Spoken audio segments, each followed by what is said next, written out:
1. Emma. 8 inches of wood has never looked quite so terrifying. I take a swig of club soda and stare down the makeshift stage at the end of the bar. It's barely a stage, really.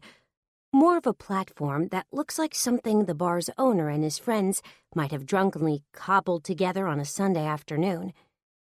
But in less than an hour, I'm supposed to get up on that stage, or platform or whatever, and do a reading from my new book. A book I wrote. A book I poured my heart and soul into. Terrifying doesn't even begin to cover it, really. I swallowed hard and pushed my phone back and forth on the sticky bar top, willing it to ring. It remains frustratingly, irritatingly silent. My sisters are supposed to be meeting me here, but they're both late. I'm not too worried about Blake because she's literally never been on time for anything in her life. She was born 10 days late, and she claims she's been running behind ever since. But Rory is usually pretty punctual. The bar is fairly busy, but then it's just past 5 o'clock. Everyone in the place has that cheerful smile that comes with knowing you're free from your corporate shackles for an entire evening. They're relaxed, happy, talking and laughing. Me? I'm wound so tight that my own skin feels like a pair of Spanx. I stare down at the black mirrored screen on my phone and furrow my brow in concentration. Come on, damn you! Ring! Suddenly, the screen glows and vibrates. Rory's name flashes on the display. I mentally pat myself on the back for my amazing telepathy, then pick up the phone. Where are you? Okay, it's not exactly a polite greeting, but for once in my life, I'm too tense to worry about manners. On the other end of the line, Rory sighs. I'm so sorry, sweetie. This board meeting is running late.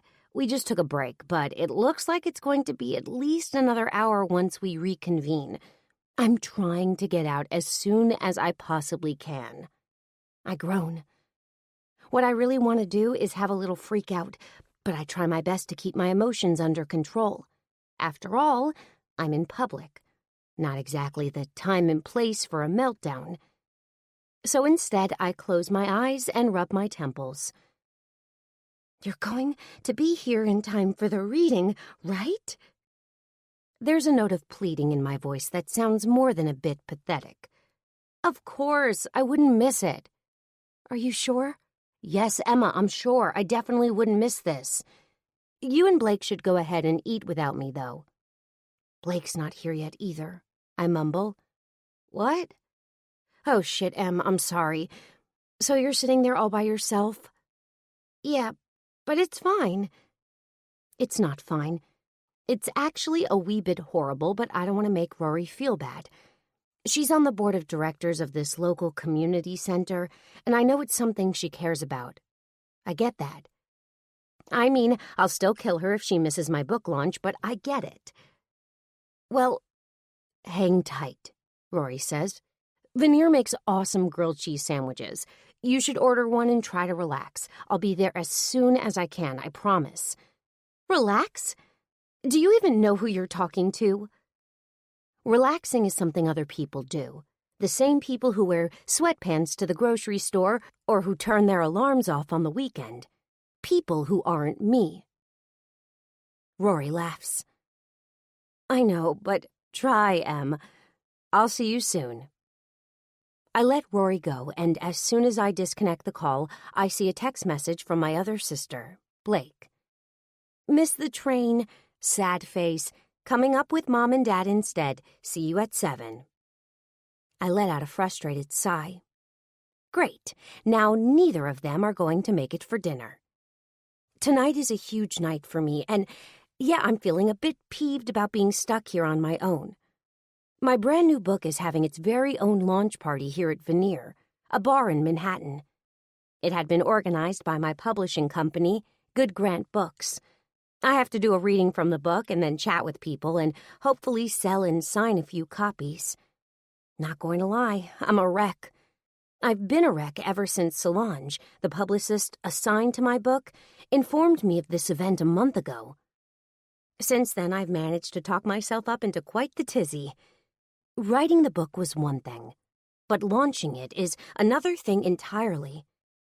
I've never done a reading before in my life, and I can't stop the vomit-inducing nightmare that I'm going to completely fuck it up somehow. But the best thing for stress is to face it head-on. That's what I'd advise anyone else anyway. I've come in here twice over the last few weeks to get myself acclimated with the space, and I'd invited Rory and Blake to have dinner with me here before the reading so that I could get comfortable with being here. The plan had seemed brilliant in theory, but look where it got me. Sitting in a bar by myself, with an overpriced blowout and my best white blouse and a bundle of nerves so tight an elephant tranquilizer wouldn't put a dent in it. "Are you Emma?" the bartender asks, interrupting my thoughts. I'd barely noticed him before. He was nothing more than the pair of hands that had been shoving small tumblers of club soda in front of me since I got here. But now I look up. He's got a skinny, pinched face and an expression that says he thinks he's decidedly too important to be working behind the bar of a dive like this. He looks like he'd rather be anywhere but here, actually. Me too, buddy. Me too. "Yes, I'm Emma," I say hesitantly, pursing my lips. He slides a glass of red wine towards me. "Someone named Rory called and said I should bring this for you. Grilled cheese coming up, too." Aw. I'm so surprised and touched that I don't even bother telling him I don't eat carbs. I thank him and take the glass of wine, softening a little. I guess I won't be too upset with Rory then. I mean, assuming she gets here in time for the reading. If not, murder still seems like fair game. I sip the wine. It's surprisingly good. I don't let myself have wine very often. Those carbs add up after all. But I suppose it's okay to treat yourself once in a while. I take another sip. Damn, it's really good. My eyes roll back in my head a little bit as I savor the flavors on my tongue. A tiny moan might escape my lips. "I'll have whatever she's having." The deep voice draws me out of the moment, and I snap my eyes open. There's a man sitting next to me. I hadn't even noticed him come in, but I definitely notice him now. Okay, I'm not going to sugarcoat this in any way. The guy is hot. Like, dunk me in an ice bath hot. Like, is he a real person or an Instagram model hot? Like, peel my panties off this bar stool hot. He's got dark hair that perfectly frames his face, gray eyes, the color of a stormy sky, and the kind of jaw that you can imagine running your fingertips over. He's got a hint of stubble and a smile that twists up at the corners in a way that's part playful, part drop-dead sexy. "What?" I say, because I'm articulate like that. "I just thought I'd have whatever you're having, because judging by the expression on your face, it looks like it's going down pretty damn smooth." Oh, God. That slight growl in his voice when he says that. The temperature of my skin raises by about 10 degrees, and I shift in my seat. "I don't know what it is, sorry." Another brilliant line. And I'm the person who wrote a dating book, for God's sake. He doesn't answer. His eyes seem to rake over me, roaming over my chest, my stomach, my hips, the thighs that peek out of the dark gray pencil skirt I'm wearing. I take another swallow of my wine to try to cool myself down, but it only sends a warm buzz rushing through me. "You don't know what it is?" he asks. There's still the hint of a growl in his voice. "My sister bought it for me." "Ah." He sits back. "You're here with your sister." I swear there's a note of disappointment in his voice. I hastily shake my head. "No, I mean, she was supposed to meet me here, but she couldn't make it." This is my condolence prize." He leans forward again. He's wearing a white shirt and a dark suit. Black, I think, or maybe charcoal. It's hard to tell under the dim bar lighting. When he leans his forearms on the bar, his jacket sleeve raises just enough for me to glimpse a very expensive-looking watch, latched over a perfectly masculine wrist. I'd say he doesn't look like he belongs here in a bar like this, but somehow he does. Then again, I get the feeling he's the kind of guy who looks like he belongs wherever he goes. "I can't imagine anyone standing you up," he says. His gray eyes are watching me, and I swallow. "It wasn't intentional," I explain. "She had this meeting, and it ran late, and I guess I trail off. I realize there's really no need to explain all of this to him. He's only flirting. I swear I'm not usually this obtuse. Thank God the holier-than-thou bartender arrives at that exact moment and shoves a blue platter with a grilled cheese sandwich in front of me. The other half of my consolation prize, I explain to the mystery man next to me. He grins. God, he has a nice smile. Perfect teeth. And are those dimples? That seems excessive. I look down at my food. I'm suddenly afraid to touch it. It's greasy and gooey, and okay, it looks delicious, but I'm not sure I want this guy to see me chowing down on this calorie bomb. Not exactly the kind of image I usually like to project. I know it sounds shallow, but image matters to me. My sister Rory calls me Emma the Perfect. Not to my face, mind you, but I've heard her say it to her friends. And even though I should be insulted, I actually get a little thrill out of it. I like people thinking I'm perfect. It's why I spend so much money on blowouts and manicures and hurt-like-hell waxings. It's why I get up and go to the gym at the ass crack of dawn every morning, even when all I want to do is lie there and be a slug. It's why I live on a diet of kale and flax seeds and put collagen powder in my coffee, even though it's kind of like adding drywall dust. It's not just about appearances, though. I'm the one who sends thank you cards after job interviews, who keeps everyone's birthdays written down in my day planner, who can washi tape the shit out of anything. I like everything to be pretty, organized, perfect. That's actually how I started writing my advice column. People were constantly coming to me for advice anyway, and I liked always being the one with the answers. I started writing my advice out and posting it on a blog a few years ago, and then suddenly strangers were writing to me, wanting my opinion on how to fix their marriages or their careers or how to handle a tricky etiquette situation. Eventually, New York Life picked up the column, and now it's syndicated in a bunch of places, and yeah, my full-time job is telling people what to do. Kinda perfect for me, actually. Having the column definitely adds an extra layer of pressure, though. I'm always thinking about how I come across to other people. I never want to be seen as anything less than the girl who has it all together, because who would take advice from someone they knew to be a hot mess? People listen to me because they think I have my shit together. And I do. I definitely do. Except right now, the guy next to me is looking over at me in a way that makes me feel like I definitely don't. He grins and then glances down at the sandwich in front of me, and I swear he's wondering if I'm really going to eat it. And so I squirm uncomfortably and nudge the plate and inch towards him. "Want half?" I ask him. He raises his eyebrows. His mouth is still twisted into a smirk, and I actually have to look away for a second.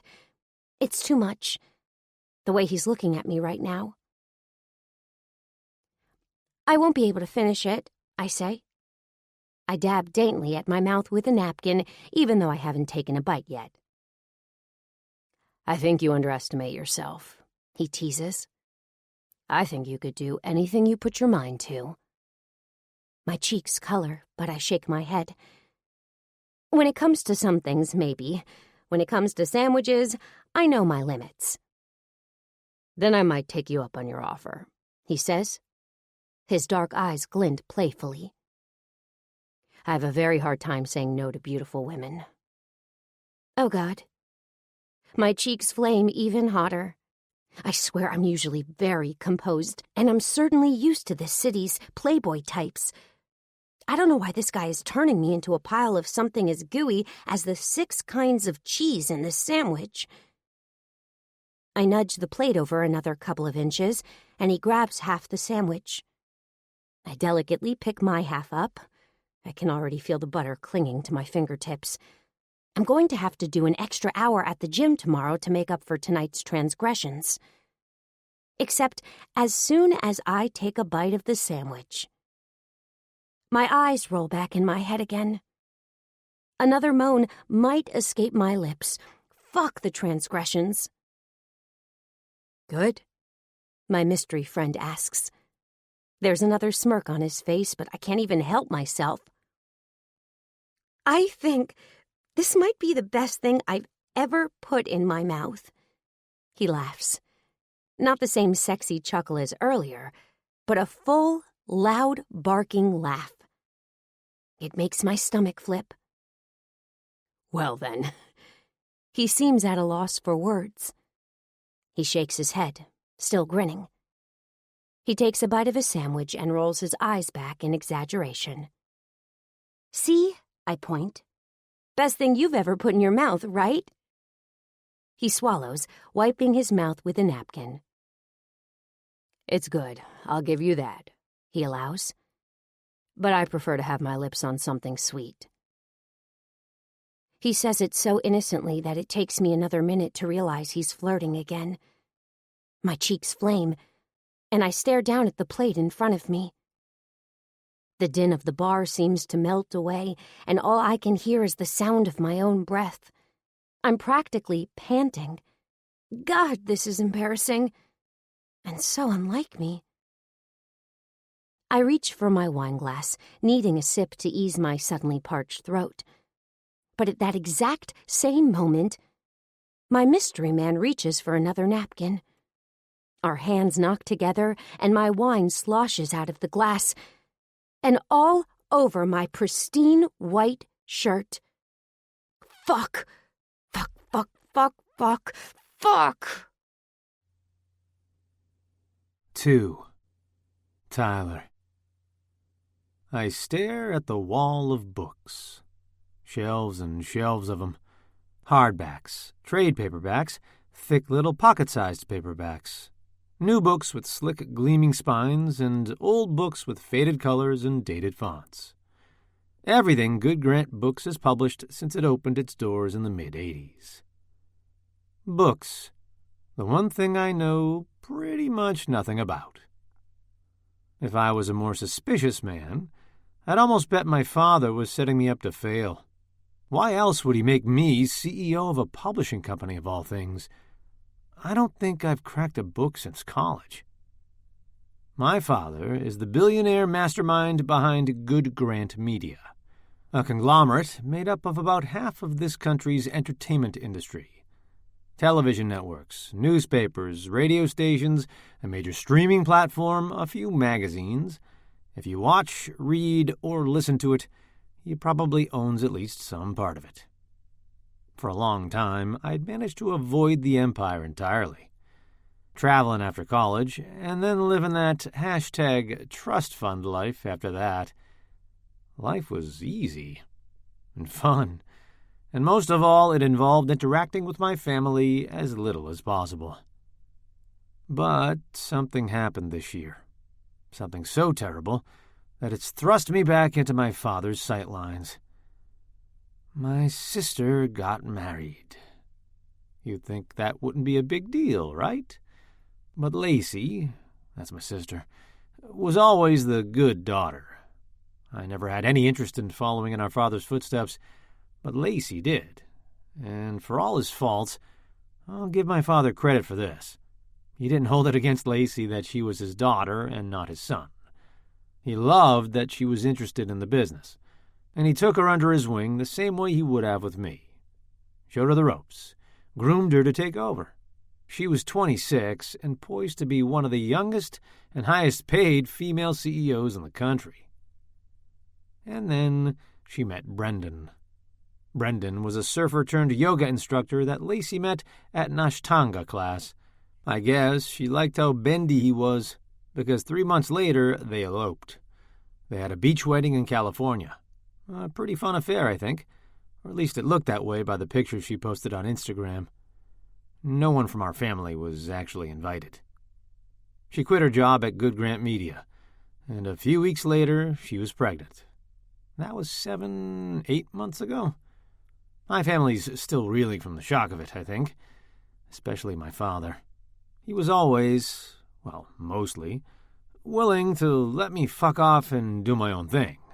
But now with Lacey reinventing herself as a beach bum, he's been showing a renewed enthusiasm for meddling in my life. I guess he feels like he needs at least one Grant offspring to pass the family business on to. Hence, his announcement last month that he was appointing me acting CEO of Good Grant Books. I look around the office. Aside from the shelves and shelves of books, seriously, so many books, there's a big window with a decent view of the Empire State Building and a big oak desk that looks way too much like the one my father always had in his den when I was growing up. It's even got one of those black leather blotters on the top. Once, when I was 7 or so, I scratched my initials into my father's with a letter opener I found on his desk. Dad wasn't the corporal punishment type, but in that moment he looked like he wished he was. All I'd wanted was some of his attention, and I sure got that in spades. I shake my head. What a weird memory to call up. I don't have any more time to dwell on the desk situation, because someone knocks on my door at that moment. I ease into the leather chair and sit up straight before calling for them to come in. Then I inwardly groan. At least, I hope it's only inward. At my door is Diana Cunningham, technically my VP, although if I were being honest here, she'd be better suited to this role than I am. I'm pretty sure that fact's not lost on her either, at least judging by the way she looks at me most of the time. "Mr. Grant," she says, but I'm already waving my hand. "Please, Diana, Tyler is fine. Really. Fine. Tyler." She says my name disdainfully, like I've just told her to call me Pop-Tart. "Accounting has asked if you're done reviewing the quarterly outlook yet." "Right." I scan the files on my desk. I've been trying to get up to speed on everything, but I've never had much patience for paperwork. I don't even remember seeing the quarterly outlook, never mind actually reviewing it. "Not yet," I tell her. Diana makes a harumphing noise. "Fine, I'll let them know it'll be late. Have you reviewed the publicity plan for the new self-help line? The first launch is tonight. I'm sure Keegan has told you." "Yes, of course. I'll be there." Keegan is my assistant, and he's told me so many things in the last few days that I've lost track of them all. The self-help thing sounds vaguely familiar, though. Diana raises her eyebrows at this. "You're attending?" Shit, I assumed that's what she was getting at. Oh well, might as well go with it now. "Of course I'm attending. I think it's important for me, as CEO, to support our authors." Diana's lips are still pursed, but she doesn't say anything. "Is that all?" I shuffle through a random stack of papers on my desk. Diana tugs on the hem of her bright red blazer, straightening it. She's an attractive enough woman, mid-50s, with a blunt gray haircut that makes her face look more severe than it already is. It's her expressions that really send a shiver down my spine, though. The woman looks like she might devour babies in her spare time. "That's all," she says curtly. "Let me know when you're done with the outlook. I'd prefer not to keep accounting waiting forever." "Of course," I smile smoothly. I may not know a lot about publishing, but I know people. A charming smile can get you pretty far. But Diana just sniffs and turns on her heel. As soon as she leaves, Keegan busts in. "Oh my God, I'm so sorry. I didn't mean to let the Viper in. I swear she waited until the minute I left for the photocopy room." The Viper is what Keegan, and apparently half the office, calls Diana. It's partly a play on her VP title, and partly due to the swallow-you-whole way she has of looking at you. I wouldn't admit it out loud, but it's a fairly apt nickname. I wave off Keegan's concern. It's fine. But can you remind me if I've seen the quarterly outlook? Accounting's looking for it. He scans my desk, then pulls a plain manila folder out of a tall stack of identical folders. Here, you just have to look it over. It's a formality, really. Mr. D never used to do much with it. Mr. D, also known as Mr. Decker, was the previous CEO. He retired last month, and unfortunately for me, he was beloved in this office. Everyone expected that Diana would be promoted into the role when he left, including Diana herself. I'm pretty sure she'd even started measuring for curtains. But of course, my father had decided to pull one over on everyone and stick his party's too much son into the role instead. I have no doubt that I could buckle down and do the job if I wanted to. I did graduate with honors from Harvard, after all. I just have no idea if I actually want to be here or not. I've spent my life avoiding the Good Grant legacy, and the only reason I'm here now is because my father decided to pull the plug on my trust fund. Keegan is unloading another armful of file folders into my inbox. The stack is about a foot high now. I sigh. Keegan notices my exasperation and grins. It won't be that bad, I promise. Most of these are FYI only. All you have to do is flip through them, stick a pink Post-it note on them so I know you've seen them, and dump them in the outbox. Or on my desk. Or in the garbage. He grins again. No, preferably not there. Keegan is what my mother would describe as a good egg. He's barely more than 20, and he's got the kind of good looks that are better suited for a boy band than an office. But he's efficient as hell and seems to know every piece of gossip in this entire office. That alone makes him invaluable as an assistant. Oh, Keegan, one more thing. I stop him before he gets to the door. Was I supposed to go to that book launch tonight? Keegan wrinkles his nose. No, usually only the publicity team goes to those. Mr. D never went. Oh, I might have told Diana I was going. He chuckles. Do you want to go? I don't know. Might be interesting. He shrugs, laughing. If you say so. I'll forward you the invite so you have all the details. An hour later, I have the invitation. When I see the events being held at a bar called Veneer, I suddenly find myself a lot more interested in attending. My buddy Wes and I used to haunt that place all the time, and I'd been in again not that long ago. It seems like an odd place to have a book launch, but hey, they serve cold beer. That's really the only thing I care about right now. The book itself doesn't look like my kind of thing. But then, I can't say I ever would have chosen to do a self-help line in the first place. It's a little too woo-woo for me. This book in particular looks like a real prize, too. It's called Miss Emma's Rules for Dating, A Guide to Modern Relationships. I picture a prim 40-something librarian type lecturing young women on how they should keep their legs closed. Obviously not a philosophy I share. But I suppose I can smile and nod for an evening, especially if I have a beer in hand. I decide to go straight to Veneer instead of heading home first. They have decent food there, and I figure I'll grab dinner before this thing gets started. The warmth of the bar hits me as soon as I walk in. It's busy, although it's too early for anyone to be here for the book launch yet. This looks more like the post-work crowd. A few suits, some college-aged kids, some trendy-looking hipsters that probably work at one of the design agencies downtown. Everyone seems in a good mood, and the stress of the day starts to melt away as I make my way to the bar. That's when I see her. Perched on a bar stool, staring down at a glass of red wine, is the most beautiful woman I've ever seen in my life. Dark hair that falls in perfect cascading waves down her back. A lithe body tucked into a crisp white shirt and snug skirt. Red lipstick that shows off plump, juicy lips. I watch helplessly as they part. as her tongue darts out and runs over them.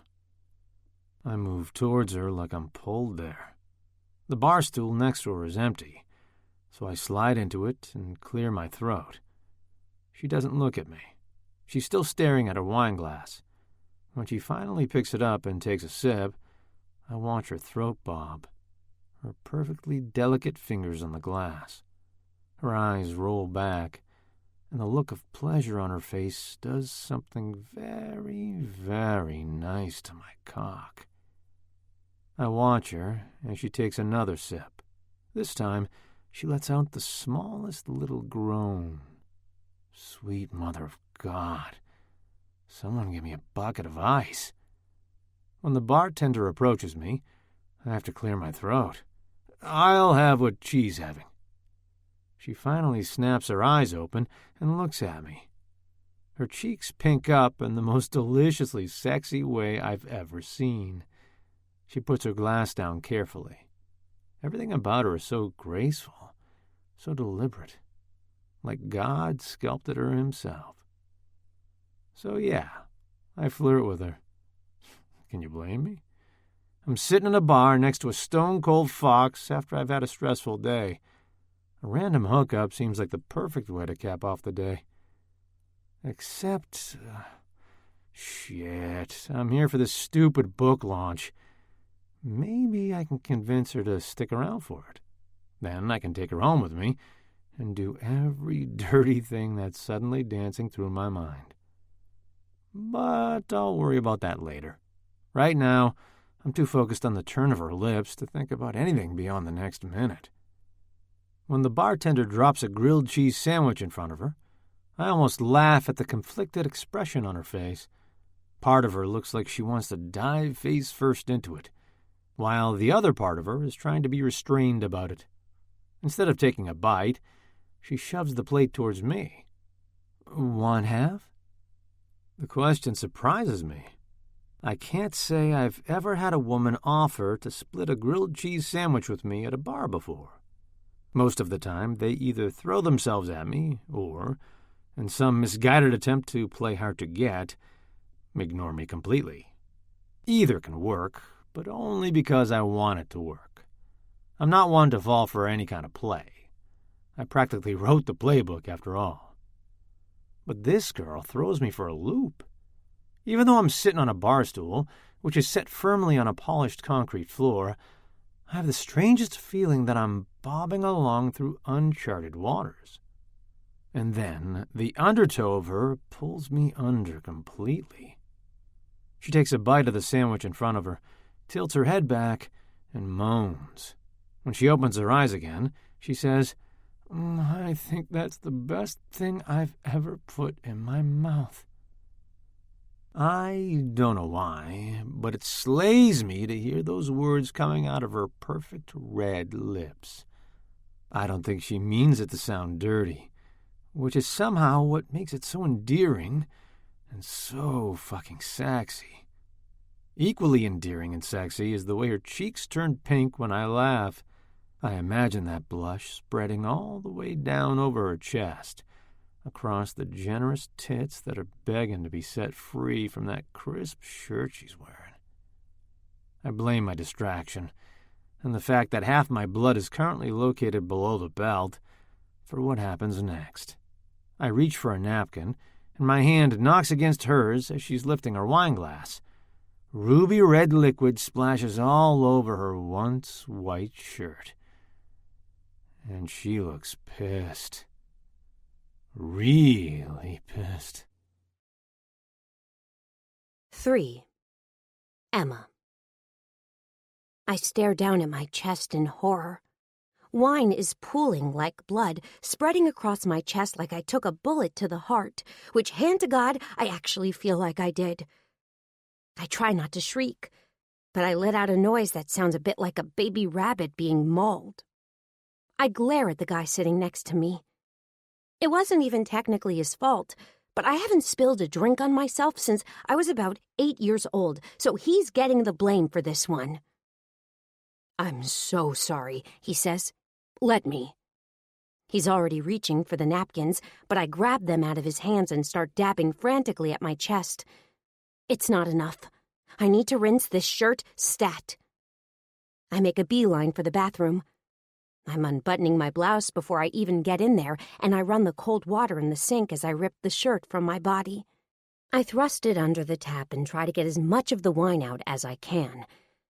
There's wine on my stomach and chest, and my pretty lacy pink bra is probably ruined, but I can worry about those later. Right now, I have to get this clean.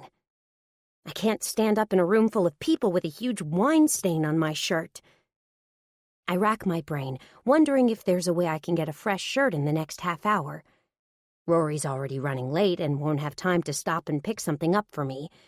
And Blake and my parents are coming in from Connecticut, so they'll have already left. Maybe Lucy, my roommate? How's it looking? The deep voice comes from behind me, and I bang my wrist against the faucet as I jerk in surprise. I spin around and find my mystery man.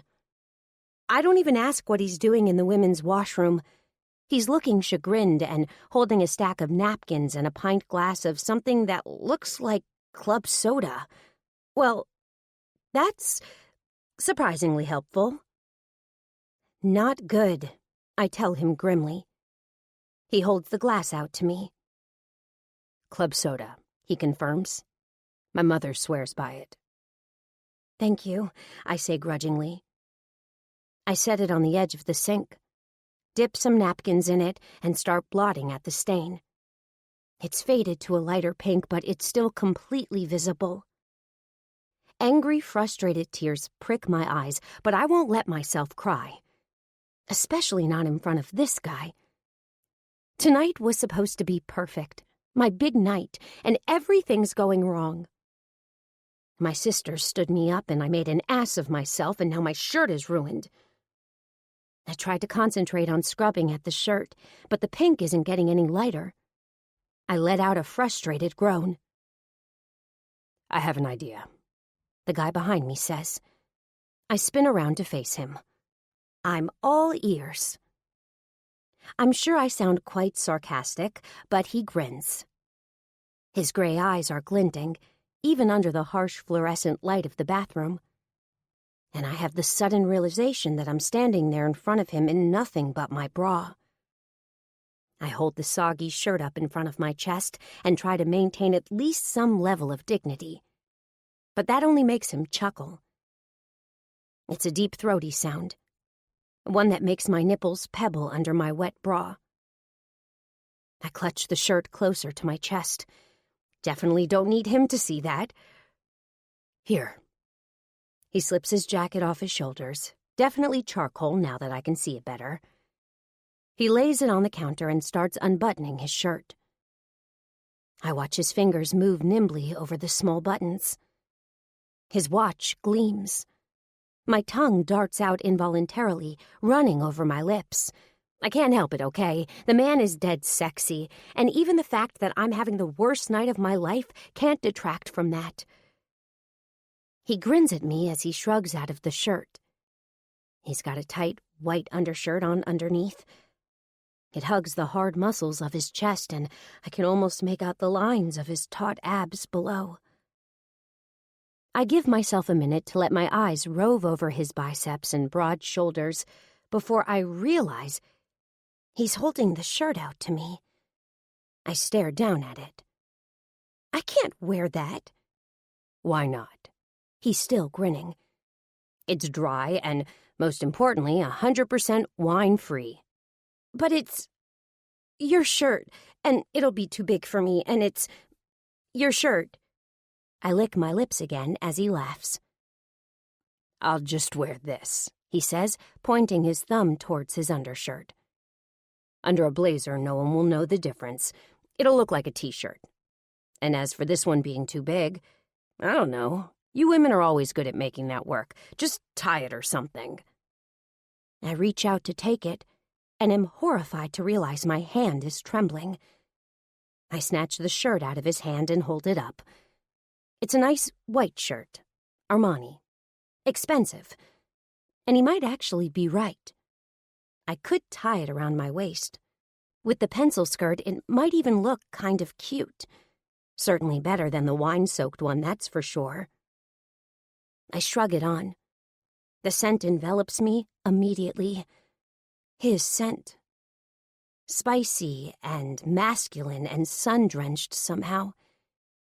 Even the fabric is still warm and soft from his skin. It sends a hot chill through me as I slide my arms into the sleeves, as I start to pull it closed around my chest. I'm suddenly overcome by how sweet the gesture is. Here's this perfect stranger, sacrificing his shirt for the crazy girl having a meltdown in the bathroom. It's good manners is what it is. And God, there's nothing sexier than a man who was raised right and can still look at you like that. Because the way he's looking at me right now, like he wants to peel this shirt back off my shoulders and run his lips over my collarbone, like he wants to push me up against the sink and lift my skirt up over my hips, like he wants to fuck my brains out. I swallow. His grin gets wider, and then I don't know how to explain what happens next.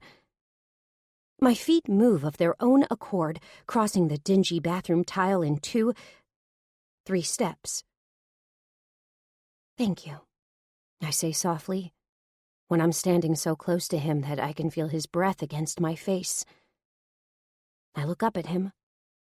My lips are parted. You're welcome. His voice is hoarse. He leans his head down, almost in slow motion. It seems to take forever for his lips to find mine, but when they do, everything erupts. Everything. My hands are everywhere, and so are his. His mouth covers mine hungrily, his tongue teasing mine and forcing my head back with the power of it. I slide my hands up under his undershirt, finding his abs as sculpted as I had imagined. Maybe more so. I dance my fingers over one muscle, and then the next, all the way up to his pecs and back down to the waist of his pants. There is a teeny tiny part of my brain that's screaming at me to stop. I don't even know this guy's name, and yet here I am, ready to stroke my hand over his cock in the bathroom of a bar. I get it. I know how bad this looks. And yet, for maybe the first time in my life, I just don't give a fuck how it looks. All I care about is how it feels. And it feels freaking amazing. I let my hand drop lower and run it over his bulge. I'm not going to lie, it's quite the bulge. Under those expensive pants, he's hard as a rock. He groans against my lips, and I can feel his cock twitch under my fingers. It sends a thrill of desire through me. His mouth moves on from mine, trailing kisses down over my throat, across my collarbone. He pushes the white shirt he just gave me down off my shoulders, kissing the exposed part of my breasts. My nipples are straining against my bra, almost like they're begging for his lips to taste them. When he pushes the cups of my bra down, I moan. He runs his thumb over one stiff pink nipple and pinches it gently before swirling his tongue around it. I run my hands through his hair as he does. All I want is for him to stay right there, doing exactly that for the rest of my life. Except, oh God, now his hands are shoving the fabric of my skirt up, stroking my thighs while he tongues my nipples. I spread my legs, giving him better access as he runs his fingers over the lace of my underwear. He presses the heel of his hand against me, grinding against my clit and making me dizzy with lust. Oh, God. Do you want this? He asks as he pushes aside the fabric of my panties and finds my wetness. His fingers know exactly what to do, and there's no way I could say no to his question, even if I wanted to. Yes, I pant. I want it all. His thumb strokes my clit. The walls of my pussy are clenching, desperate to feel his fingers, or his cock, or God, anything inside me right now. He's moving his fingers slowly over me, teasing me with every little stroke. But this isn't the time for going slow. No siree. I reach for his cock again and run my palm over it, then fumble at the button of his pants until I get it undone and can free the beast inside. When his dick is out, I can see firsthand how thick it is, how pink and veiny and perfect. It seems to pulse with life, with desire. My pussy clenches again as I wrap my fist around his cock. He groans, and now he pushes me up against the sink. "Turn around," he growls. I do as he says. I watch him in the mirror as he shoves up my skirt and strokes his fingers over my channel from behind. I'm so wet that I'm practically dripping, and he spreads that wetness around before running his cock over my entrance. "Condom," I pant before he can go any further. I mean, I might be crazy with lust right now, but I'm not that crazy. "Of course." He reaches into his pocket and fishes out the square foil. Gotta love a man who's prepared. He rips it open with his teeth and sheaths himself. I suck in a breath. Am I really going to do this? But even before I finish asking the question, I already know the answer, and the answer is a resounding hell yes. It seems like I've never wanted anything more than I want him in this moment. He runs his sheathed cock over my entrance again, coating himself in my wetness. I shimmy my ass backwards, opening for him, wanting him to hurry up and fuck me already. He chuckles as he puts his hand on my lower back, but at least he seems to take the hint. He pushes his dick against me, easing into me, pushing the head past my entrance. Then he sinks deeper, filling me. We move together, me pushing my hips back to meet every thrust. He's not gentle, but he's not overly rough either. Just the right amount of forceful, like my body is his and he knows exactly what to do with it.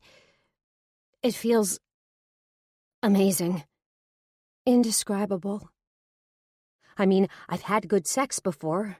At least, I thought I had. Sex with men who were technically proficient, who knew where a clit was and that they should at least spend a little bit of time there. Men who were polite and fucked politely. This is something else. This is unbridled lust. This is pure electricity, something that moves between my body and his. Somehow, the fact that I don't even know his name, that we're in a public bathroom, that we could get caught any time, only makes it hotter. And my body responds. It usually takes me a bit of time to come, and sometimes I don't at all. Even with those technically proficient men who supposedly know what they're doing. But now, we're only a couple of minutes into this, and already my legs are shaking, my abs are tightening, my pussy is clenching down around him. I hold on to the sink as he thrusts into me. My body gets tighter and tighter, like an elastic band pulled taut before it finally snaps. I bite down on my own shoulder to keep from screaming. The orgasm rips through me, more powerful than any I've ever had in my life. The mystery man groans as I clamp down on him, and then he slams his hips into me again and again, chasing his own climax. The force of it only draws mine out more, and I have to lean all my weight on the sink to keep from falling over. Finally, he grabs my hips and thrusts into me one more time, groaning and collapsing onto my back as he comes.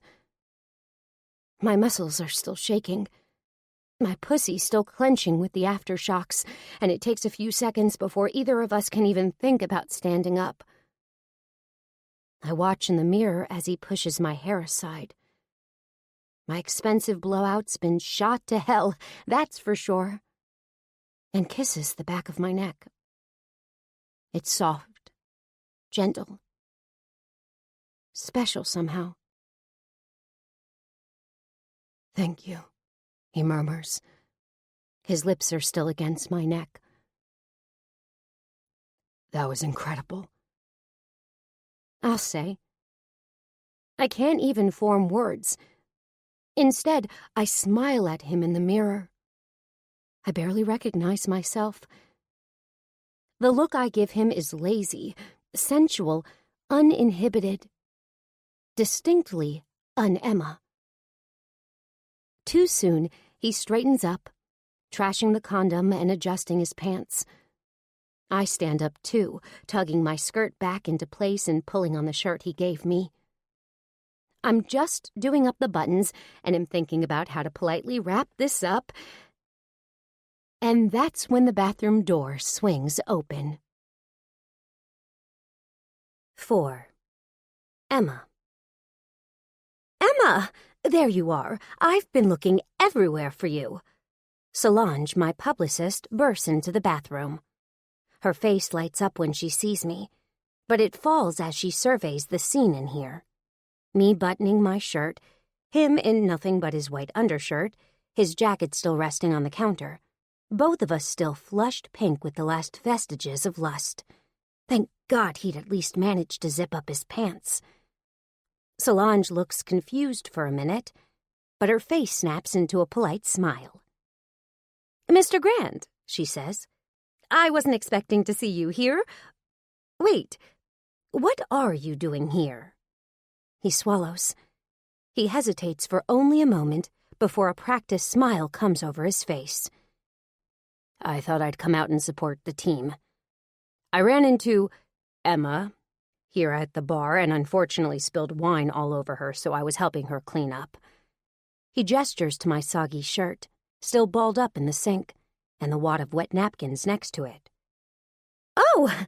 Solange looks relieved. Me, on the other hand, I'm spiraling headfirst into a deep vortex of panic. She called him Mr. Grant. Mr. Grant. As in, good Grant books? Surely, no. I mean, no. I wouldn't be that stupid, right? Life wouldn't be that cruel, right? Well, I'm sure Emma is thrilled for the support, Solange says. Not everyone gets to have the CEO come out for a book launch. In fact, I'm not sure I remember this ever happening before. Pretty great, right, Emma? She grins. I plaster a smile on my face while my stomach bottoms out. It's great, I mumble. I sneak a glance back at Mr. Grant and find that he looks about as nauseated as I feel.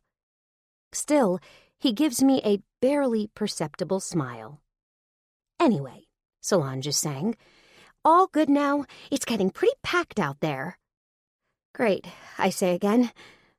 I frantically try to comb my fingers through my hair, but my blowout is a lost cause. I smooth it down as best as I can, then finish tying the long tails of my borrowed shirt around my waist. I'd kill for a minute alone to touch up my makeup, and maybe have another mini freakout, but Solange is looking at me expectantly. Ready? Sure. By which I mean not even close. She pushes open the door of the bathroom. It leads into a small, dim hallway, which the three of us walk down in silence. I feel like I'm on death row, and Mr. Grant seems just as somber as he trails behind me. My mind is going 1,000 miles an hour, trying to figure out how to fix this, or, even better, go back in time and make it so it never happened at all.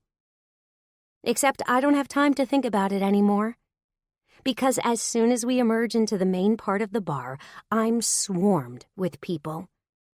There's my sister Rory, her boyfriend Wes, my other sister Blake, my parents, my roommate Lucy and her boyfriend Lou. They all descend on me, wrapping me in hugs and wishing me congratulations, and just generally being lovely and completely overwhelming.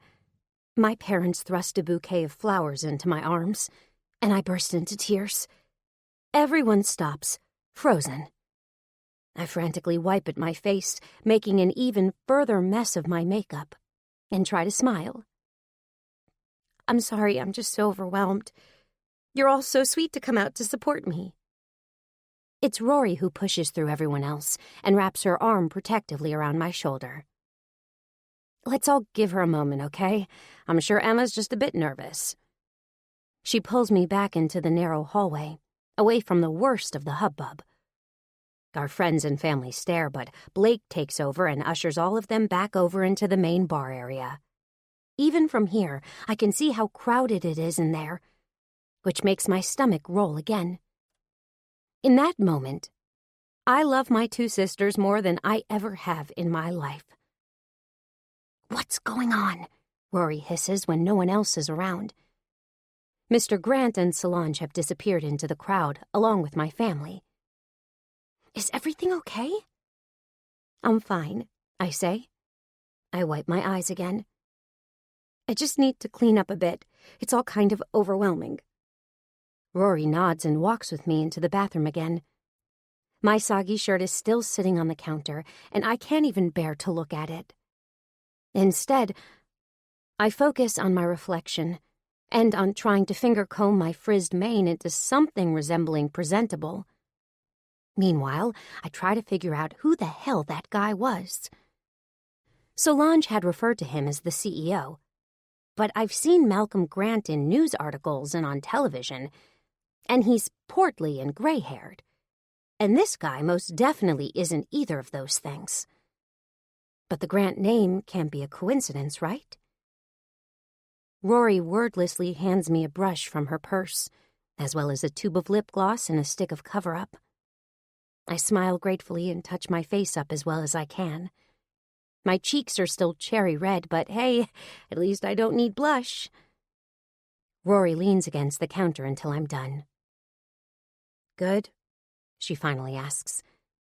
I take a deep breath. "I think so. Thanks, Rory." "Of course. I have to admit, I'm not sure I've ever seen you so out of sorts. Kind of freaked me out a little." I grin. "Me too, but I'm good now." "Good. Because you're going to do great tonight. You know that, right?"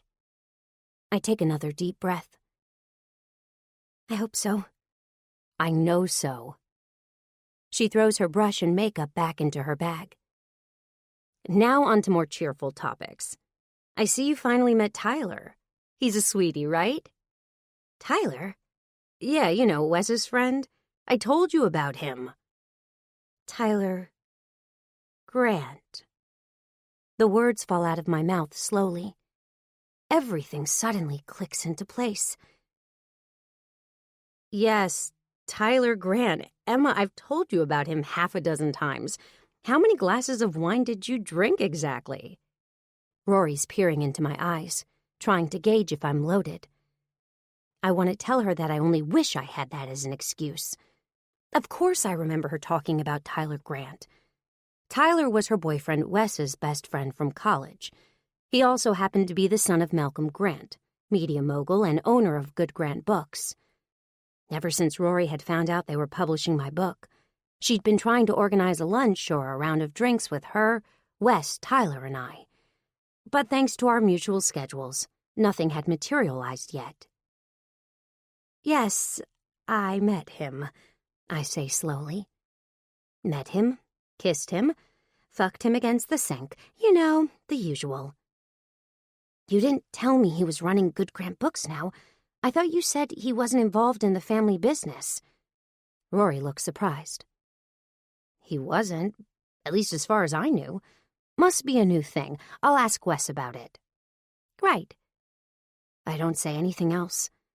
I force myself to smile at my sister.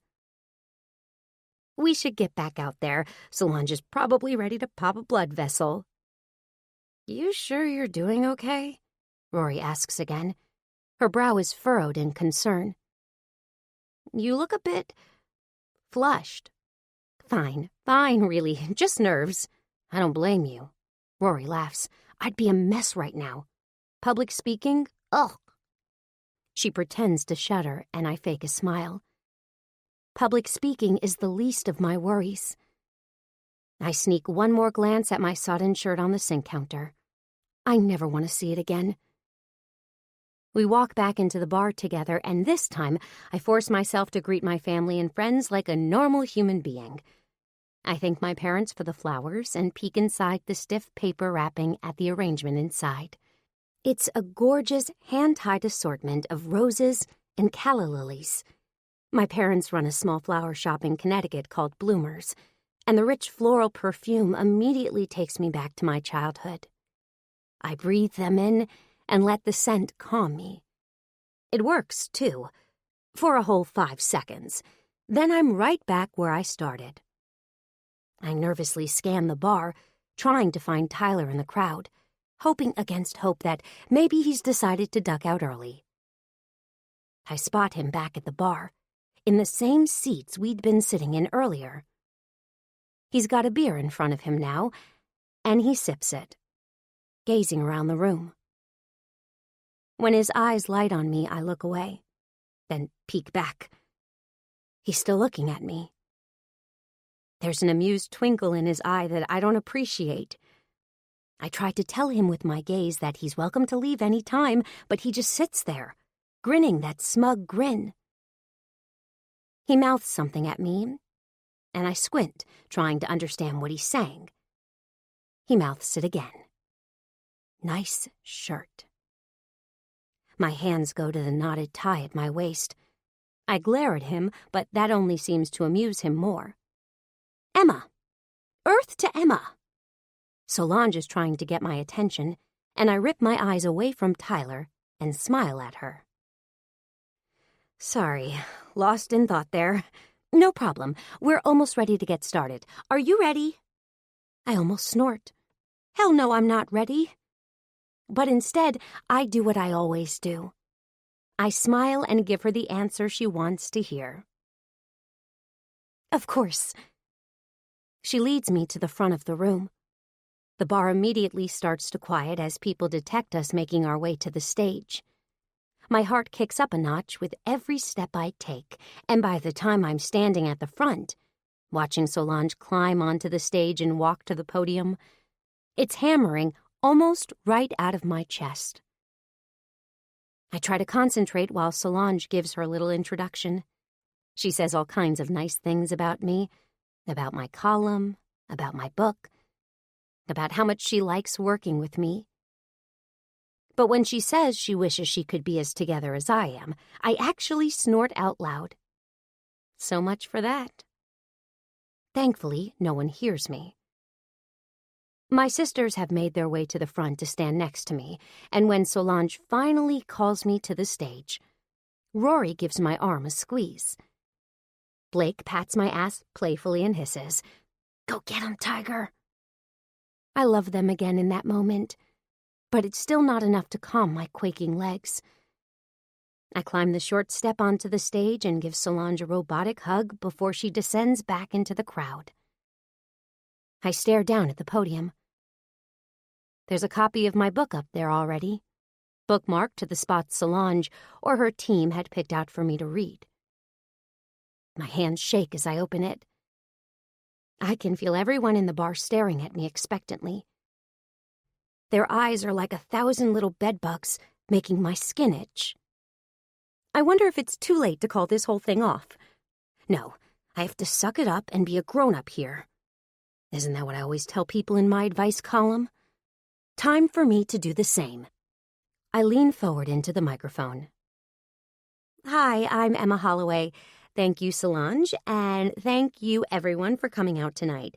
I'm going to be reading from my new book, Miss Emma's Rules for Dating, A Guide to Modern Relationships. There, that wasn't so bad. My voice shook a little, but not terribly. I can do this. I flip open the book and press down against the spine, flattening the pages. Okay, and trying to buy myself another minute to breathe. I scan the page to see what chapter they decided on for the reading, and when I read the words, I almost cry. Casual sex. Just say no. No, I whisper. No. Except, of course, the microphone picks up my words and broadcasts them across the bar. I look into the crowd, finding Solange's face. She looks encouragingly up at me, nodding. But my eyes don't stop there. They travel straight to the bar. To him. Tyler is sitting there, holding on to his beer. His earlier grin is gone, and now he actually looks like he's worried about me. Wonderful.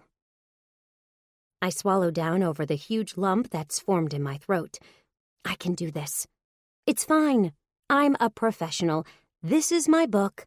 I'm proud of it, and I believe in everything I wrote. I take another deep breath. I'm going to be reading from Chapter 5. It's called Casual Sex, Just Say No. A barking laugh comes from the back of the bar. I don't even have to look up. I know that laugh because I heard it earlier tonight. Tyler. My cheeks are on fire, but I refuse to look up. I'm just going to read. Casual sex is a controversial topic, I intone, and I'm going to take a controversial stand. I don't think that any woman who's serious about finding a partner should engage in it. It's about respect. And not just his respect. It's about your own self-respect, ladies. Self-respect. That's rich, Emma. Where was that self-respect earlier tonight? I know sex is fun. And trust me, I like sex as much as the next girl. But if all you want is to get off, that's why God and Dr. Mortimer Granville invented vibrators. Sex is about intimate connection, and that's something that can't be rushed. Even without looking up, I can feel Tyler's eyes on me. There might as well be no one else in the bar right now. You've heard of the 3-date rule, but that was before the invention of smartphones and social media and a lifestyle that moves at a lightning pace. Today, I think 6 dates is more appropriate. Life moves faster, but we get to know each other slower. After 3 dates, you really only know what someone wants you to know. After 6 dates, you're starting to really get to know them as a person. Then, and only then, can you make an informed decision about whether or not you want to share your most special gift with them. I pause there. Everyone in the bar is looking up at me. Blake gives me a thumbs up, and my parents are beaming. Solange nods again. But my eyes travel right to Tyler. He's still grinning, and now shakes his head, chuckling. I've never been so mortified in my life. I feel like a complete hypocrite. I really do believe every word I wrote in this book. Sex should be special. I believe that down to my core. What happened in that bathroom was not special. It shouldn't have been anyway. It had all the hallmarks of a one-off encounter, exactly the kind of thing I advocate against, and yet, my body had felt things I'd never even dreamed of. When he'd kissed the back of my neck, at the end, my skin had buzzed with something foreign, something I couldn't name. Was that Tyler? Or was it the fact that I didn't know him? That I wasn't putting any kind of special expectations on what was happening between us? I don't know the answer to that. And this isn't the time to think about it. Because every time I think about leaning over that sink, my pussy clenches. A visceral reminder of how hard he made me come. And that is not what I need to be thinking of up here on this makeshift stage, in a room full of my friends and family and total strangers. I force my mind to stay on the words I'm reading. I actually make it through the entire chapter, and when I finally look up, the bar erupts into applause. It's over. I survived. I'm dizzy with relief by the time Solange rushes onto the stage. "Thank you, Emma," she says into the microphone, squeezing my hand. "Emma is going to stick around and sign some books, so be sure to pick up your copy of Miss Emma's Rules for Dating." I'm ushered off the stage and right into Rory's waiting arms. As she wraps me in a hug, I try to blink myself back into reality. "Wine," I pant. "I need wine, please." She pulls back, laughing. "I'm on it. Hold tight." After Rory disappears, it's one hug after another. I lose track of the number of people who come up to congratulate me. Friends I haven't seen since college. Old coworkers, even a couple of my parents' friends who knew me when I was little. It's all incredibly touching. Except I can't focus on any of it. All I can do is scan the crowd for Tyler. I don't see him anywhere. I'm not even sure he stayed until the end of the reading. I stopped looking up after a while because it was easier to focus on the words on the page instead of on him. Now he seems to have disappeared. I should be happy about that, but instead I feel a pang of something in my chest. My fingers stray to the nape of my neck, touching the place where he'd grazed his lips earlier. After all the hugs, Solange ushers me over to a table that's been set up with copies of my book. I sit down behind it. Rory drops a glass of wine in front of me, white this time, thank God. At least I don't have to worry about ruining Tyler's shirt, too. People are already lining up on the other side of the table, and I lose myself in the process of chatting with everyone and signing copies of my book. This is the moment I dreamed of when I decided to write a book. Not about standing on a stage reading, but about this, connecting with readers one-on-one. I get a thrill every time someone comes up and buys a copy, or even better, when they present me with a slightly worn copy that's clearly already been read and ask me to sign it. Between the wine and the fans and the euphoria of being finished with the reading, I actually start to have fun. Another book gets slid in front of me, and I open up the cover. Who should I make it out to? I say, pen poised over the page. To the best fuck you ever had? The voice is low, loud enough for only me to hear. I somehow blanch and flush at the same time. I don't even want to look up, but I force myself to meet his eyes. Tyler. Of course. I thought you had left. I try to keep my voice as cool and professional as possible. Not a chance. I wanted a signed copy, something to remember tonight by. What if I want to forget tonight? Will you be able to? Of course. Not that I feel quite as confident as I sound, mind you. Then consider this for me, for my memory banks. I don't want to think about what he does with the memories in that bank, but he nudges the book closer to me. I glare at him one more time before I sign it and shove it back to him. Just say no, he reads, repeating the inscription I'd scrawled. Love, Emma. I smile sweetly at him. That's just good life advice. Mm-hmm. He nods. He's still grinning. Does he ever stop? He slides something else in front of me. My phone. You left this on the bar earlier, he explains. I took the liberty of putting my phone number in it. And how did you manage that? It has a password. Your sister might have provided some assistance in that department. Rory, I'm going to kill her.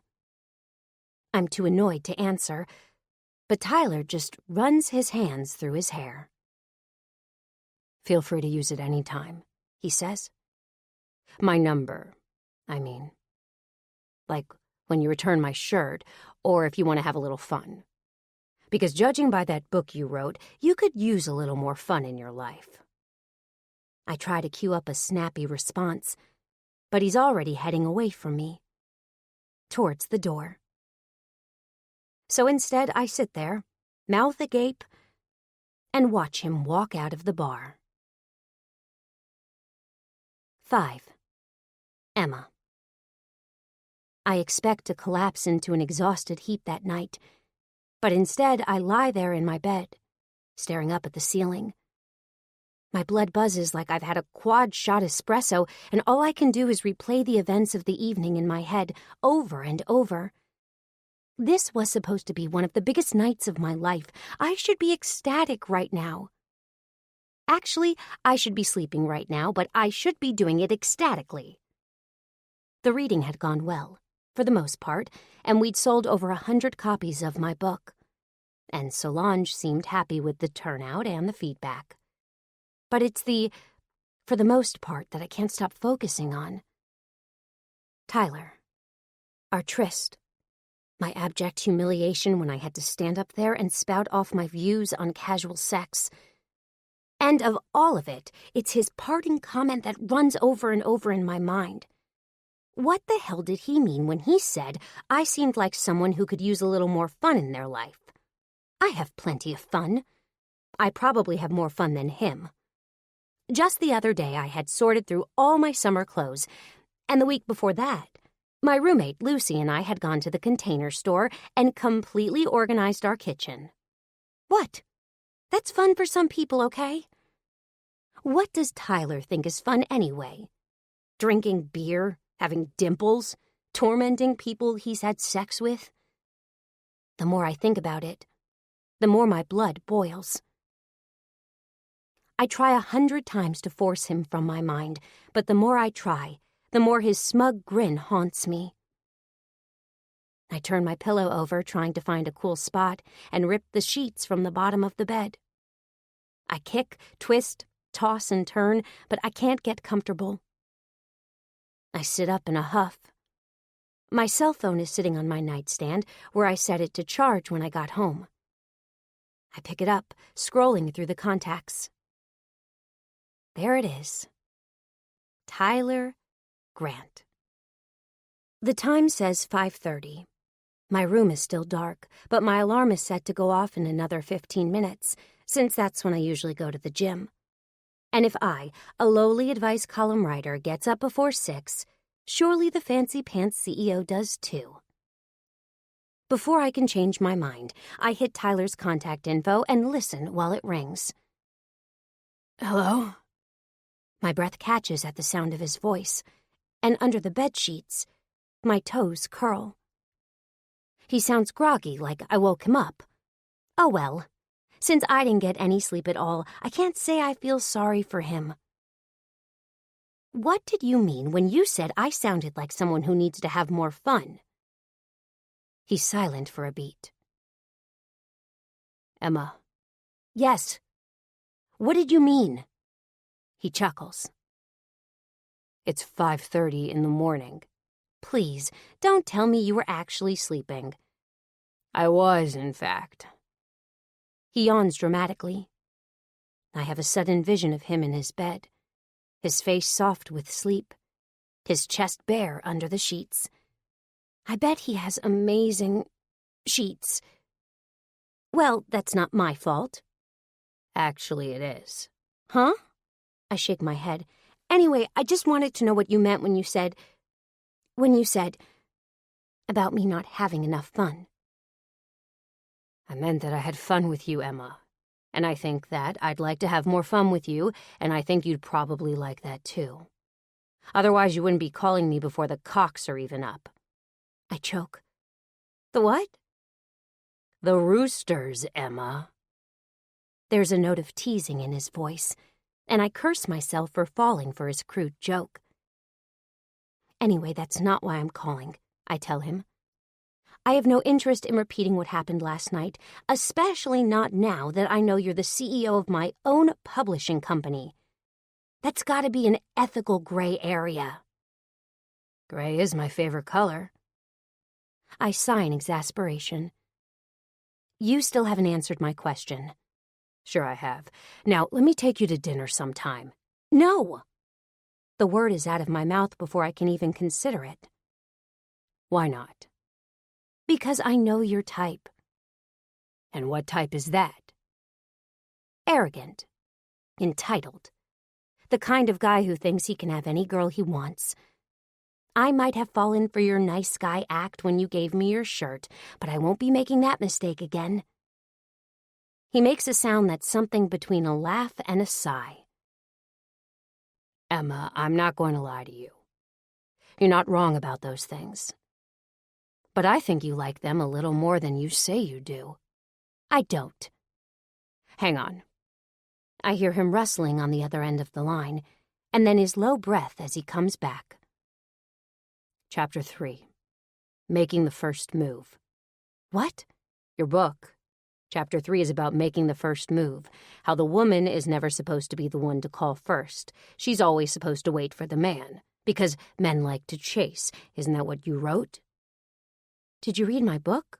I ask instead of answering him. I did. The whole thing. I read it as soon as I got home. It's good. I don't agree with most of it, but it's well written, smart. I flush with pleasure but force myself to keep it together. That's kind of you to say, I tell him. But what's your point? My point, Emma, is that you're breaking your own rules. Again. I'm not, I sputter. Really? Did I call you or did you call me? I called you, but exactly. And where are you right now? Where am I? Yes, where are you? In your apartment. Are you in your room? In your bed? Yes, but lying there, wearing some tiny pair of pajamas, tossing around in that bed all by yourself, and you couldn't stop thinking about me. I hate him in this moment. I swear to God, I literally hate him. Mostly because he's right. Okay, yes, I was thinking about you, but only because I was annoyed about what you said. Wait, let's rewind a bit. I think I need an exact description of these little pajamas. I mean, if I'm going to picture the scenario correctly. You will never know what my pajamas look like, I promise him. I don't know how this conversation got so far off track. Would you like to hear about mine, then? That's a negative. Good. I'm not wearing any anyway. I swallow. Hard. So loud he can probably hear it over the phone. Don't tell me I rendered you speechless, Tyler teases. If I'd known all it took was to tell you I'm naked right now, I would have done it at the beginning of this conversation. I really don't need to know anything about you being naked. Really? I can hear him shifting in his sheets. Do you want to hear about how just the sound of your voice is making me hard? My toes curl involuntarily. Why did he have to say that? Thinking about his cock is not helping my situation. More information I really didn't need, I say lightly, even though my skin is already covered in a sheen of sweat. On the other end of the line, Tyler chuckles. I love this prissy routine. I'd love to see what's beneath it. I think I got a peek at the real Emma last night, and I have to say, I'm a fan. That was not the real Emma, I insist. That was nothing more than a huge mistake brought on by nerves, and unfortunately you happened to be in the wrong place at the wrong time. I see. Tyler goes quiet on the other end of the line. I suddenly regret my last words. I mean, they're true. Tyler was nothing but a colossal mistake, but I didn't have to be rude. Isn't that what I'm always telling people in my column? It was a good stress reliever, though. I'll give you that, I allow. Tyler chuckles, but it doesn't sound quite the same. Well, I'm always happy to be a stress reliever, he says. Listen, I'll text you my address. You can drop the shirt off any time. You don't even have to see me. Just leave it with my doorman. Sure. Great. I sit up in bed. My heart thuds softly. Why do I feel like this conversation isn't ending the way I wanted it to? Take care, Emma. Good luck with the book. Thanks. You too. Thanks for the shirt. Anytime. With that, he's gone. I collapse back onto the pillow and stare at the ceiling again. All I had wanted was to convince Tyler that I wasn't as boring as he thought I was. Now he thinks I'm a bitch. I turn my pillow over again and try to close my eyes, but my alarm clock rings at that exact moment. I sigh dramatically, but drag myself out of bed. The Stairmaster waits for no woman. 6. Tyler. How was it? Keegan asks me as soon as I get into the office that morning. He's holding out a very large cappuccino, and I take it gratefully. The book launch? It was okay. Interesting, I guess. I swallow down a huge mouthful of caffeine, not caring that it's scalding hot. I need the jolt, and I need it bad. I didn't sleep much last night. After I got home from Veneer, I sat in bed and read through Emma's entire book. While I don't agree with everything she wrote, I could hear her voice in all of it. A little bit sassy, a little bit know-it-all, and underneath, maybe something softer, some kind of yearning. I fell asleep thinking about her face in the mirror when I'd kissed the back of her neck, my cock still snug inside of her. The way she had looked at me isn't something I'll ever forget. Then she'd woken me up at 5:30 to grill me about some dumb comment I'd made before I left the bar. It had been an amusing conversation, right up until the point that she told me that what happened was a flat-out mistake, that I was in the wrong place at the wrong time. I guess that means I'm just the wrong kind of guy. Not that that bothers me. Of course not. It's not exactly a surprise that I'm too bad to be anyone's Mr. Right.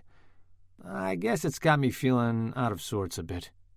I'm not used to women regretting their time with me, or at least not being so open about it. And sure, maybe I had thought Emma and I had some kind of chemistry. No matter. I have my pick of women, and there are thousands of women just like her across the city. Okay, maybe not just like her. I doubt any of them are quite as stubborn, or opinionated, or have quite those long legs, or those lips. You know, now that I think about it, maybe I won't even bother with women. Maybe I'll just throw myself into my new job. Actually, that's probably not a bad plan. What's on the agenda today? I ask Keegan as he follows me into my office. I glare down at the oak desk as I set my coffee down. I really need to see about replacing that monstrosity. Full schedule, says Keegan. That's why I got you the extra-large cappuccino instead of the usual large. He consults the tablet he's been carrying and starts reading off a list of the day's agenda items. Eventually, I wave my hand at him to get him to stop. I get it. I'm going to be chained to this desk all day, aren't I? Pretty much. But you said you wanted to meet with all the department heads this week.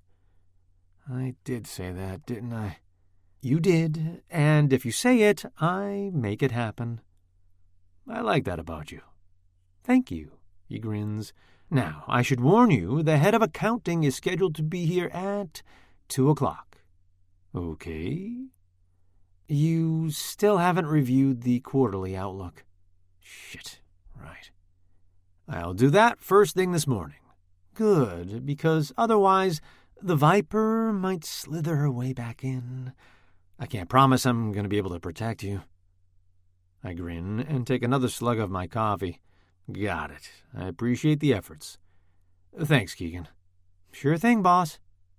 Boss. Now, there's a word that sounds foreign to my ears. I shake my head as he leaves my office, then rifle through the stack of file folders on my desk to find the quarterly outlook.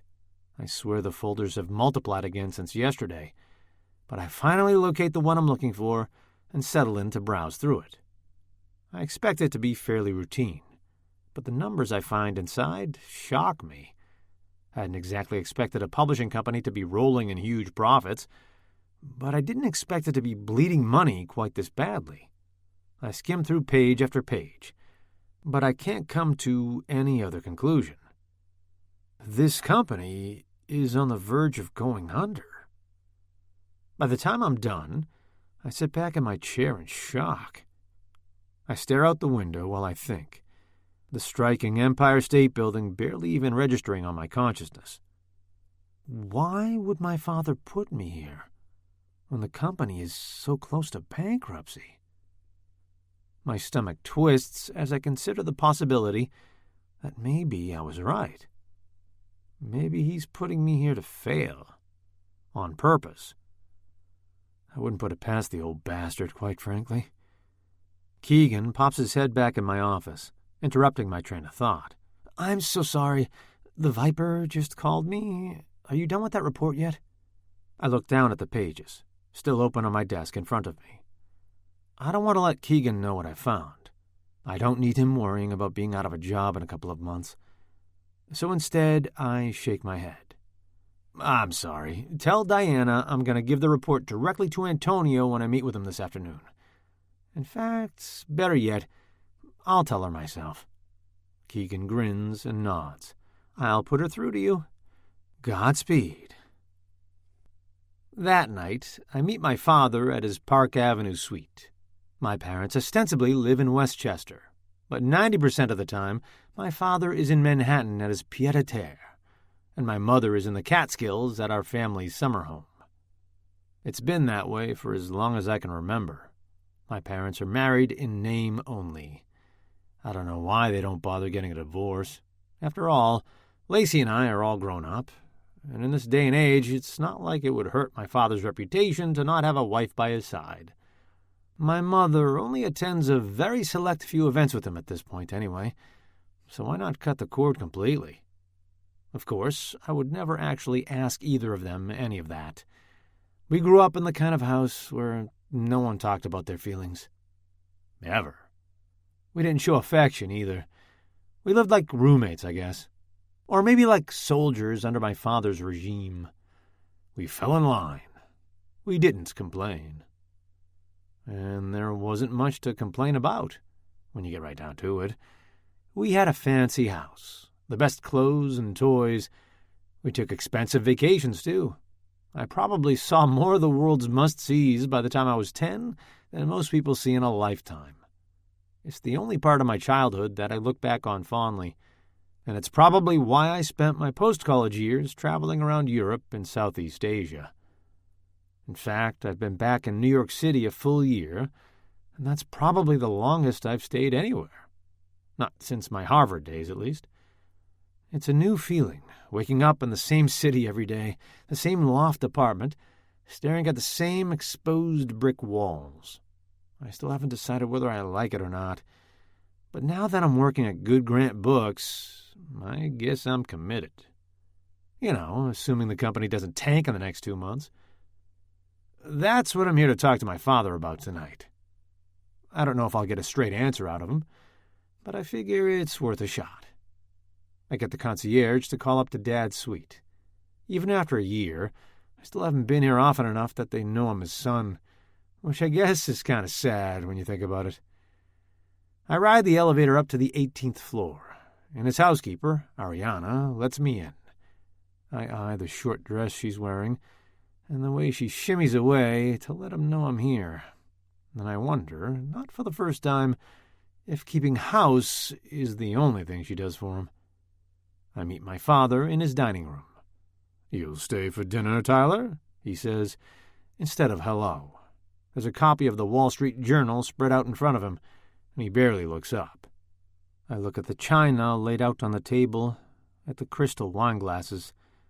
A bit of overkill, if you ask me. But I nod. Sure. He gestures to the seat across from him, his attention still focused on his newspaper. I slide into the chair, and we sit in silence for a moment. I scan my phone, scrolling through a couple of emails while I wait for him to finish, until I realize he's just going to sit there and read the whole thing. "So, work's going well," I announce, just to break the silence. My father grunts. He turns the page and still doesn't look up. You know, except for the fact that the company is going bankrupt. That gets his attention. He stares at me across the table, his bushy eyebrows raised. "Oh?" is all he says. I looked at the numbers today. The quarterly outlook is dismal. And when I reviewed the reporting from the last year, it was pretty obvious. The company's hemorrhaging money. My father is still staring at me, and I wonder if maybe I've made a mistake in coming here. I'm worried that he's going to insist on firing people. And even though I think something needs to be done, I don't favor my father's usual method of culling the herd. But instead, he does something that shocks me even more. He folds his newspaper closed, looks up at me, and says, "So, what are you going to do about it?" The question surprises me so much that I don't have an answer for him. He continues to stare at me from across the table, his large hands folded in front of his empty plate. "I'm still considering the problem," I say finally. "I've been meeting with the different department heads this week, trying to get a feel for where the pain points might be." My father nods, and I know that was an acceptable answer. "Keep me posted," he says. "I'd like to hear what you come up with." "Sure." I almost smile. I can't remember the last time my father entrusted me with something. I can't say I was too enthusiastic about working at Good Grant Books when he first told me about it, but maybe I could actually make a difference there. Maybe I could actually turn things around. Ariana appears with an opened bottle of red wine. She pours our glasses, then sachets back into the kitchen to put the finishing touches on dinner. My father holds his glass up in salute, and I do the same thing. The first sip of wine only reminds me of Emma, though, and of last night, and of spilling her drink, and of everything that came after. Suddenly, the wine tastes bitter on my tongue. I think my earlier instinct was right. I should swear off women for the next little while, concentrate entirely on my new role, and on turning the company around, and on maybe, possibly, impressing my father in the process. I just need to put Emma Holloway completely out of my mind first. 7. Emma. Emma! Seriously, enough moping! My roommate Lucy sets a giant plate of some kind of fudgy-looking cookies down in front of me, and I groan. "Are you trying to torture me?" "No, I'm trying to cheer you up. I work in butter and chocolate, remember?" I grimace at her, but I can't resist breaking off half a cookie and nibbling on it. It's like heaven on my tongue. Chewy, chocolatey, fat bomb heaven. "Now, what's going on?" Lucy asks, sliding into the seat across the dining room table from me. "You've been moping around since the launch, and I don't get it. Your book's selling like hotcakes." I know. She's right. I should be thrilled with how the book is doing, and I am. Really. Solange has been keeping me updated every day and sending me clippings of glowing reviews from readers and critics alike. 2 days ago, my book even cracked the bestseller list. It's a dream come true. And yet you look like someone just kicked your puppy, Lucy says. Come on, what's going on?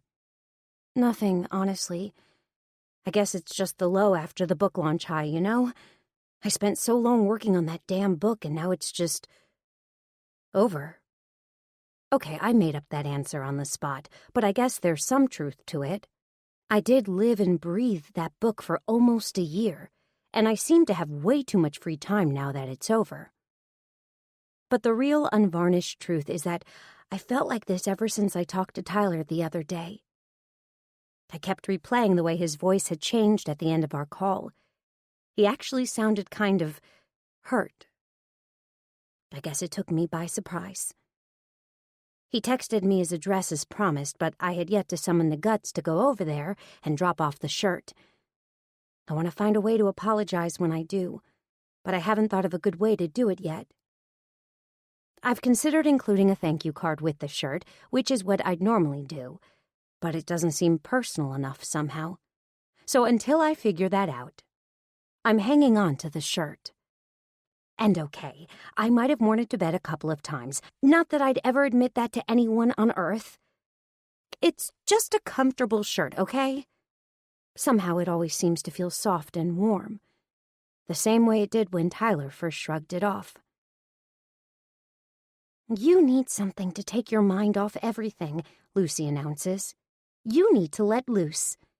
I try to smile. I am letting loose, I say, pointedly waving around the cookie I've been nibbling on. How much looser do you expect me to be? Lucy rolls her eyes. You know, most people would be thrilled to be roommates with a baking blogger. Free baked goods and all. I'm thrilled to have you, I insist. I'm just not so sure I can handle all the sugar. Well, you're going to have to get used to it. Lucy grins. She's got one of those gorgeous, wide smiles that lights up her whole face. She's also got a curvy figure, a perfect hourglass that I can't help but envy. When she eats cookies, they settle in all the right places. Not me. When I eat cookies, they travel directly to my inner thighs. Lucy and I met about a year ago at a networking event for women in social media. We hit it off right away. She runs a baking blog, and we really bonded over the challenges of working from home and trying to make new friends and having serious Instagram envy.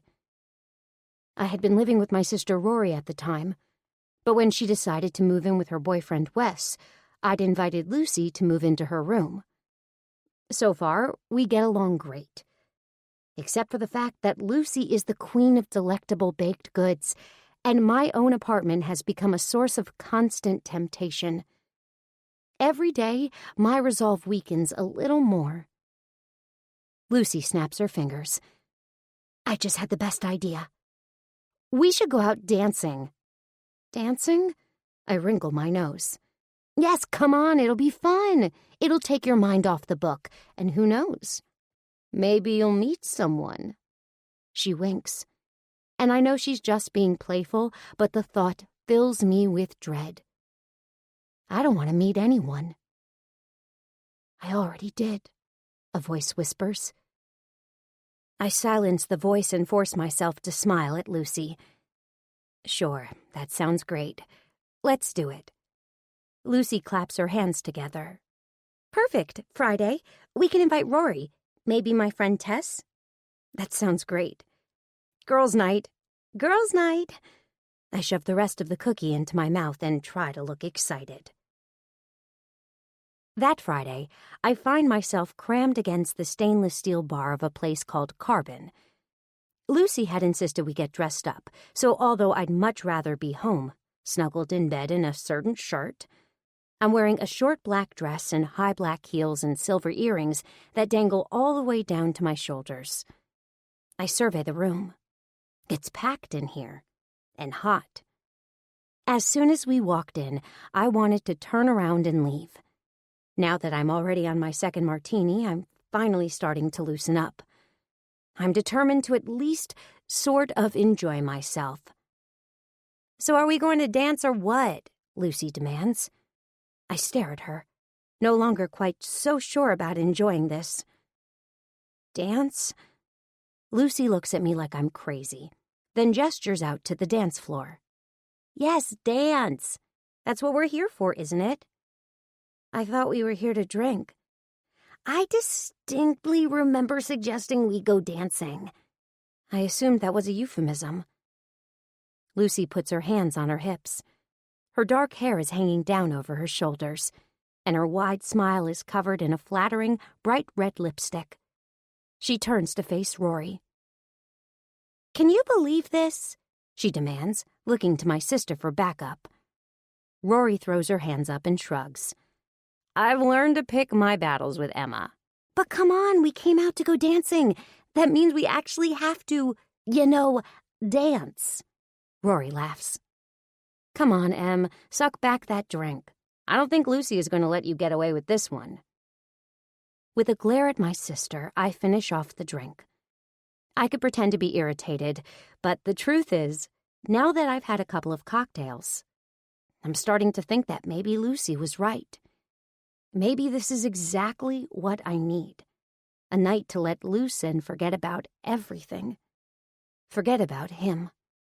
Ugh, no, don't even think about that. I set my glass down on the bar and face Rory, Lucy, and Tess. Well, let's do this. So we dance. We dance hard. We ignore every guy who tries to hit on us, and every time the DJ plays something too slow and sexy, we either bust out our most exaggeratedly bad dance moves, or we head to the bar for another cocktail. After one too many rounds, The songs start to blur together. So do the drinks. At one point I go to the bathroom, and when I sit on the toilet, I feel like the entire stall is spinning around me. I think it might be time to call it a night.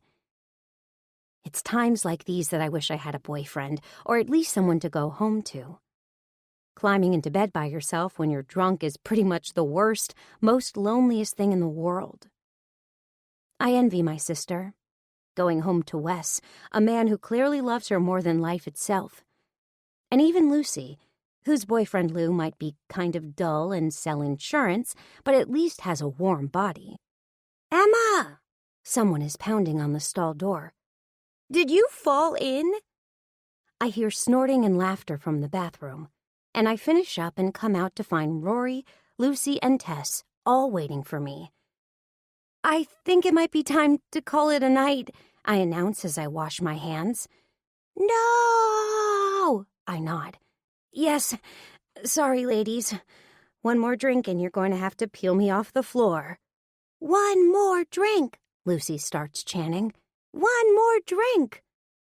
Rory and Tess pick up the chant, and the next thing I know, I'm peer-pressured back to the bar, clinking glasses with the girls as I down a very ill-advised cosmopolitan.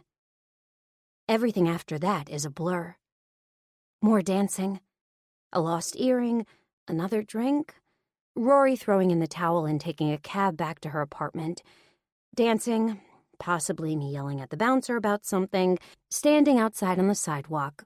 More dancing, freezing, trying to find a cab, saying goodbye to Tess, me and Lucy arm in arm, traipsing down the sidewalk. "Oh, lonely," I confess in a slur. "But you're so pretty," she slurs back. "No, you're pretty," I hug her. "And you have Lou." "I do have Lou, but you'll find someone. You wrote a book about it, remember?"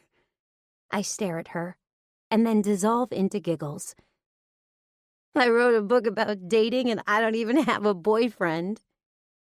Lucy blinks a couple of times, then throws her head back and cackles. "Oh my God, you did, didn't you?" "I totally did." I wipe my eyes. I don't know if the tears are from laughing or from abject sorrow, and I'm too drunk to care. "But you'll find someone," Lucy insists again. "You're only alone right now because you have high standards. You're just waiting for the right guy." "Yeah," I say, latching onto her idea. "That's right.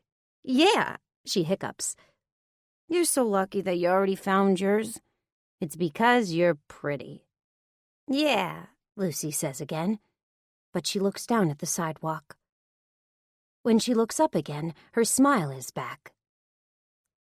"Lou's great, right? He's great." She sounds like she's trying to reassure herself. "He's totally great," I say firmly, or as firmly as I can as I stumble over my own shoe and fall against the window of a shawarma place. "He's great," she says again. I stop walking. "You should go over there." Lucy shakes her head.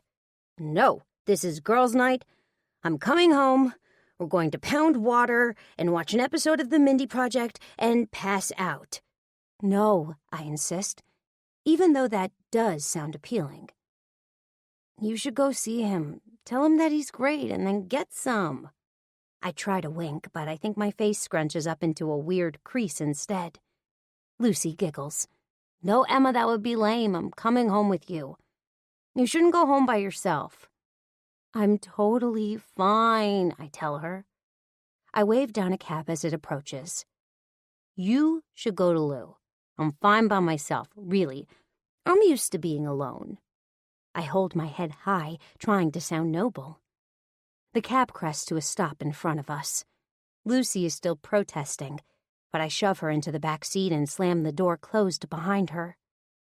She looks helplessly from the window as I wave her off. I stumble my way back onto the sidewalk and keep my eyes peeled for the next cab that turns onto the street. I'm already pulling my phone out of my purse, already scrolling through my text messages to find the one I'm looking for. It doesn't take long for another yellow cab to pull up in front of me. I throw myself into the back seat and give the driver the Tribeca address. The address I found in my text messages, sent to me the other day so that I could return a shirt. Tyler's address. 8. Tyler. It's 2 o'clock in the morning when my phone rings. I sit up in a panic, reaching blindly towards my nightstand. My first thought is my parents, that something has happened to one of them. God knows my dad's been on the verge of a heart attack for the last 10 years. My second thought is Lacey. She's got to be 7 months pregnant now. And even though I haven't talked to her in a few months, I get a sudden pulse-pounding fear that something's happened to her or the baby. Instead, when I stare down at the screen on my phone, it's the downstairs concierge's number that I see. What? I press the phone to my ear as I scrub my free hand over my eyes. I'm very sorry to disturb you, sir. It's Arnie, the night guy. He sounds deeply apologetic. There's a young lady here to see you. She was quite insistent. A young lady? Oh, shit, I don't like the sound of that. The last thing I need is a former one-night stand showing up at my apartment in the middle of the night and hoping to make it a twofer. Sorry, Arnie. Can you handle it? Don't let her up. Very good, sir. Of course. Miss Holloway, please don't put your feet in the fountain. Miss Holloway? Isn't Emma? What the hell is she doing here? Arnie, wait. I'm sitting up in my darkened bedroom, reaching for the jeans I'd tossed aside last night. Miss Holloway, he hisses again. I don't care that you've been wearing those high heels all night. The fountain is meant to be decorative, not therapeutic. I chuckle, trying to imagine Emma taking off her shoes and sticking her feet in the sculptural water feature in the building's lobby. I'm sorry, Mr. Grant, sir, Arnie is saying. It's fine. You can let her up. Are you sure, sir? She's quite, intoxicated. I huff out a laugh. Yes, it's fine. Thanks, Arnie. I pull the jeans on and go through the loft, turning on a few of the lights. A minute later, there's a pounding on my door. I pull it open, and Emma nearly stumbles in mid-knock. She rights herself, blinking at me in surprise. Then her face twists into a smile. Well, hello there. She leans against the doorframe. It's sexy, or at least it's supposed to be, except for the fact that she misses the doorframe completely and almost lands on the floor. I reach for her in time, and she falls into my arms instead. She looks surprised again, but she grins up at me. Hi, she says again. I can smell the vodka on her breath. But even without that, it's pretty clear that she's completely hammered. She's barefoot, holding a pair of stilettos in one hand, and she lets them fall onto my entryway floor. What's up, Emma? I ask, ushering her inside and closing the door behind her. Having yourself a little party? Yeah, she laughs. A party for one. But parties for one are no fun, Tyler. You know what I mean? She purses her lips and bats her big gray eyes up at me, and she twines her arms around my neck. Fuck. I'm not gonna lie, having her body in my arms is nice. Really nice. She's got on a tight little black dress, which shows off her equally tight body. Without her shoes on, she's shorter than I remembered, and the top of her head doesn't even reach my chin. She's only wearing one earring for some reason, but I write that off as a casualty of whatever chaos she's been causing tonight. You know what I mean, she says again. She nuzzles her lips against my bare chest as her hands slide over my abs, down towards my waist. It takes everything in my power. But I take a step backwards. How about I get you some water? She steps forward, closing the distance between us again. This time, she grabs hold of the waist of my jeans, trying to tug me forward. "I don't want water," she says, and what I think is supposed to be a throaty growl, but sounds a bit like a bridge troll. "I want you to fuck me." Well, fuck me. If I wasn't hard before, I definitely am now. I force myself to take another step back from her, then guide her into the living room area. "Emma, you're drunk. And while I'd be more than happy to fuck you when you're sober, I'd never forgive myself if I took advantage of you right now." "I'm not drunk," she insists. "I'm jazzed." Right. I ease her down onto the couch. "Stay right there. I'm going to get you some water." In my kitchen, I get Emma a tall glass of water, and down one myself, too, before I go back out there. I need to keep my cool, because there's no way she's going to be happy about any of this tomorrow. I emerge back into the living room and freeze. Fuck. "Don't you want to fuck me again, Tyler?" Emma has taken a few steps away from the couch and faces me. She's peeled off all her clothes and is completely naked. She bites her bottom lip as she holds my gaze. I hadn't gotten a good look at her body the other day in the bathroom at Veneer, but I'd pictured it many, many times since, and none of those fantasies even came close to the reality. Emma Holloway is fucking perfection. Toned muscles, smooth skin, long legs, big tits. Soft in all the right places. A literal dream woman. And now she's running her hands over her tits, pinching her own nipples. They pucker, pulling the skin taut, almost begging my lips to surround them. "Come on, Tyler," she says again. Her hands travel down over her smooth stomach and between her legs. She parts herself and fingers her clit as I watch. She's still looking at me, her eyes burning into me. "Don't you want to be inside me again?" Well, in that moment, there's honestly never been anything I've wanted more. My dick strains against the jeans I'd tugged on, and I picture turning her around, leaning her over the arm of the couch, and taking her from behind again. Or maybe spreading her thighs and making her come all over my tongue this time.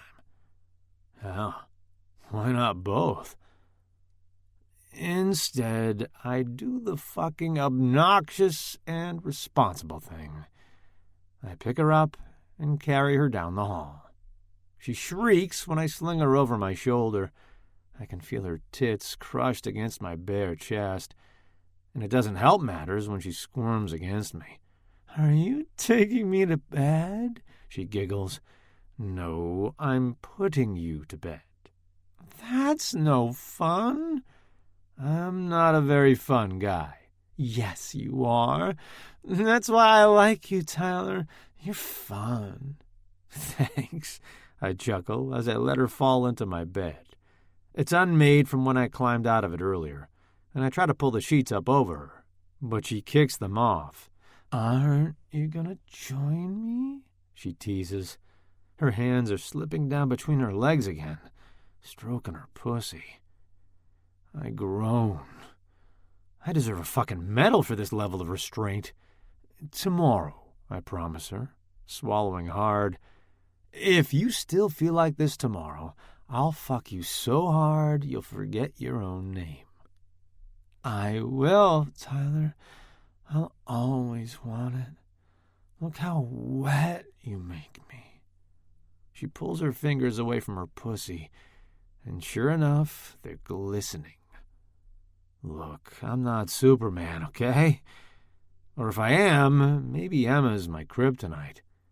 because I grab her wrist and bring her hand to my mouth, sucking her fingers one by one, cleaning every last drop of her cream off her. She tastes exactly how I would have expected her to taste. Better even. Sweet, ripe, and juicy, like summer berries. Emma stares up at me with wide eyes as I taste her fingers, then squirms on the bed when I let her go. I close my eyes and take a deep, steadying breath. Get some sleep, Emma. We have all the time in the world tomorrow. We can have an entire lifetime if you want it. The words fall from my mouth before I even realize what I'm saying, and I thank God that Emma is probably too drunk to read anything into it. Okay, she smiles. She finally lets me pull the covers over her. Once her body is out of sight, I feel a little of my composure return. Good night, Emma. I start to turn off the lamp, but she grabs my arm. Tyler, wait. What? I'm sorry. For what? For the other day, when I said you were a mistake. You weren't a mistake. Oh? She shakes her head, her brown hair tumbling over my pillow. It's just, I'm not used to breaking the rules. I chuckle. I got that impression. Do you forgive me? Of course. Good. She relaxes and pulls the blankets up to her chin, snuggling in. I reach again for the lamp, but she sits up. Tyler, wait! What now? I just had a great idea. What's that? Let's go get tacos!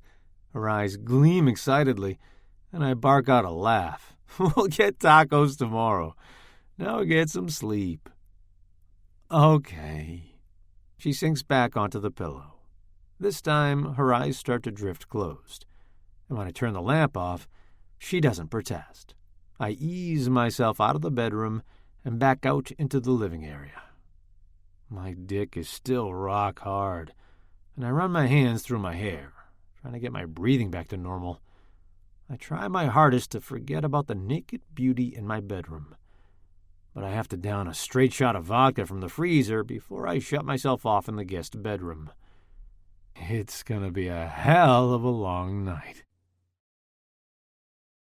9. Emma. It burns. Oh God, the sun, it burns.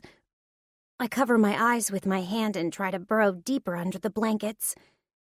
I'm torn between needing to get up and go to the bathroom and not wanting to move a muscle. Because if I do, my head might crack open and spill its entire contents all over the floor. I reach blindly for the nightstand, trying to find my phone so I can check the time. I grope around, but nothing feels familiar. I crack one eye open and peek out, and then sit bolt right up in bed. Oh, fuck. Sitting up that fast was a bad idea. I keep my hand over my mouth, trying not to vomit, while I scan the room. Where the hell am I? I'm on a low-platform bed in a room with brick walls, huge windows, pale wood floors. Not a room I've ever been in before. I'm alone, thank God, but somewhere distantly, I can hear the sound of running water, like a shower maybe. I peek under the sheets and groan. I'm naked. What the ever-loving fuck did I do last night? I snatch at the memories that flow thickly through my mind, dancing at Carbon with the girls, pushing Lucy into a cab and sending her off to lose, getting into a cab of my own and going, oh shit. Tyler. No, no, no, I whisper to myself. What had I done? Bits and pieces of it flicker back into my mind, accosting his doorman and demanding to be let upstairs, skipping through the fountain in the lobby, then coming up here and begging him to fuck me. Ugh, I groan out loud. What the hell was I thinking? I've got to get out of here. I clutch the sheet to my body and scan the room, but I don't see my clothes anywhere. Another memory flickers back in. peeling off my clothes in his living room, touching myself, trying to tempt him into something he clearly didn't want to do. I bury my head in my hands. I've never been so humiliated in my life. Good morning, sunshine. I groan without looking up, and I hear Tyler chuckle. I spread my fingers just enough to peek at him and find him standing at the doorway of the bedroom, holding a glass of water and what looks like a bottle of Advil. I want to bury myself under the covers, but I really want that water too, so I reach one hand out and make the gimme motion. Tyler hands me the glass of water, and I take a long, grateful swallow as he sets the bottle of pills down on the nightstand. What do you think? He says, as he sits on the edge of the bed near my feet. Still want tacos? Ugh! My stomach churns, and I have to put my hand over my mouth. I don't even think I can say the T word. I might throw up. He laughs again, and I glare at him. How dare he get so much amusement out of my misery? I thought so. Think you can stomach pancakes? The word doesn't make me hurl, so I try to contemplate eating them, and find that my stomach doesn't revolt. I think so. Maybe. Then you hang tight. I'll make some. You can make pancakes? Of course, I'm an excellent cook. As long as you want pancakes, French toast, or scrambled eggs. So you only do breakfast foods? Pretty much, yeah. He grins, and even though my head aches and it hurts to blink, I can't help but like that smile. It's warm. Kind. It's a smile that says he's the kind of person who won't judge you for drunkenly throwing yourself at him. He's about to get up off the bed, but I nudge him with my foot. Can you bring me my clothes? I try to sound nonchalant, like it's NBD that I'm lying here still naked. He grins again, but this time it's not quite so kind. This time, it's downright evil. I don't know, he teases. You didn't seem interested in wearing them last night. I put the pillow over my head. Don't remind me. He tugs the pillow back off. I happen to like your little show. A lot. My skin is burning red hot, and I could barely look at him. Despite my raging hangover, there's a small, lustful part of me that wants to pull Tyler under the covers with me and do everything I wanted to do last night. If it wasn't for the fact that there's a very real risk I might throw up on him, I'd do just that. I'm sorry, I tell him instead. That's so not like me. Oh, I don't know about that, he says. I think the real Emma Holloway might have made another appearance last night. I shake my head. No way. That was my evil twin. She was the one you met at the book launch, too. If you say so. He chuckles, then disappears out of the room and, a minute later, returns to deposit my clothes from last night on the foot of the bed. Take your time getting dressed. In fact, feel free to not bother getting dressed at all. I quite enjoy having you naked in my apartment. After he leaves, I stare down at the scraps of fabric. A tiny dress and even tinier underwear. So not what I feel like putting on right now, but it'll have to do. I tug the dress on, but the thong looks so uncomfortable that I can't bear the thought of putting it back on. When I'm ready, I pad barefoot down the hall, trying to find a bathroom. I clean myself up as well as I can, running my fingers through my tangled hair, squeezing some of Tyler's toothpaste onto my finger, and scrubbing away last night's booze breath. By the time I emerge, I feel at least semi-human. I find Tyler coming out of the kitchen holding a spatula. He's only wearing a pair of perfectly worn jeans, no shirt, his hair still wet from the shower. Even though I'm so hungover, I could cry. I still take a moment to admire his sculpted chest, his washboard abs. The man was carved with a fine knife, that's for sure. Perfect timing, he announces. 1 pancake or 2? Just 1 for now, testing the waters. He grins and disappears back into the kitchen for a minute. I look around the apartment while I wait. It's a loft-style place with high ceilings and exposed brick and big windows that overlook Washington Market Park. It suits him, I think, though I'm not quite sure how I think I know him well enough to even know that. It just does, though. It's stylish in an effortless sort of way. Warm and cool at the same time.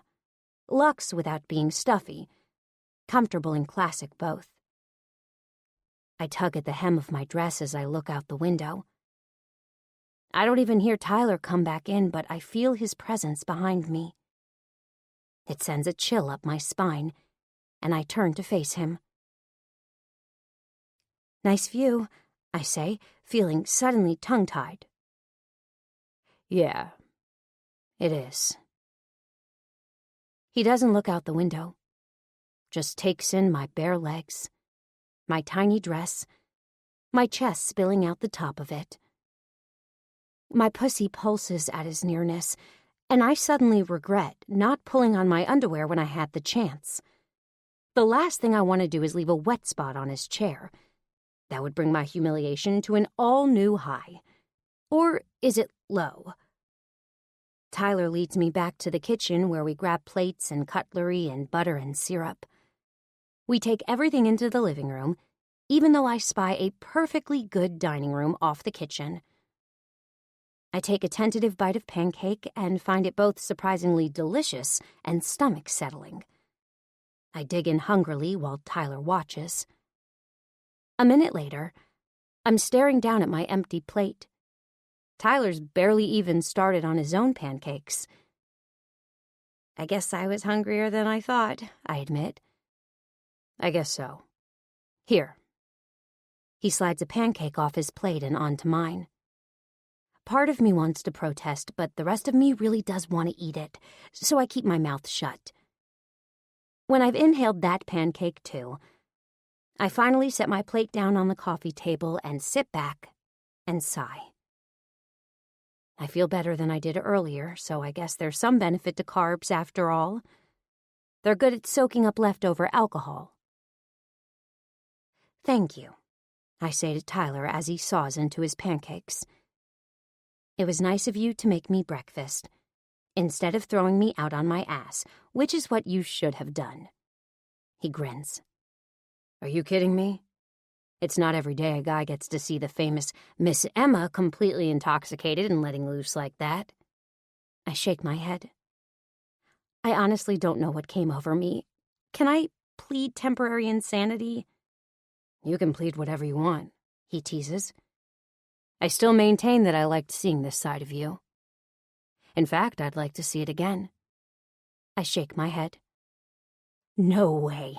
I'm swearing off alcohol for the foreseeable future. No alcohol needed. I told you, Emma, I think there's a bad girl buried under there. She just wants you to let her out once in a while. I snort. Trust me, there's no bad girl.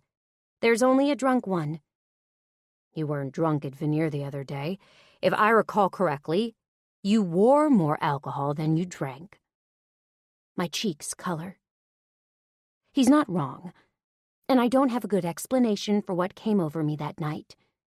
Sure, I could blame last night on the booze, but maybe it had more to do with Tyler than excessive martinis. Let me take you out. For real. He's leaning towards me, and his gray eyes are focused and intense. I bet you I can bring out bad Emma. No! I snap my mouth shut as soon as the word is out. I don't know if it's really the answer I wanted to give, but it's the one that came out instinctively. Tyler seems undeterred. Come on. You've already broken 3 of your rules. What's a few more? 3? I snap my head around. Chapter 5. No sex on the first date. Chapter 3. Never be the first to call. And Chapter 4. No drunk dialing. Now, to be fair, that chapter didn't explicitly forbid showing up at a guy's apartment, fingering yourself and begging for sex, but I'm gonna assume that was implied. My cheeks are as hot as the sun. But somehow the way Tyler's grinning doesn't make me feel as embarrassed as I should. So, what? You memorized my whole book? Pretty much. I have to admit, the fact that he read it at all is flattering. The fact that he can recite it is even more endearing, if a little obnoxious. So, what do you say? Let me prove to you that you've got a wild side. If you don't have fun, I'll never bug you again. You can even keep the shirt.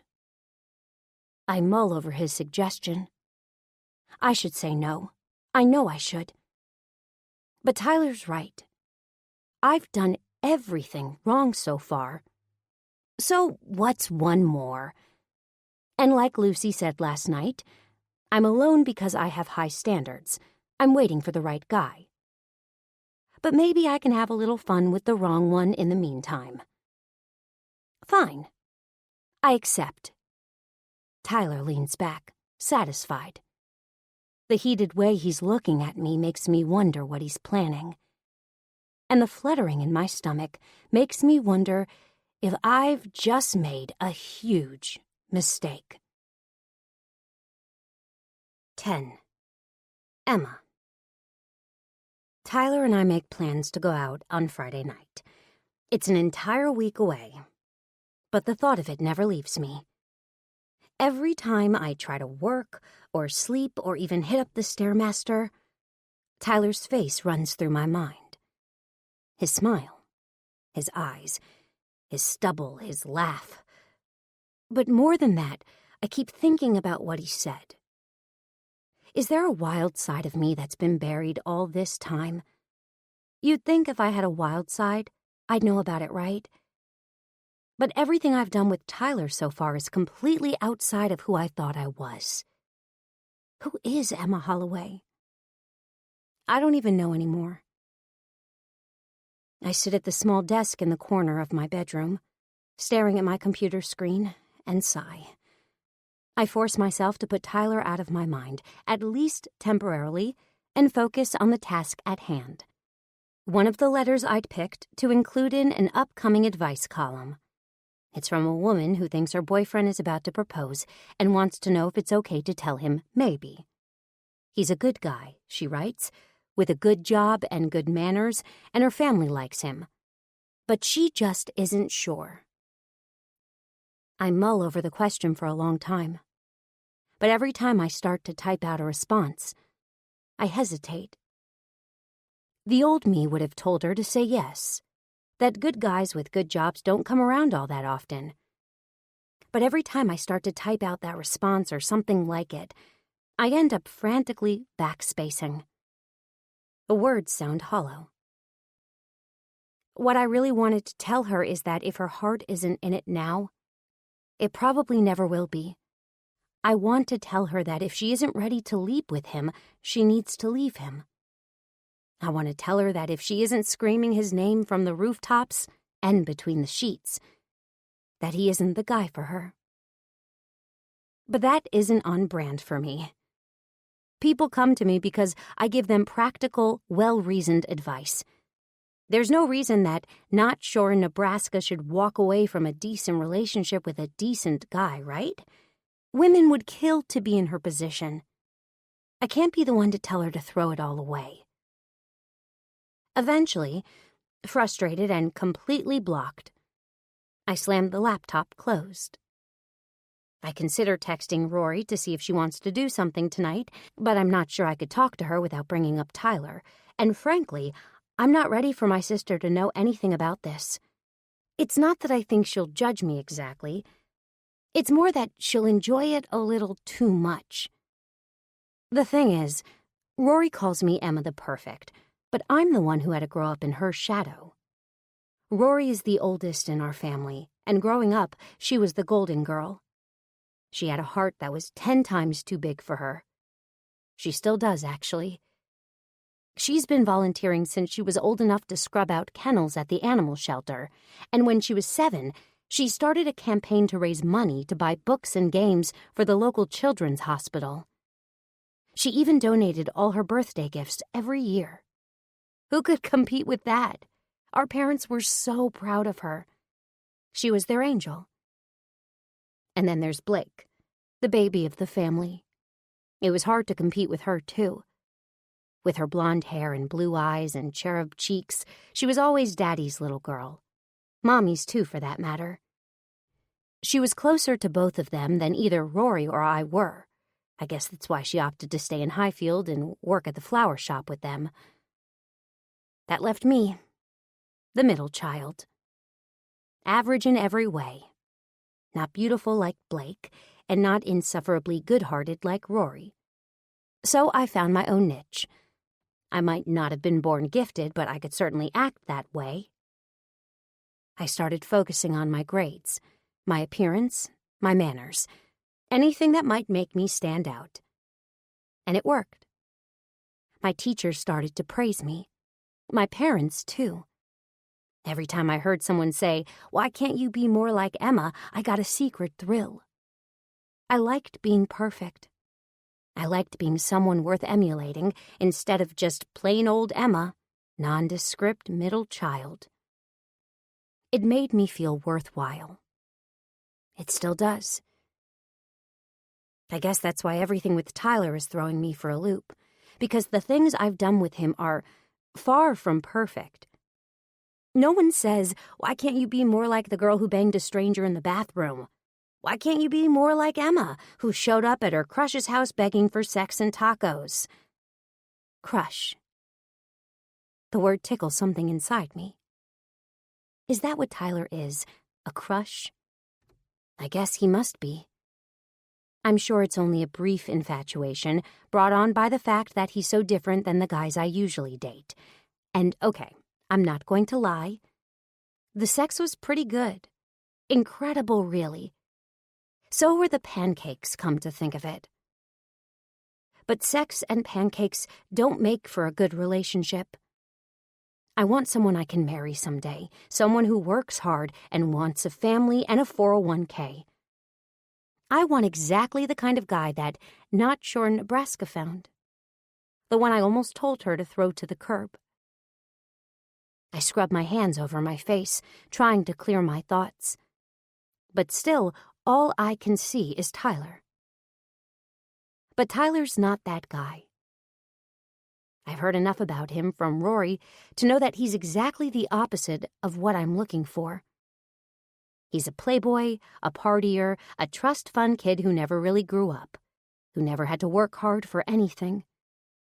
The fact that he's even running Good Grant Books seems like a bizarre anomaly, a blip in the treasure map of Tyler Grant's life.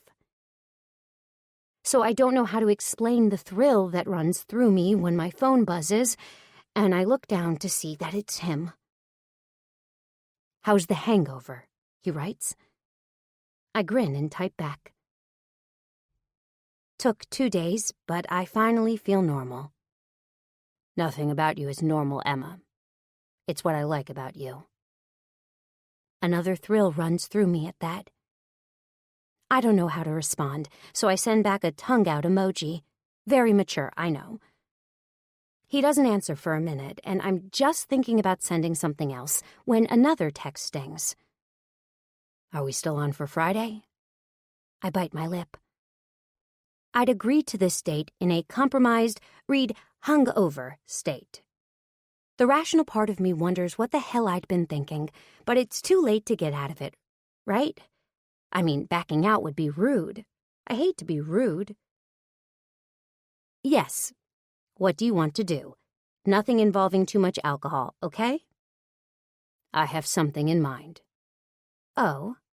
"Something that will let us see what kind of Emma is hiding out under that poised exterior." "Oh." My heart thrums in my chest. I can't imagine what kind of date he has in mind. I'm not even sure I want to know. Except I totally 100% do want to know. This time, he sends back an emoji, a winking face. I swallow. Looking forward to it, I finally manage to type, even though my hands seem shaky. Good. There's a brief pause, the pulsing dots letting me know he's still typing. Finally, his next message comes. Make sure you wear a dress. You'll see why on Friday. Something about his message makes me shiver. Am I really going to do this? What the hell is Tyler planning? I feel nervous and excited and skeptical and curious all at once. Still, I manage to type out one more message in response. Where should I meet you? 11. Emma. On Friday, I follow Tyler's instructions and find myself at an intersection in Greenwich Village. He told me it would be best if we could meet out here on the street, but there doesn't seem to be anything around here but clothing stores and galleries. I wonder which of these we're going to, and why Tyler would choose this place. I expected a flashy restaurant, something with expensive wine and huge slabs of imported beef. That seems like his style. There isn't anything like that around here. I tug at the dress I'm wearing. Another little black dress, of course, because let's be honest, I don't really own any other kind. And check the time on my phone for the 100th time. He's not late. In fact, I'm early, but I'm still anxious for him to get here. My heart leaps when I see him come around the corner. More than I expected to, actually. I try to force myself to look cool as he approaches, but I can't help but check him out. He's wearing a blazer, like the first time I met him, but this time he's paired it with jeans. Expensive-looking ones, the kind that sit just below his waist and hug his muscular thighs in exactly the right way. His dark hair is perfectly tousled, and his gray eyes light up as soon as he sees me. You look great, he says, leaning in and kissing the corner of my mouth. I touch my fingers to that spot as soon as he pulls away. I can't keep the dumb smile off my face, but it gets more heated as Tyler proceeds to look me up and down, eyeing my bare legs appreciatively. So do you, I muster. He grins. I'm glad you found the place okay. Yeah, about that. Where exactly are we going? Instead of answering, Tyler points up, right above my head. I crane my neck and finally see a sign I hadn't noticed before. It's painted black. Matte. The lettering is black, too, but a high gloss this time so that it stands out a bit, but discreetly. It says, darkly. Nothing else. The sign itself is small, not much bigger than a Prada handbag. No wonder I hadn't seen it. What is this place? My genuine curiosity is getting the better of me, and for a second, I almost forget to be nervous. It's a restaurant, but it's kind of special, more like a dining experience. A dining experience? Color me intrigued. Tyler takes my hand and pulls open a heavy door. Inside is a stairwell, descending down into a dark interior.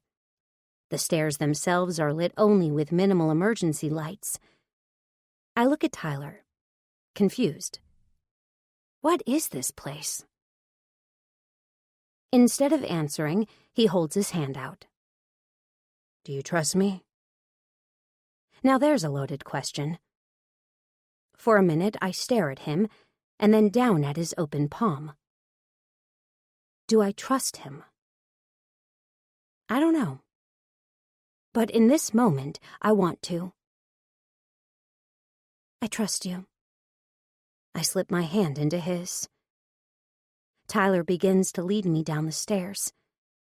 When the heavy door swings shut behind us, the stairwell gets even darker. I can barely make out Tyler's form in front of me as we carefully pick our way down to the landing below. I can't believe this place exists. Surely, this stairwell alone is a lawsuit waiting to happen. When we get to the bottom, I still can't see anything. There's one lone glowing red light in front of us, It looks like a buzzer of some kind. Tyler punches it. I squeeze his other hand. I'm more nervous than ever. Where the hell is he taking me? There's a noise like shifting metal and a slight breeze. I can feel more than see. A door open in front of us, but it's as dark on the other side as it is on this one. I grip Tyler's hand like it's a life preserver. Good evening. A voice comes from the darkness. I can only make out the faintest outline of the man in front of us, lit in red from the dim glow of the buzzer. Welcome to Darkly. Is this your first time here? Yes. Tyler's voice comes from beside me. Then allow me to explain to you how things work. First, please take hold of this rope. I'll use it to show you to your table. How many of you are there? 2. Reservation under Grant. Ah, yes. Welcome, Mr. Grant. Is your date with you? She's right here. Tyler squeezes my hand. Hi, I squeak. It's so weird to not be able to see the man we're talking to. I can barely even see Tyler. This is already officially the weirdest date I've ever been on. Tyler wedges something into my hand. It feels like a piece of nylon rope. I can tell he's holding on to it with his other hand. There's a gentle tug on it, and I realize our host is holding the other end. My name is Paul, he says. Please follow the rope. Step carefully. There are no more stairs, and the path is quite clear, so as long as you walk slowly and keep hold of the rope, you should have no problems. I realize this is a bit disorienting. That's completely normal. He tugs the rope again, and Tyler and I shuffle forward in the direction he leads us. Darkly is a completely unique all-dark dining experience, the only one of its kind in New York City. It was founded on the belief that by removing the sense of sight, diners could develop a much deeper appreciation for the nuances of the food being served. The smells, the taste, the feel, even the sounds are enhanced. You'd be surprised how delicate a knife slicing through the finest steak can sound. I blink in surprise. I listen closely and realize we do seem to be moving through a restaurant. There's soft music playing, a hum of conversation, silverware clattering against plates. A rich, garlicky aroma permeates the air. Our chefs range from the classically trained to modern geniuses of molecular gastronomy. Each night is different, and there's something for everyone. To facilitate a smooth dining experience, all our servers, including myself, are legally blind. That means we're used to operating without the use of our sight and are better able to support you in having a comfortable dining experience. I'll be your guide for the evening, so to speak. I blink against the dark. I keep expecting my eyes to adjust, but it's completely pitch black in here. I feel blind, disoriented, intoxicated. I'm holding too tight to the rope to reach for Tyler, but I can feel the warmth of him in front of me. I try to concentrate on that as we move. I'm coming to a stop, Paul cautions. Tyler and I both stop, although I bump into Tyler's back and giggle nervously. He reaches back and slips his arm around my waist, pulling me to him. In the darkness, his spicy cologne envelops me, making me feel almost delirious for a second. I'm putting you at a 4-person table, Paul explains. There are 2 chairs on this side and a bench on the other side. Would you like to sit next to or across from each other? Next to, Tyler answers quickly. I shiver. I'm glad to be able to sit beside him in the dark. It would feel less weird if I can feel him next to me, I think. Very good. Slide in right here, then. Ladies first. Tyler nudges me forward, and I feel Paul's hand reach for me. I take it and let him guide me past the table, to the bench on the other side. I relax a bit once I'm finally sitting and shift over as Paul guides Tyler in the same way. I relax even more when I feel him sink down onto the bench next to me. His hand immediately wraps around my back, pulling me to him. I still feel so disoriented that I lean in close to him. His presence feels comforting, solid. "Can I start you off with a drink?" Paul asks. Every time I hear his voice, I jolt a little. Without seeing him, I never quite know where he is or what he's doing. "A bottle of red. Something strong," Tyler answers. "Very good. I'm leaving your table now and will return with your drink shortly, and then we'll discuss your meal. I won't be long." With that, Paul disappears, or at least I assume he does. For all I know, he could be standing in front of our table still. I can't see anything, even now. My eyes haven't adjusted at all. I'm completely blind. I lean into Tyler. Having him next to me is a comfort, but it also sends a dark thrill through me. Somehow not being able to see him makes this whole thing feel more intense, more intimate, which I realize was exactly his intent. "What do you think?" he asks. "Is this okay?" "It's kind of freaky," I laugh. "How'd you find out about this place?" "I had a friend who brought a bunch of people for his birthday once. I couldn't make it, but they said it was an experience to remember. I figured if I'm going to take the famous Miss Emma on a date, it better be something to remember, too." I laugh and swat playfully at his arm. Tonight I'm just Emma. He leans in close to me. I can feel his breath against my ear, my neck. "You're never just Emma," he murmurs. Goosebumps speckle my skin. I can't see him, but I know his lips are just a couple of inches from mine, that if I were to turn my head, lean forward, I could find his lips with mine. "I'm back with your wine," Paul announces from somewhere in front of us, interrupting the moment. I sit up straight, embarrassed, even though he can't see us. "I'm setting the glasses on the table now, and we'll pour 2 glasses of wine." He narrates everything he's doing, which helps orient us with what's happening. But the whole thing still feels surreal. "Your glasses are on the table," he says, after we've heard the wine pour. "Reach your hands out slowly. I recommend sliding them directly over the table so that you don't accidentally knock the glass over." I reach my hand out as instructed, but instantly run into Tyler's hand doing the same thing. I giggle again as he runs his thumb over mine, then keep reaching until I find the base of my glass. Relieved, I pick it up slowly and try to bring it to my lips. It's both easy and surprisingly hard. My muscles know how to lift a wine glass, how to take a sip, but the rim of my glass hits my cheek first, and I laugh again as I move it closer to my lips. When I finally make contact, I tilt the glass.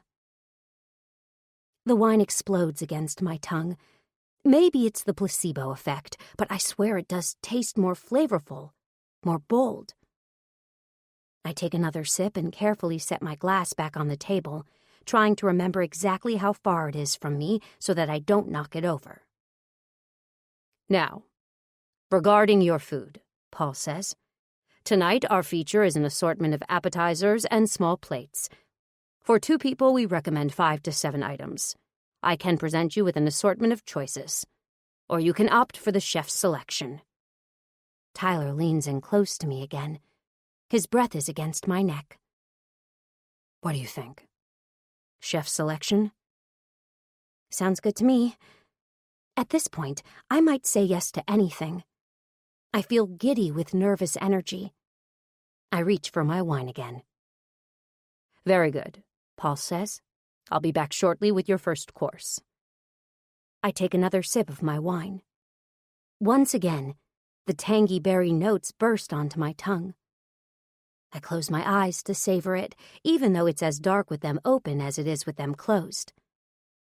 "There's that little moaning noise I like so much," Tyler's voice cuts into me, and I flush. I didn't realize I'd made a noise. Do you know how long I've been waiting to hear that moan again? His voice is a low growl, and it runs through my veins like liquid fire. I jolt as his lips touch my neck. His tongue traces a line up towards my ear before he nips at my earlobe. And I'm going to make you moan again before this night is over. That's a promise. Oh, I squeak. Suddenly, a vision of me and Tyler back at his apartment flashes through my mind. Of him tossing me onto his bed, fucking me the way I'd wanted him to the last time. I mentally promise myself that this time I'm damn well going to be sober enough to enjoy it. I set my wine glass back on the table. Paul returns, and his voice cuts through my reverie. I have your first course, he says. These are honey-soaked figs stuffed with goat cheese. I'm going to set it down on the table in front of you. I'm also putting cutlery wrapped in napkins, though we recommend using your fingers. It adds to the experience. He sets the plate down and shuffles away from our table, leaving us alone again. I reach for the plate, but Tyler grabs my wrist. His grip is firm as he pulls my hand back. Let me, he says. Okay. I sit back, blinking. The next thing I know, Tyler is running his fingers over my jaw. His thumb caresses my bottom lip, parting it slightly. Then he touches what I realize is the sticky, honey-coated fig against my lip. Taste, he says. His voice is low, deep. Even though I can hear other people in the restaurant, they don't seem to be close to us. All I can hear and feel is Tyler next to me, the fig against my lip. I reach my tongue out and taste it tentatively. Tyler feeds it to me gently, his thumb running over my lip again as the fruit slips into my mouth. I chew it slowly. It tastes amazing, sweet from the honey, tangy from the goat cheese. Make sure you get every drop. Tyler's thumb is against my mouth, and I can taste the honey on his skin. I suck his thumb into my mouth, swirling my tongue around it. He groans, and I press my lips tighter around his thumb before slowly pulling my mouth away. Good, he finally manages. Delicious. I swallow. You should try it. Here. I reach my hand out slowly across the table, feeling carefully with my fingers until I find the plate, and then pick up a sticky fig. I try to bring the fruit to Tyler's lips, but I have no idea where his face even is. I use my free hand to reach for him. I find his chest and walk my hand up until I find his chin. I press my fingertips against his lips. I bring the sweet fruit to his mouth, and he takes it gently, running his tongue over his lips and then over my fingers. Good, I squeak. Delicious, he says, low, gruff. Sticky. I startle as his lips connect with mine. He finds the corner of my mouth and then moves to kiss me fully. I can taste the honey on his lips, on his tongue. It feels sensual, erotic, kissing him in the dark. The tangy taste of the fig still on my tongue. I squirm in my seat, wanting to feel Tyler's amazing lips in other places. We go through the entire meal like this, taking turns feeding each other, kissing in between bites. His lips become the palate cleanser between courses. We make our way through bacon butter radishes, beef fillet with red onion jam, toasted brioche with creme fraiche and caviar. Every course tastes more exquisite than the last, but the thing that tastes the best is Tyler's mouth against mine. I can't get enough of it. I'm greedy for it. By the time Paul brings our dessert course, chocolate-covered strawberries with amaretto whipped cream. I'm not hungry for food anymore. All I want is Tyler. This whole meal has been one long session of extended foreplay, and now my pussy is wet and throbbing, desperate for the relief that only really good sex can bring. I squirm closer to him, practically in his lap now. I can feel his breath in my hair. "Open," he says. I part my lips and let him put the strawberry into my mouth. Like everything else, it's beyond delicious. The sweetness bursts onto my tongue and I lean in to kiss Tyler, letting him taste it too. We kiss for a long time, until the taste of strawberry is long gone and there's only the even sweeter taste of him, of us. "Will you take me back to your place?" I whisper when we finally pull apart. Somehow, even in the dark, I can sense Tyler's grin. His breath is steady and even. He runs his hands through my hair. "Why do we have to wait?" he growls. My breath catches. "What?" I said, "Why do we have to wait?" And then his hand is on my inner thigh, sliding upwards. 12. Emma. I snap my legs closed, trapping Tyler's hand between my thighs. "What are you doing?" I hiss. "Relax." He chuckles. His mouth moves to my jaw, trailing a line of kisses down my throat. "There's a bad Emma in there. I know there is." His mouth against my skin is making me dizzy, but I try to stay strong. There might be a bad Emma, but she's not this bad. I focus on keeping my voice steady, even though my whole body is trembling. We're in the middle of a restaurant, which is pitch black. Still what? He kisses lower, his lips grazing the exposed skin of my chest, while his hands travel up over my ribs until they're cupping one of my breasts. "Still," I swallow. "People might hear us." "So I guess you'll have to try to be quiet." He's running his thumb over my nipple, which is puckering under his touch, even through the fabric of my dress. I know I have 1,000 other reasons why this is a terrible idea, but I suddenly can't think of a single one of them. I slowly ease my thighs open, freeing Tyler's hand. My pussy is pulsing. That traitorous part of me wanting only for him to touch me and not caring that we're in public. But Tyler decides to tease me, and instead of going where I want him to, he just strokes my inner thighs. Up and down, from my kneecap to the softest part at the top, but never getting quite as close as I need him. His other hand is winding through my hair, and he pulls me in for another kiss. This kiss is different than the ones we shared while we were eating. Those kisses were foreplay, but this one is the real deal. He claims me with his mouth, his tongue pushing past my lips and stroking my own tongue, my teeth. He tugs my hair, tilting my head back so he can kiss me even more deeply. I can feel him tugging at the neck of my dress. It's a stretchy fabric, and he pulls it down easily. Even in the dark, I can feel how my bra is exposed. I gasp a little and pull away from Tyler's kiss. "What are you doing?" "I'm freeing your amazing tits so that I can put my mouth on them." "Oh."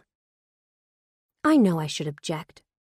Really, but suddenly, the thought of his tongue on my nipples is pretty much the only thing I want. The only thing I can think about. He shoves the fabric of my bra down, too, and suddenly my breasts are completely exposed. In the middle of a restaurant. Okay, a completely dark restaurant, but still. I only have a brief moment to dwell on that detail because Tyler is back to trailing a line of kisses down my throat. This time he finds my breasts with his mouth, wrapping my nipple between his lips and flicking it with his tongue. I moan, and he chuckles. The vibration of it sends another hum through me. While his mouth works one nipple, he uses his hand to tease the other one, pinching it as he caresses the first one with his tongue. Maybe it's the darkness, but every sensation feels more heightened than it ever has. Every swirl of his tongue sends a bolt of lust through me. Every pinch makes my body arch, my hips lifting right up off the bench we're sitting on. He keeps touching me until I'm almost convinced I might come from this alone. "Tyler," I pant. He pulls away. "What?" "Oh my God," I laugh nervously. "This is a lot." "In a good way?" I think for a minute and bite my lip. "Yeah, in a good way." "Good." I can hear him smiling even in the darkness. "Then take your panties off." "Take my—" "Yes, but—" "Emma." The growl in his voice is so powerful, so commanding, that without stopping to think about it, I lift my hips. I reach under my dress and find the lacy fabric of my underwear, then shimmy it down over my legs. "Give them to me." I swallow and drop the small, damp scrap of fabric into Tyler's waiting hand. I don't know what he does with them, and I have no time to think about it, because his hand is trailing up my thigh again. I wriggle against the back of the booth, trying to guide his hand up higher, but he takes his sweet time. "Spread your legs, Emma," he whispers. My heart catches. No one's ever talked to me like this before. Certainly not the polite, well-mannered men I've dated in the past. Am I really going to do this? Am I really going to do what Tyler says? But yes, it seems I really am, because I let my knees drift apart.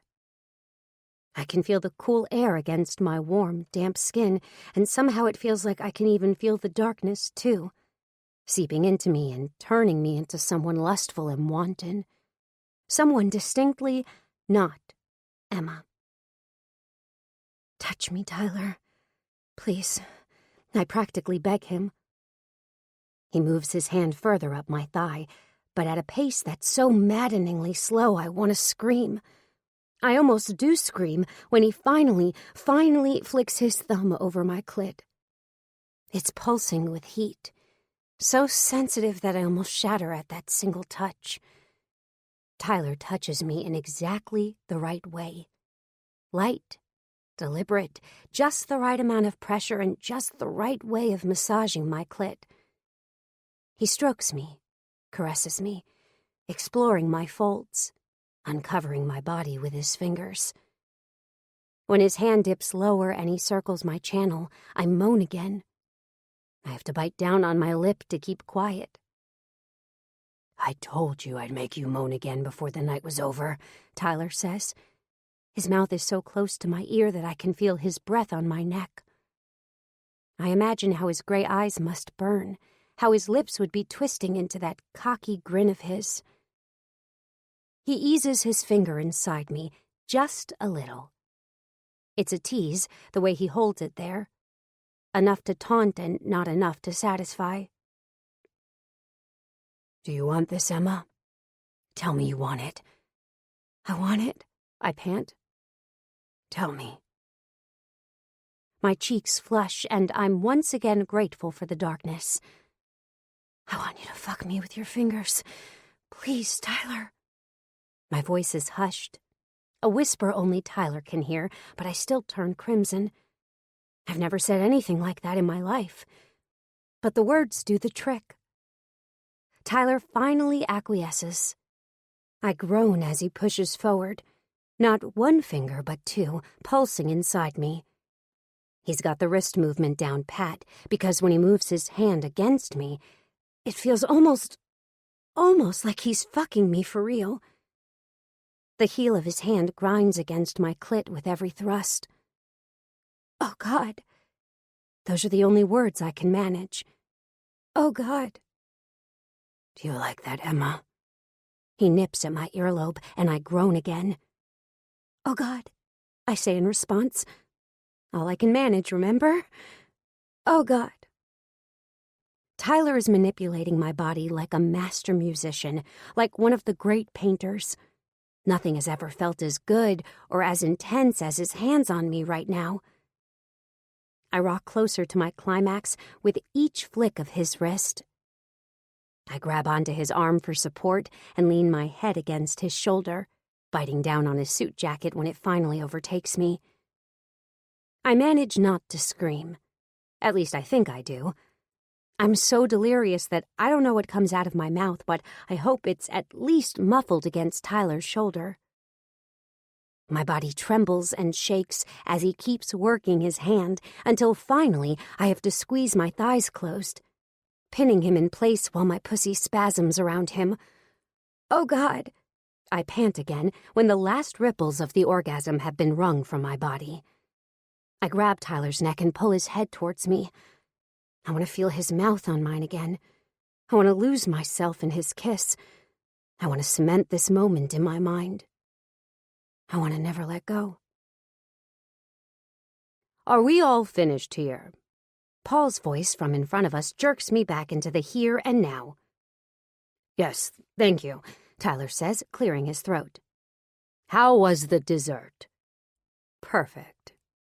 Tyler squeezes my hand under the table, and a slightly insane-sounding giggle bursts from my lips. I'm glad to hear it. I swear there's a note of amusement in Paul's voice, but I try to assure myself that there's no way he could know what we were doing. Right? That doesn't stop the flame of embarrassment from covering my skin.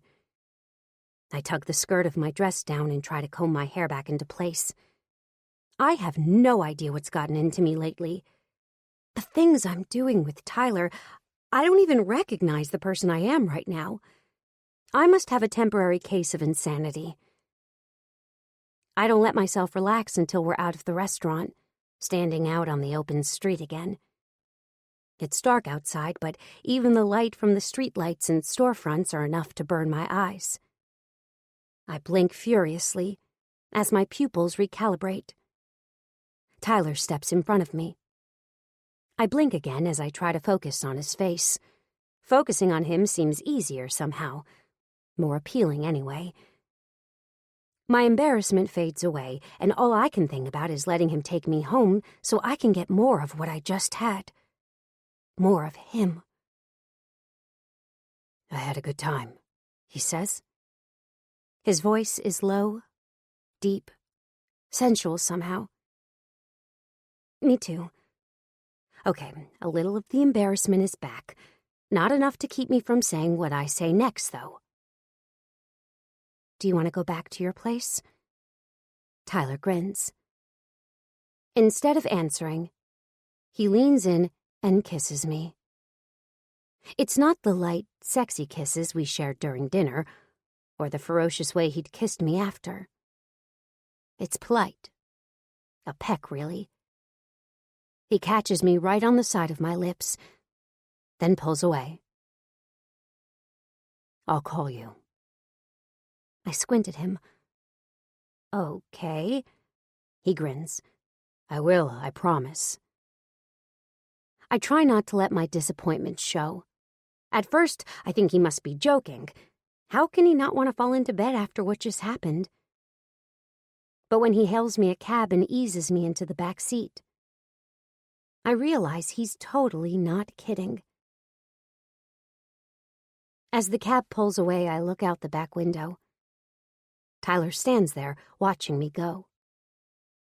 He lifts his hand once, in a wave, but I ignore him and turn to stare at the back of the seat in front of me. What the fuck just happened? 13. Tyler. Should I take your complete silence as a sign of your tacit approval? Keegan dumps an armload of file folders on my desk. The noise of it shocks me out of my thoughts, and I blink up at him. Sorry, what? He laughs. I asked you about 4 times, actually, if you were done with the draft of the annual report. Oh. I stared dumbly down at the draft report in front of me. I've started going through it about 10 times so far today, but my brain is checked out. Actually, it's been checked out since Friday, since I saw Emma, since I took her to Darkley, since I kissed her and teased her and felt her pussy clamping down on my fingers as I fucked her. How is a man supposed to concentrate on something as dull as an annual report with those kind of memories running through his mind? I haven't finished with it, no. Remind me when it needs to be done.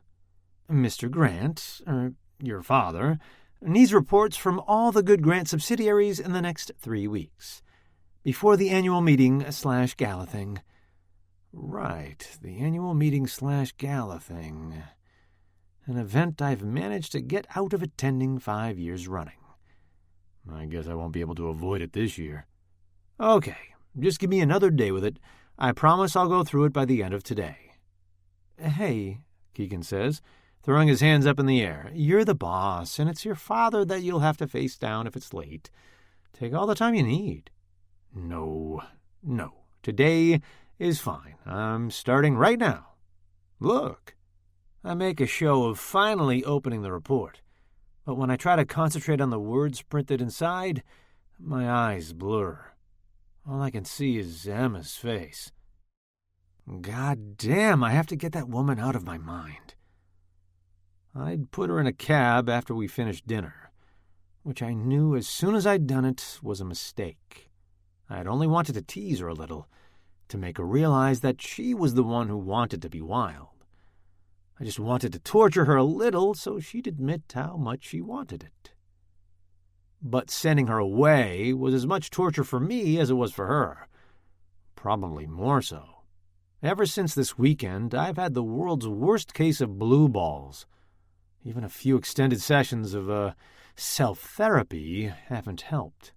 And that pair of Emma's panties that I'd stuffed in my jacket pocket were a painful reminder that I could have had the real thing if I hadn't been so bent on proving my point. Which is why, instead of reviewing the annual report as I'm supposed to, I'm plotting out when I can see her again. Of course, that's assuming she still wants to talk to me. I admit I hadn't quite thought through how she'd feel about me putting her in a cab, but the look she'd shot me from that rear window had gutted me a bit. I knew she was pissed, and in retrospect, I guess she's right to be. I scrub my hands over my face, blink a few times, and try again to read the words on the page of the report in front of me. And once again, they dissolve, leaving only Emma's pink lips, her dark hair, her amazing body. This is fucking hopeless. I'm not going to get anywhere until I know I can see Emma again. I flip open my calendar and scan the week ahead. I have obligations every night, it seems, and all shit I can't get out of. Dinner with my mother, a networking event that's non-negotiable, the monthly dinner at the Kinsman Country Club, where my family and I are members. That's the one my eyes zero in on. I normally bring a date to those events, usually some vapid piece of arm candy that I never plan to see again, just to shock the old coots that hang out there. Emma, on the other hand, would fit right in at the Kinsman. Despite my insistence that she's secretly a bad girl at heart, which, by the way, I still believe she totally is, her Miss Emma side would go over well at the Kinsman. They're all about tradition and manners and appearances there. A bit stuffy for my tastes, but I keep going to keep my father happy. I dial Emma's number from my office phone instead of my cell, in case she's actually pissed enough to not take my call. It rings a couple of times, and then her voice comes on the other line. Hello? Fuck, with that one word, her sweet, smooth voice is enough to bring about a flare-up of my blue balls. I told you I'd call. There's a silence on the other end. Tyler, she finally says, I didn't recognize the number. 1 point for me for using the office phone. I'm at work, I explain. So am I. She sounds curt. Not good. I've been thinking about you, I say, to try to smooth things over. There's another beat of silence.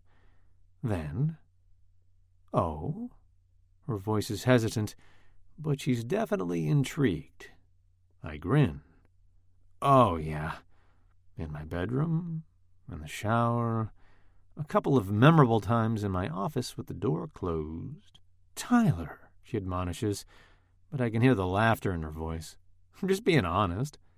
That's a little too honest for 10 o'clock in the morning on a Monday. Then how about this? I need to see you again. What do you say? I'd say you had plenty of opportunity to see me the other day. You turned it down. I don't exactly make a habit of throwing myself at guys, you know. Really? I tease. So it's not common for you to show up at someone's house drunk and begging for sex? I can almost hear her blushing on the other end of the line. No, it's not common. Well, I'm honored then. She laughs softly. My ribs seem to tighten at the sound. I clear my throat. I thought I could take you somewhere that's more, Miss Emma appropriate this time around. What do you think? Oh, and what would that be? This country club I belong to, the Kinsman Club. Ever hear of it? It's out in Westchester County. They're having a dinner this week that I have to go to, and the pleasure of your company would make the whole thing a lot more bearable. So what you're saying is, I'd be doing you a favor? I can hear the smile in her voice. I grin in response. You'd definitely be doing me a favor. In fact, I'd owe you. Big time.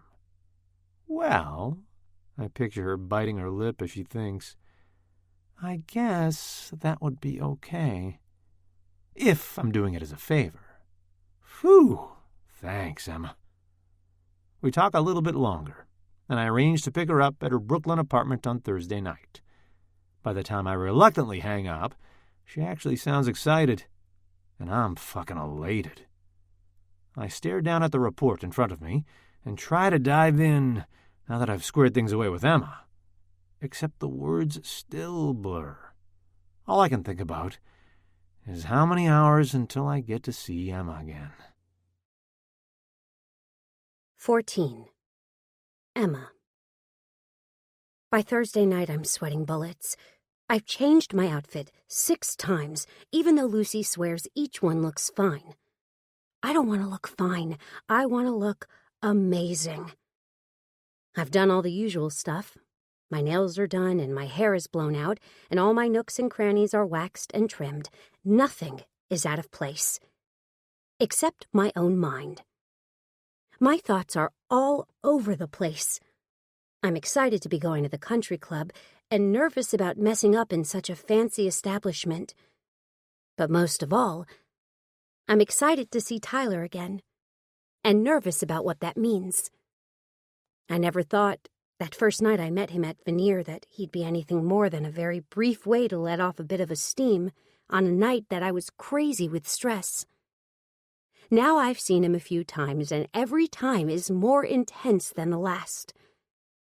Instead of helping me let off steam, he seems to be bringing more of it into my life. But surely, dinner at the country club will be fine, right?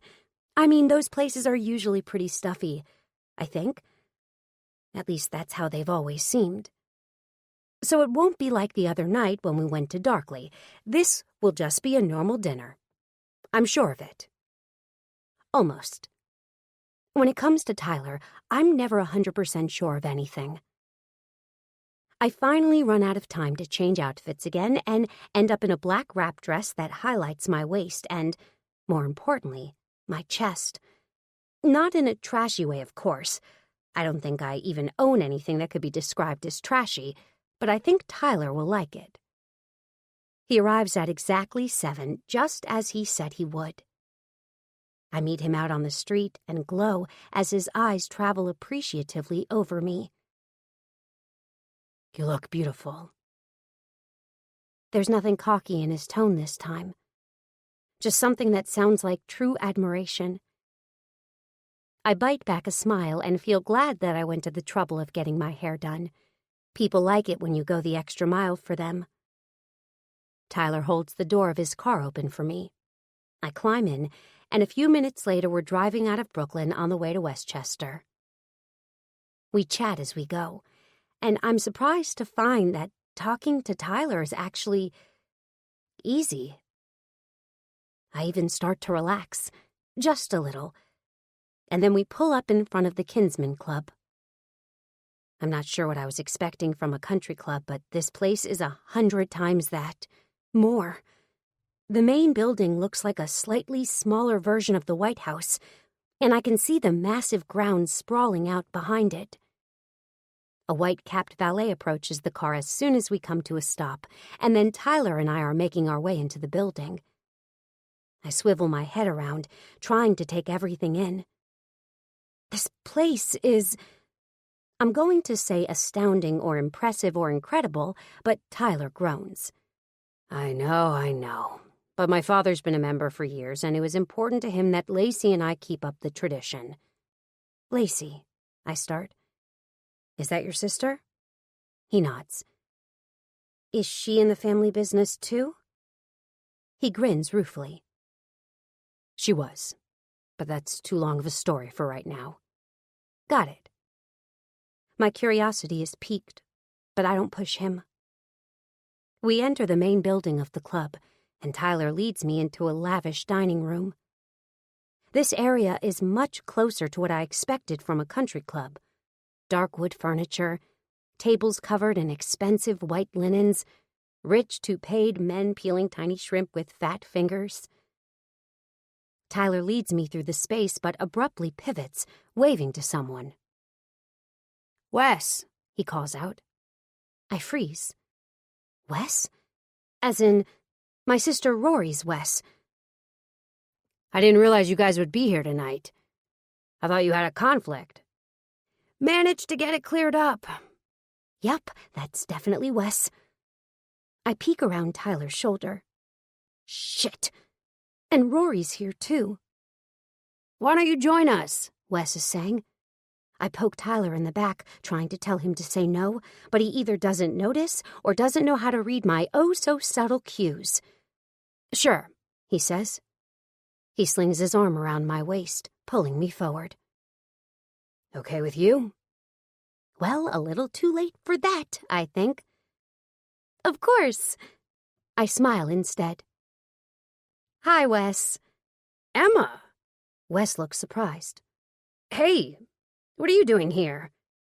Emma's my date. I'm doing him a favor, I interject quickly. Tyler frowns at me, but Wes nods. Great. Rory will be glad to have someone to talk to that isn't me. He chuckles, then turns to face my sister. Hey, Roar. Look who's here. I squirm as Rory looks up. Her brow wrinkles, but her lips twitch up into a grin as she looks from me to Tyler and back to me again. Emma, this is a very fun surprise. I stare at her, trying to tell her with my eyes to be cool, but she's grinning in that devilish sort of way that only sisters can manage. Wes ushers Tyler and I over to their table, and I take a seat between Rory and Tyler. Rory shoots me another look, this time more questioning, and I shrug lightly. I foresee a trip to the ladies' room in our very near future. Sure enough, as soon as we have a bottle of wine for the table, Rory stands and announces that she's got to go. She looks pointedly at me, but I stare down at my glass. Emma, don't you have to go to the bathroom too? Not really, no. But there's no getting off that easy. Rory grabs my arm. Then at least come to keep me company. Wes and Tyler are staring at us, and at this point, it would be more embarrassing to keep putting her off, so I stand up and straighten my skirt. Fine. Excuse us. Rory practically drags me all the way to the bathroom, which, by the way, happens to be the most opulent bathroom I've ever been in. The floors, the vanities, everything is in a pale marble, and there are actual chandeliers hanging from the ceiling. Yes, as in multiple chandeliers. In a bathroom. There aren't stalls, but actual separate small rooms so that you can do your thing in privacy. Unfortunately, Rory doesn't go into any of them. Instead, she spins to face me. "What are you doing?" she hisses. "I thought I was keeping you company while you used the bathroom, which I have to say is pretty weird." I turn to the mirror and pretend to straighten my hair, but thankfully my blowout is holding strong. I mean, with Tyler. Rory has her hands on her hips as she faces me in the mirror, but she's also got one of those cat with the canary grins. "Nothing. We're friends, and he asked me to do him a favor by coming here with him tonight." "A favor?" Rory sounds skeptical. "You do remember that I once did Wes a favor by coming out here with him, right? And look how that ended." Shit, I completely forgot about that. When Wes and Rory were first getting together, she'd come out to a dinner here with him, ostensibly as a friend. That was back when they were both still lying about their feelings for each other. I swallow, then run the tap and slowly wash my hands. The water helps me think. Normally, I'd have no issue telling my sister about someone I'm dating, but that's because no one I've ever dated has been like Tyler. And maybe even more than that is the fact that I'm not myself when I'm with him. I barely recognize the Emma I am when I'm with him, and Rory of all people will be the first one to notice that. I'm not ready for her to see that side of me. Not until I figure out who that Emma is, and if she's really me at all. "We're just friends," I insist. "We met at the book launch, and he's been giving me advice about the publishing industry." Rory snorts. "Emma, you probably know more about the publishing industry than he does. Does he even like that job?" I shrug. It's never occurred to me to ask him. "Well, I'm not judging you," Rory adds, her face softening. "You can be friends or whatever else you want with him. He's a great guy. He might even be good for you. Shake things up a little." "What's that supposed to mean?" "I mean, it would be good for you to have some fun. Date a guy that's not husband material, you know? Where you can just relax and not analyze his investment portfolio and his family's orthodontic history from day one." "Right." I swallow. "'Cause you kind of have a tendency to do that, you know," my sister so helpfully points out. Yes, I guess I do. I try to smile. I dry my hands on one of the plush white towels that are neatly rolled into a basket on the marble vanity. I can't deny that Rory's right about that, and maybe she's right about Tyler, too. After all, I barely know him, and even I can tell he's not husband material. He's a playboy, and I'm just his flavor of the week. It doesn't matter if the Emma I am when I'm with him is real or not, because none of it's real to him. "They're probably wondering where we are," I intone. "We should get back." Rory frowns. "Are you okay?" "Totally." I plaster a smile on my face, something I'm quite adept at. "Let's go." 15. Tyler. Well, I was right. Having Emma with me makes dinner at the Kinsman a whole lot more bearable. Running into Wes and Rory had been good fortune, too. It's always nice to see them. And now that I'm working full-time again, I don't get to see Wes as often as I'd like. We've been tight since college, and his is one of the few friendships I've maintained through the years. Emma, though, seems strangely quiet over dinner. She smiles a lot and laughs politely, but there's something strained about it. I catch her sister shooting her a couple of cautious glances, and I get the sudden worry that maybe Rory gave her some kind of warning about me. Maybe she doesn't think I'm good enough for Emma. I mean, I can't say I disagree. I'm not good enough for Emma. But that doesn't mean I don't want to try. Wes and Rory end up having to bail early, and Emma seems to relax slightly when they leave. I'm not ready to call it a night yet, so I ask her if she wants to stay for another drink. To my surprise and pleasure, she agrees. We leave the restaurant and go across the lobby and into the bar. The bar is less formal, with plenty of cozy booths and ambient lighting. We slide in and order another bottle of wine. Emma sips from her glass quietly. I want to ask her what's on her mind, but I'm not used to this. I'm not used to even caring what's on a woman's mind. It feels different with Emma. I actually want to know. And I want to fix it. Hey. I reach across the table and stroke my thumb over the back of her hand.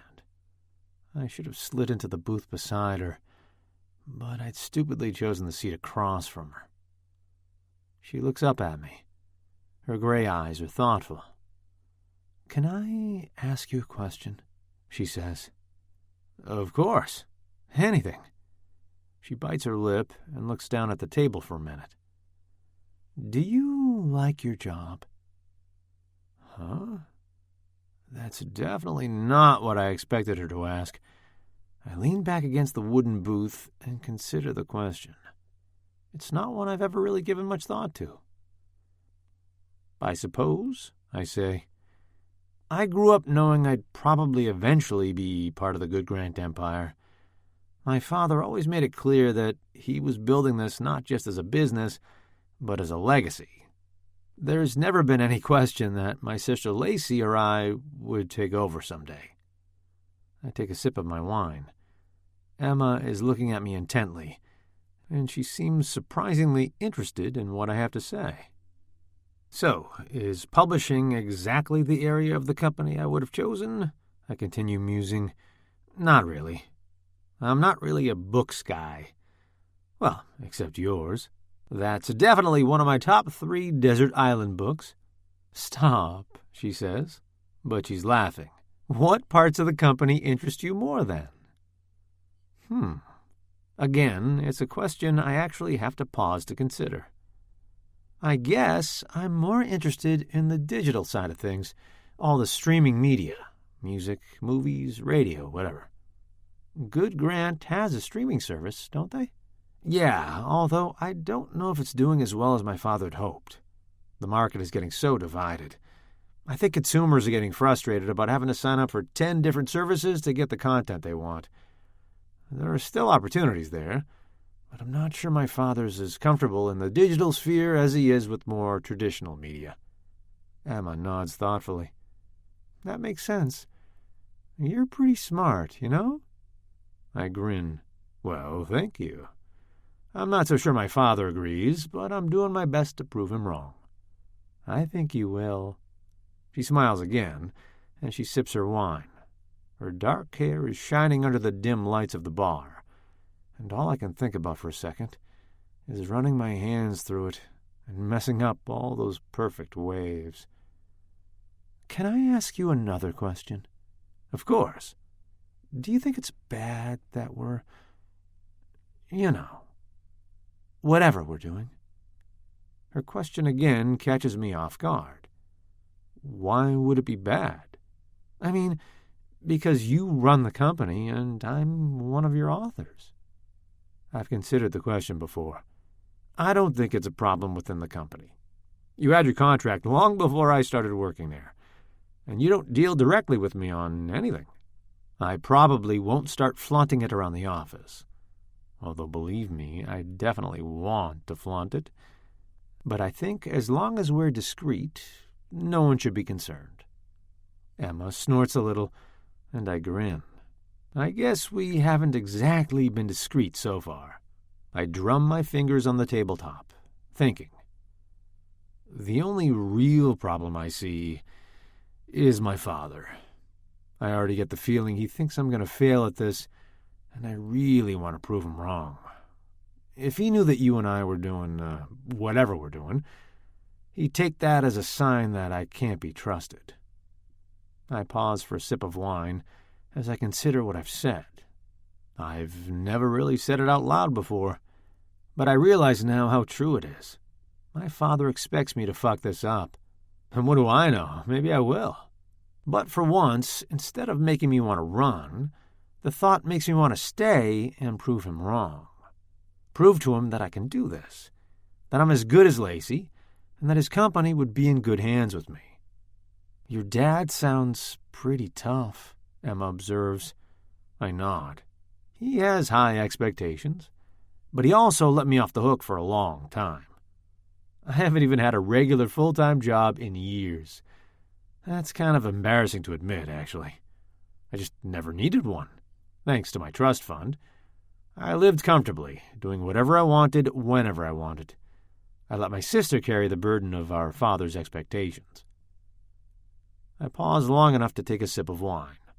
Emma is leaning forward, her elbow on the table and her chin cupped thoughtfully in her hand.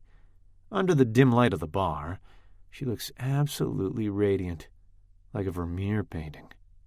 Even though I don't particularly like talking about it, I find myself telling Emma about Lacey and her whirlwind wedding and total abandonment of her position at Good Grant Media. I guess Dad kind of panicked. Without Lacey to take over, he had no one. Except me. So he reined in the trust fund and basically informed me of my new job 2 days before I was supposed to start. It never really occurred to me to say no. It may not be my number one choice, but the business is our family legacy. I didn't want to let him down. Emma nods. I guess I shouldn't be so surprised that she's a good listener. She does write an advice column, after all. She's used to hearing everyone else's woes. "Do you miss your sister?" she asks. I have to blink a couple of times. Again, that's not the question I was expecting. I have to think about how to answer. Yeah, I finally admit, I do. We were never overly close, but she's family. And that baby is going to be my niece or nephew. I'd like to have a relationship with them, you know? At least be able to buy them toys and all the junk that my sister and her hippie husband probably won't let them have. Emma grins. You should reach out to her. You think so? She nods emphatically. It can't hurt. Maybe she's feeling so shocked at her own behavior that she's embarrassed to reach out to you and your parents. It's hard, you know, when you suddenly realize you might be someone different than who you thought you were. Emma's voice is soft, and she sips her wine without looking at me. There's nothing wrong with following your heart, I say. I have to clear my throat as the moment stretches out between us. That's what I'd tell my sister, at least. She smiles. That's what you should tell her, then. It might help. Thanks. Did anyone ever tell you you're good at this whole advice thing? She laughs. Yeah, I've heard that once or twice. There's a long moment of silence. I finished off the rest of my wine, and even though it's good wine, I crave the taste of Emma more than I crave the taste of these fermented grapes. Do you want to get out of here? I ask. Emma blinks, but her mouth turns up into a tentative smile. Are you inviting me home this time? She teases. I'm inviting you anywhere you want to go. Her smile grows bigger. It lights up her face, making her gray eyes sparkle. I want to kick myself again for putting her in a cab the other night. The least I can do now is make it up to her. Come with me. I stand and offer her my hand, which she takes. We abandon the half-drunk bottle of wine, and I lead her into the lobby. It's not as busy at the club now, and most of the dinner crowd has gone home. The lobby area is nearly deserted. Emma's hand in mine is soft and warm, and I'm reluctant to let it go. The drive back into Manhattan is over an hour, and that seems like way too long to not be able to kiss her, to touch her. I make a split-second decision. Do you still trust me? She eyes me cautiously. Last time you asked me that, I ended up with my tits out in the middle of a restaurant. I grin. So, that's a yes? Emma giggles. Strangely, yes. I'm probably going to regret it, but right now, yes, I trust you. Good. I grin. I squeeze her hand and lead her towards the back of the lobby. There's a door back there, and I breathe a sigh of relief when I find it unlocked. I push it open, and Emma looks around. What is this place? The room has a low counter and behind that are a half-dozen empty coat racks. It's the coat check. At least in the winter it is. In the summer, it's just miscellaneous storage. My buddy Logan had tipped me off about this place a couple of years ago. Funnily enough, he's the same person who'd recommended Darkly to me. I'm going to have to send the guy a thank you card. I let the door swing closed behind us. There's a single window off to one side, and it lets in enough moonlight that I can see Emma's face illuminated. I push her hair back behind her ear and tilt her chin up. I've wanted to do this all night, I tell her, before I cover her mouth with mine. Cue the fireworks. She responds to my kiss, leaning her head back and opening to me. I swirl my tongue against hers, trying to memorize every inch of her, every breath. My hands wind up through her hair, and she whimpers softly when I tug gently on her locks.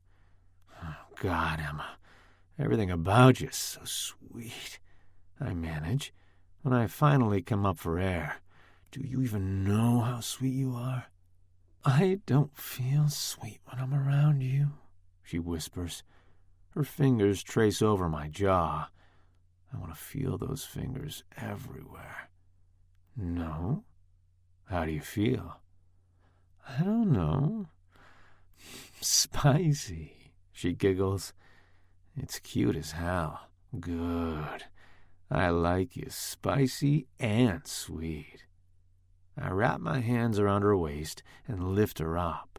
She squeals, but quietly, and I plop her down on the counter where the coat check girl normally sits. I nudge her knees apart and stand in between them, pulling her in for another kiss. It's as good as the last one. Better, maybe, because this time Emma locks her legs behind me and pulls me in close to her. My cock is almost touching her, and the way it's straining forward right now, it seems damn determined to get there. I pull her even closer and wind my hands through her hair again as our kiss gets even more heated. But I want to taste so much more than her lips. I push her skirt up, running my hands along her smooth, creamy thighs. She leans into it until I reach her hips and find the edges of the panties she's wearing. "What are you doing?" she whispers, as if she's afraid someone might overhear us. "I don't think you need these." Her cheeks flush. "Really?" "Yes, Emma, really." I kiss her lightly on the nose. "Now, lift your ass." She hesitates for only a second, then lifts her hips long enough for me to strip the fabric from her body. I shove the panties into my pocket. I go back to kissing her, letting her get used to the fact that she's not wearing any underwear. I run my tongue along the smooth space beneath her ear, along the edge of her neck.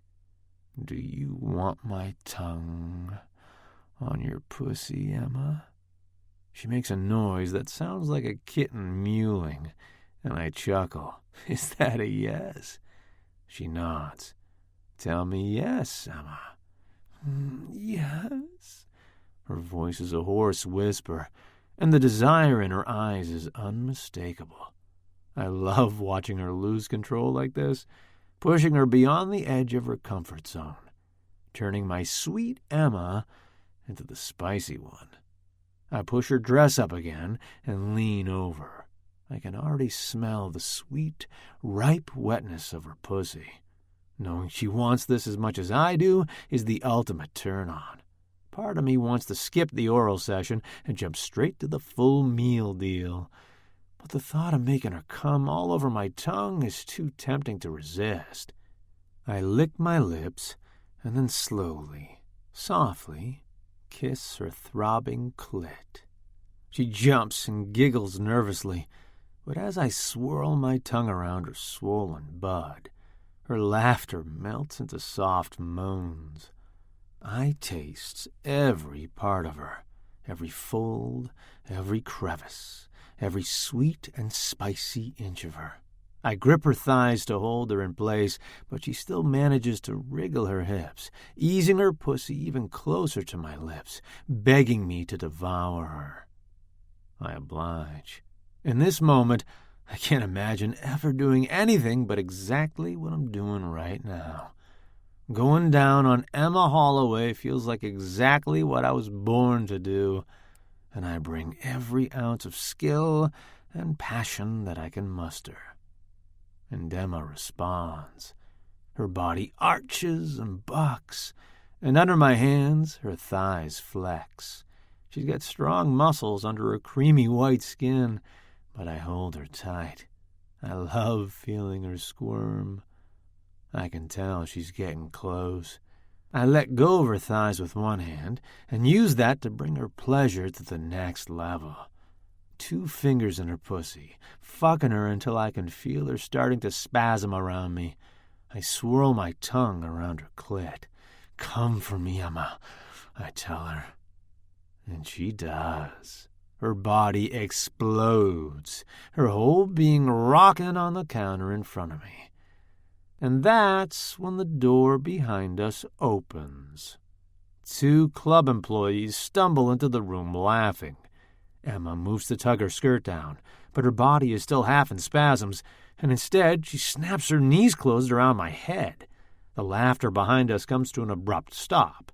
Emma groans as she releases me, and I stand up and turn around. It's 2 kids I recognize from the restaurant. Busboys. They've got a bottle of Jack, and one of them is holding up what looks like a stubby little joint.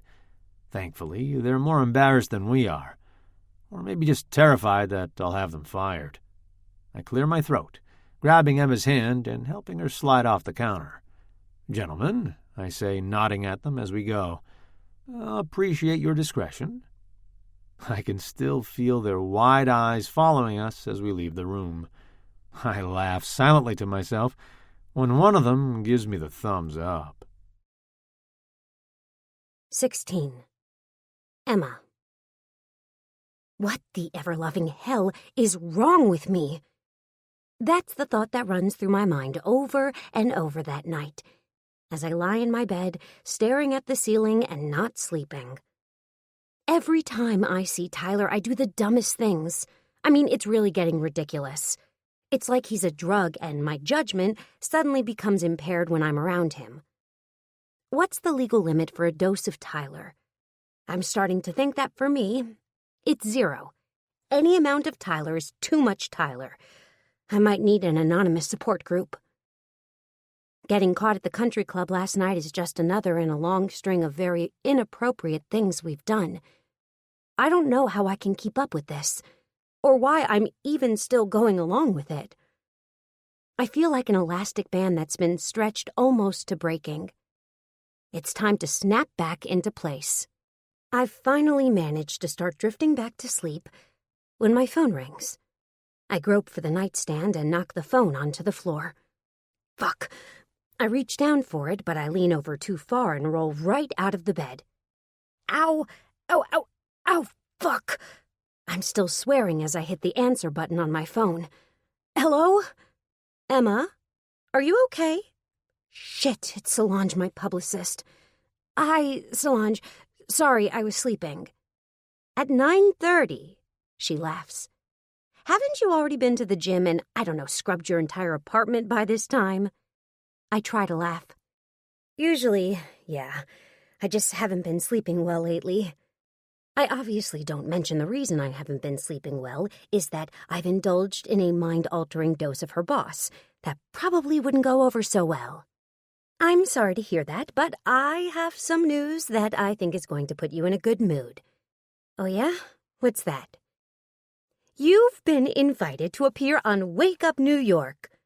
The television show? Yes, silly. Isn't that exciting? Charlotte Cross wants to do a live interview with you on the morning show. The Channel 9 morning show is the most popular in the state. Hell, even my parents watch it religiously, and they live in Connecticut. I get why Solange is excited. It'll bring a whole new audience to my book. But the thought of doing a live interview is already making my stomach churn. The reading was bad enough, and that was only a couple hundred people. Now we're talking about a whole state's worth. You don't sound excited, Solange prods. I am. I force a smile into my voice. I'm still sitting on the floor beside my bed, and I stretch my legs out in front of me. I'm just overwhelmed. I'm not sure I'm ready for television. Are you kidding? You're the perfect person for this. You're always so poised. You could do this interview in your sleep. Except for the fact that I don't sleep anymore. I don't know. What if I mess it up? You won't, Solange assures me. I wish I had her confidence. Maybe she should do the interview on my behalf. Can I think about it? Oh, sure. Yes, of course. I can tell she's disappointed, and if there's one thing in life I hate, it's disappointing people. But I can't bring myself to say yes to this yet. Maybe it's everything that's been going on lately, or hell, maybe it's just the fact that I'm overtired. Okay, I'll let you know by Monday, I promise her.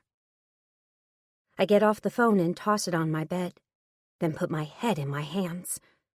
I really need to get my shit together. The fact that I even have to think about doing this interview is proof that I'm not myself right now. This book was my dream for so long. You'd think I'd want to do everything in my power to promote it. I finally drag myself out of my bedroom and into the kitchen. What I really need is a coffee. My eyes are burning and my legs feel like they belong to someone else. But caffeine should help.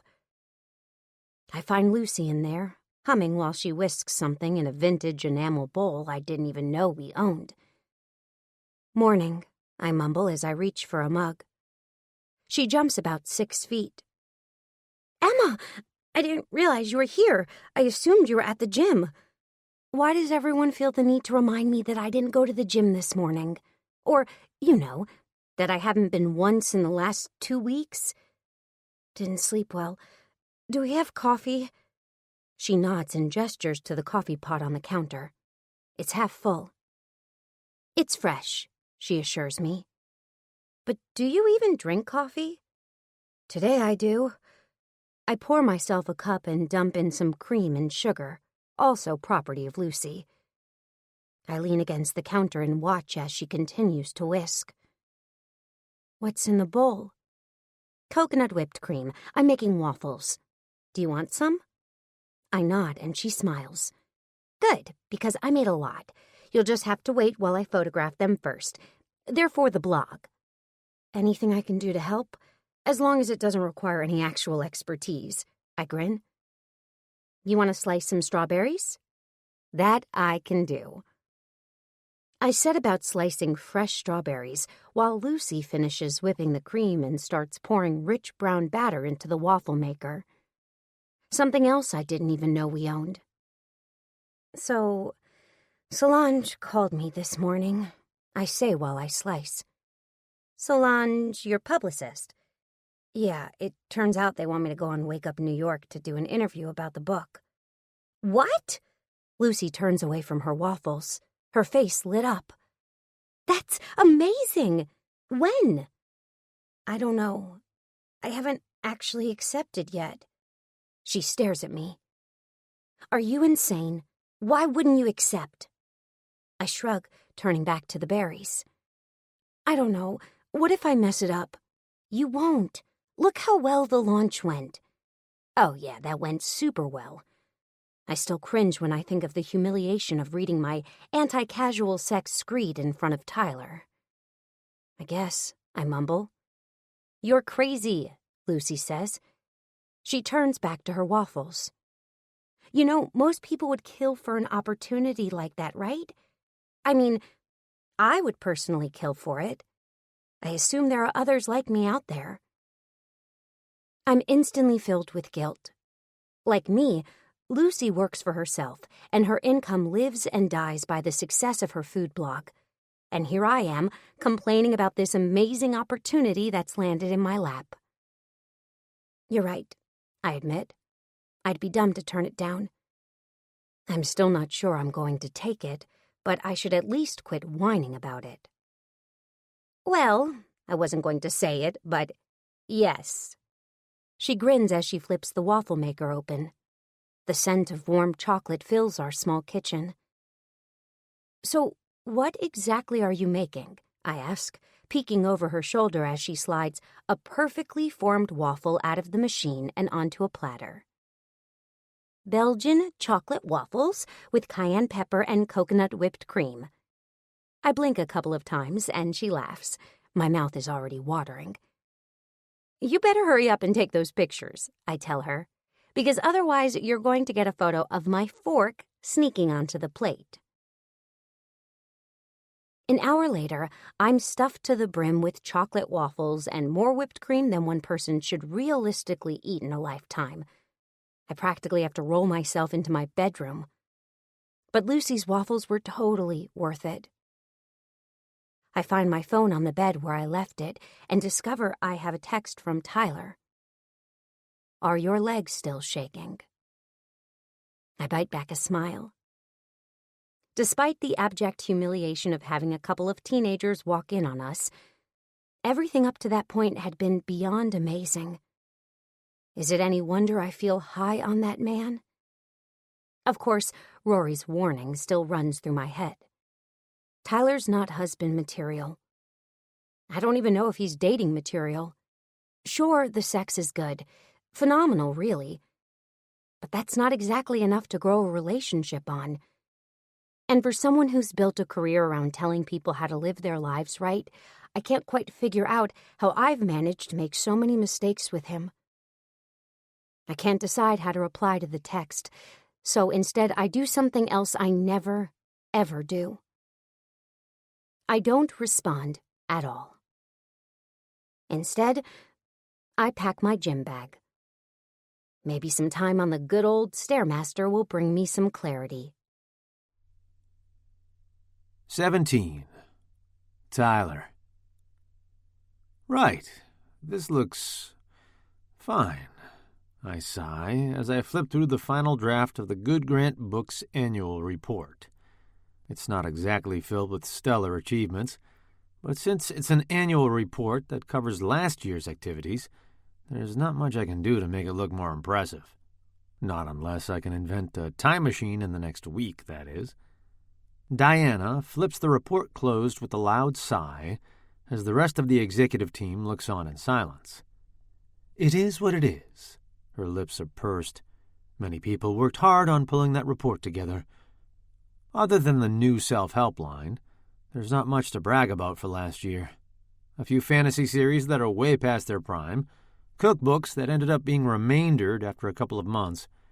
The digital section of the report includes a few cosmetic upgrades to the company's website, and sweet fuck else. People might have loved Mr. D, my predecessor, but the man was firmly stuck in the 80s when it came to the business world. We don't even do e-books, for God's sake. A few weeks ago, I wouldn't have thought I'd even care about the annual report.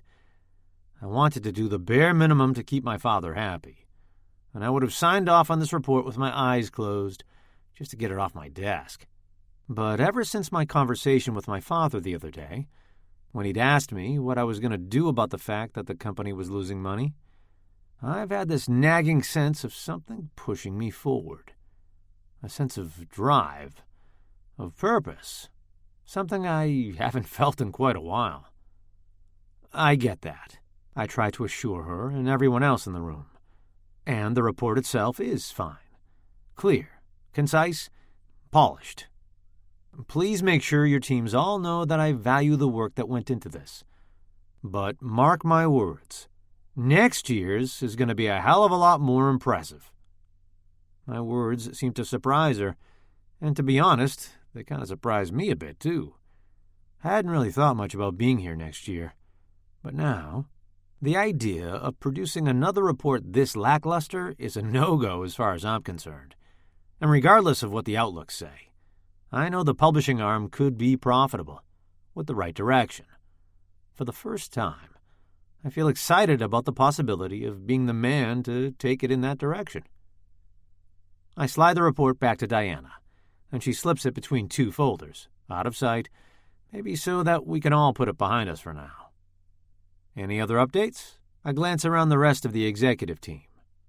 We're in the boardroom, at the second of the weekly all-departments meetings I implemented, while I try to get up to speed on everything. And judging by the cautious way everyone has been feeling each other out at these meetings, I'm guessing they haven't done too many of them in the past. Nothing from accounting, Antonio says. The head of legal, who sits next to him, shakes her head as well. Publicity? I ask, directing my question to Solange, who's acting head this week. Nothing major. We have an opportunity to get one of our new self-help books featured on Wake Up New York, but unfortunately I'm still working on convincing our author. My ears perk up at the mention of the self-help line. Which author? I ask casually, clicking my pen open and closed. Emma Holloway. Her book is Miss Emma's Guide to Dating. Yes, I'm familiar with it. Oh, of course, that's right. You went to the launch. Solange smiles politely, but out of the corner of my eye, I catch Diana raising her eyebrows. I click the pen thoughtfully again, ignoring her, and thinking about Emma. Okay, I mostly try to think about why she wouldn't have jumped at the chance to do a high-profile television interview, but I'll admit that a few other less appropriate thoughts might also stroll through my mind, like the other night at the Kinsman. I shift in my seat. Did she say why she didn't want to do it? Not really. Solange twists one long braid around her finger. Just the usual bit about not wanting to screw up. I'll keep working on her. Let me talk to her, I say quickly. Diana raises her eyebrows further, her eyes narrowing as she watches me click my pen again. I stuff it into my pocket to force myself to stop fidgeting with it and snap my folio closed. I ignore Diana and her pursed red lips. Right. If no one has any other updates, I think we can consider this meeting adjourned. Everyone shuffles out after me, and I head back to my office. My mind is still on Emma, of course, and now I'm considering the fact that she hasn't texted me back since I saw her the other day. It had only been a couple of days, and I told myself she was just busy. But hearing that she's actually considering turning down the interview makes me wonder if something is wrong. My stomach churns nervously, and I can't get to my phone fast enough. I nod quickly at Keegan, then seal myself in my office. I use my desk phone to dial Emma's number, then curse under my breath when it goes to voicemail. Emma, it's Tyler. I'm calling about official work business, which means you have to call me back. I look forward to hearing your sexy voice soon. I hang up and wait. And wait. I check the messages on my cell phone, but there's nothing there either. I scroll through my texts and see the one I sent my sister the other day. After seeing Emma and her sister joking around with each other at the Kinsman the other day, I'd realized how much I missed Lacey. So I'd taken Emma's advice and sent her a text to tell her so. Except she hasn't answered yet. What the hell is up with women ignoring me this week? Just as I'm considering which of them I should text first, my desk phone rings. I reach for it so fast I fumble the handset and scramble to finally shove it up against my ear. Tyler Grant. There's a pause on the other end of the line, and a smile stretches across my face. Hello, Emma. This better be actual work business. Of course it is. I can practically hear the adorable way she'd be pursing her lips. Solange told me you were offered a spot on the Wake Up New York morning show, and you haven't accepted it yet. Oh, that, Emma sighs. Yeah, that. What's up? She sighs again. I don't know. The reading was bad enough. A live television interview is just... She shudders audibly. Well, I happen to think your reading went very well. You would think that. I'm serious, Emma. You were fantastic. And sure, maybe you were nervous, but no one else could tell. You look like the beautiful, confident woman you are. Emma is quiet for a minute. I wasn't just nervous. I was completely freaking out. I chuckle. Well, that might have been partly my fault. She laughs. Yes, it was definitely partly your fault. In fact, I'd say it was mostly your fault. I'll own that. But if you do the show, you won't have to worry about me. I promise to stay far away and not make you come in the bathroom 5 minutes beforehand. Unless, of course, you think that would help. You are completely incorrigible, she laughs. Does that mean you'll do the show? She sighs. I don't know, Tyler. I need to think about it some more. I lean back in my leather chair and think. I hate hearing her sound worried like this. Let's go out this weekend, I say, and take your mind off things for a bit. Maybe you'll feel better if you relax a bit. I don't know. My chest tightens. You don't know? It's an easy question, Emma. And spoiler alert, the answer is yes. I try to keep my tone light, and thankfully, Emma laughs. I don't know, Tyler. Whenever I spend time with you, I end up humiliated. Hey now, you can't blame me for all of that. I didn't force you to show up at my house drunk. Oh, God, don't remind me. But that's exactly what I mean. I don't recognize myself when I'm around you.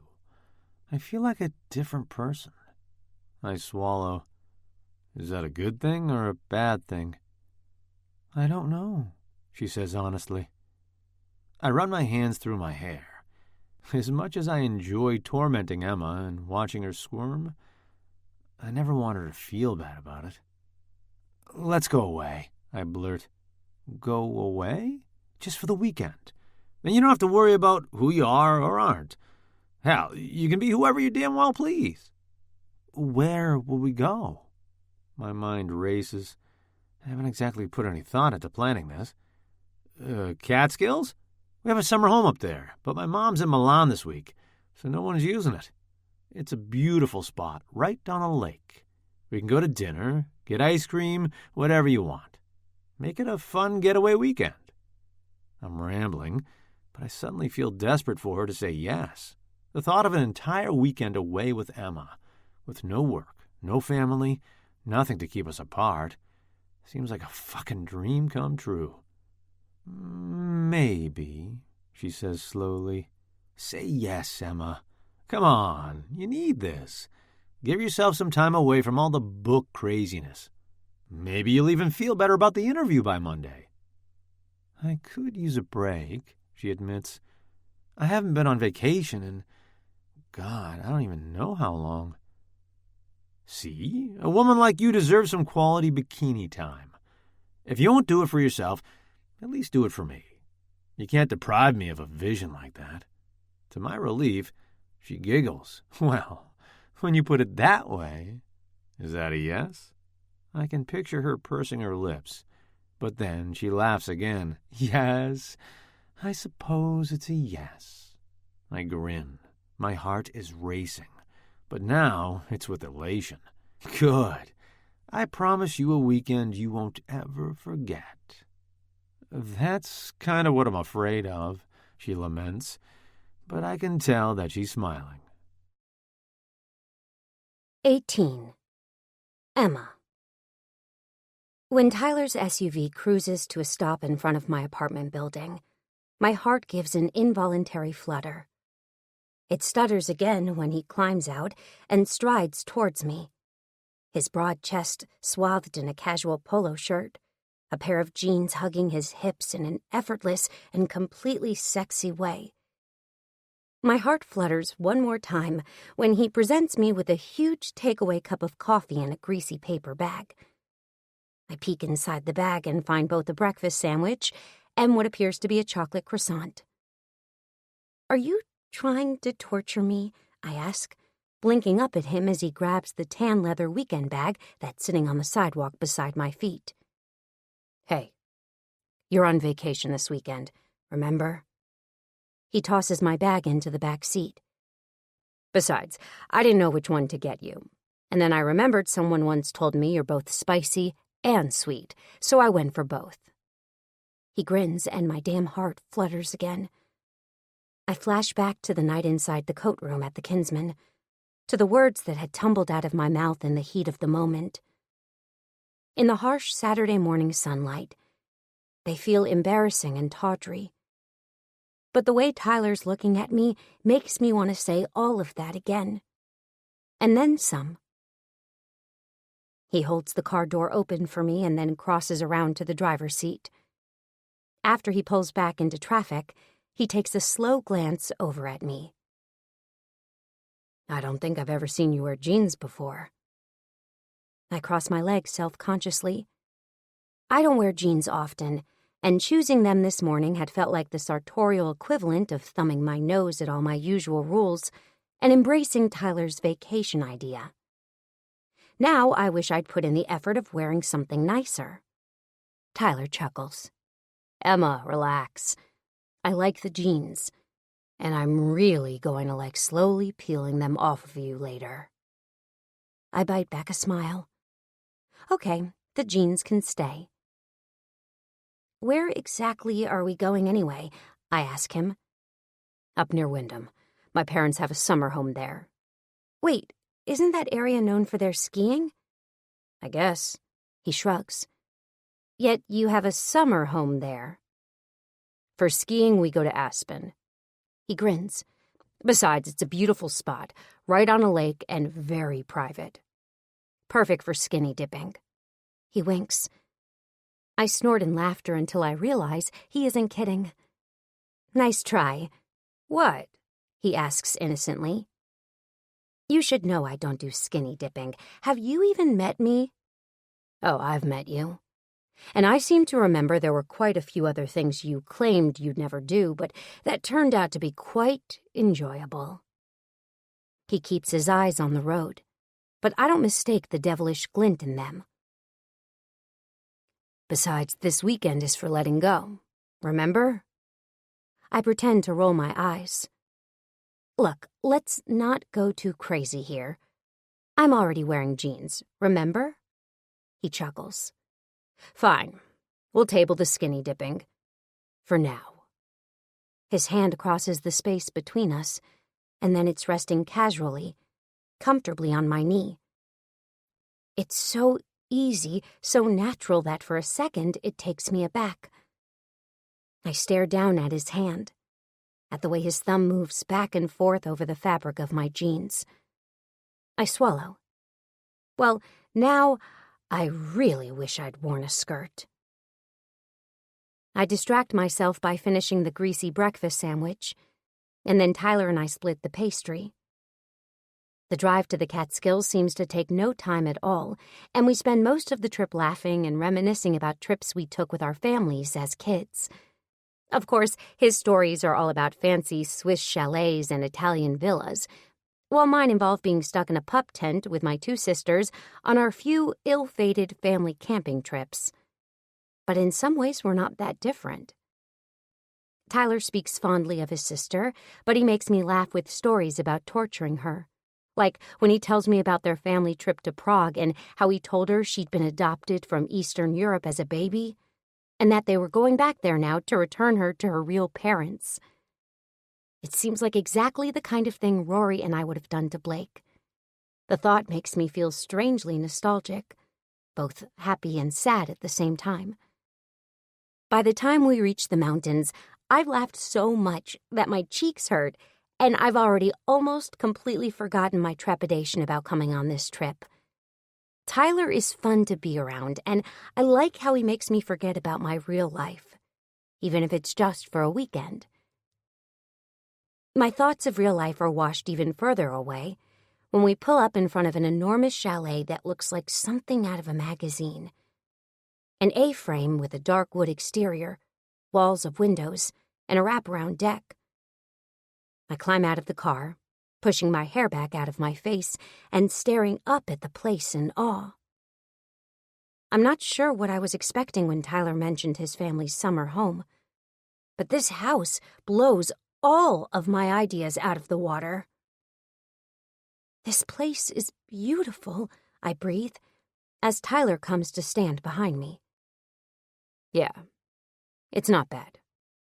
I snort. Not bad? Yeah, that's how I'd describe it.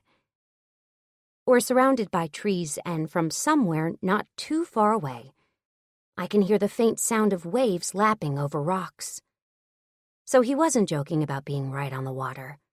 I just pray he was joking about the skinny dipping. Though, knowing what I know about Tyler, I'm going to guess that's a no, too. He slips his arm around my waist. I tingle at his touch, my skin pebbling in goosebumps despite the heat of the sun. "Come on," he says. He kisses the top of my head, making the goosebumps march all the way up my neck. "I'll give you the tour." I let him lead me into the house, then try to keep my jaw from dropping as we enter. The inside is even nicer than the outside. The bleached wood floors gleam, and everything else does too. It hits me suddenly what kind of family Tyler comes from. I've been trying to ignore the fact that he's a Grant, but the more time we spend together, the more that reality gets harder to deny. There seems to be no way in which we're not complete opposites. As Tyler leads me from room to room, I try to quash down my growing anxiety. I feel out of place here. And when Tyler stops in front of a room with a huge king-sized bed and a view of the lake, I swallow hard. "What do you think? Is this okay?" "There's a bigger master suite on the other side of the house, but that's really kind of my mom's room.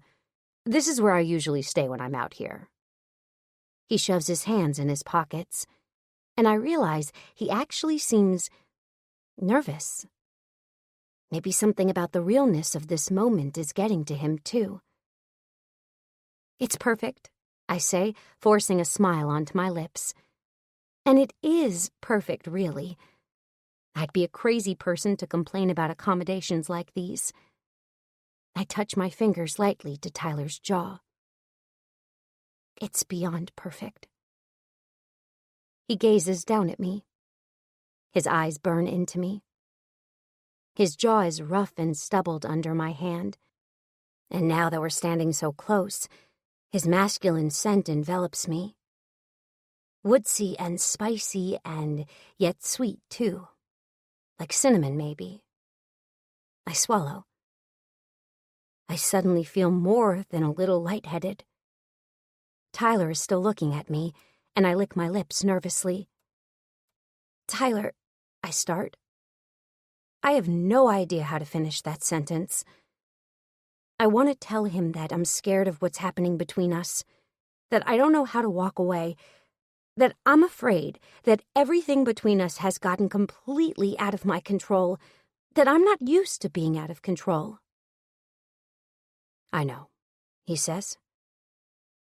And somehow I get the feeling that he really does. All the things that I can't put into words, Tyler seems to understand. His hands come up, and then he's sliding his fingers through my hair. The gentle tugging makes my already weak knees turn to jelly, and I lean against his chest for balance. He's warm and hard and so present that it takes my breath away. He tilts my head back, and my lips part automatically. I feel hungry for him, desperate almost. We've been here less than 5 minutes, and Vacation Emma has already taken over. And Vacation Emma has decided that all those concerns are going to be someone else's problem. Vacation Emma has decided that what she really wants is to get laid.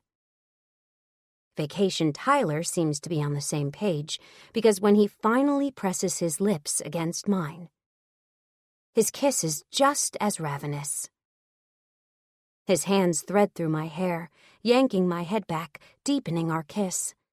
He claims me with his mouth, marking me, making me his. It's everything I want. Everything and then some. I slide my hands up under his shirt, letting my fingers dance across his sculpted abs. Everything about him is hard and solid, but when I scratch my nails lightly over his chest, I can feel him loosen slightly, melting into our kiss the same helpless way I always do. It's a heady feeling, being able to make him react like that, powerful. And I want more of it. Tyler's had the upper hand in this relationship since the night I stood on the stage at Veneer and read from my book as he laughed in the audience. It might be time for a little payback. Time for him to be the one to lose control. I let my hand slide down to the waist of his jeans and then dip lower, finding the bulge that's already growing to rather impressive proportions.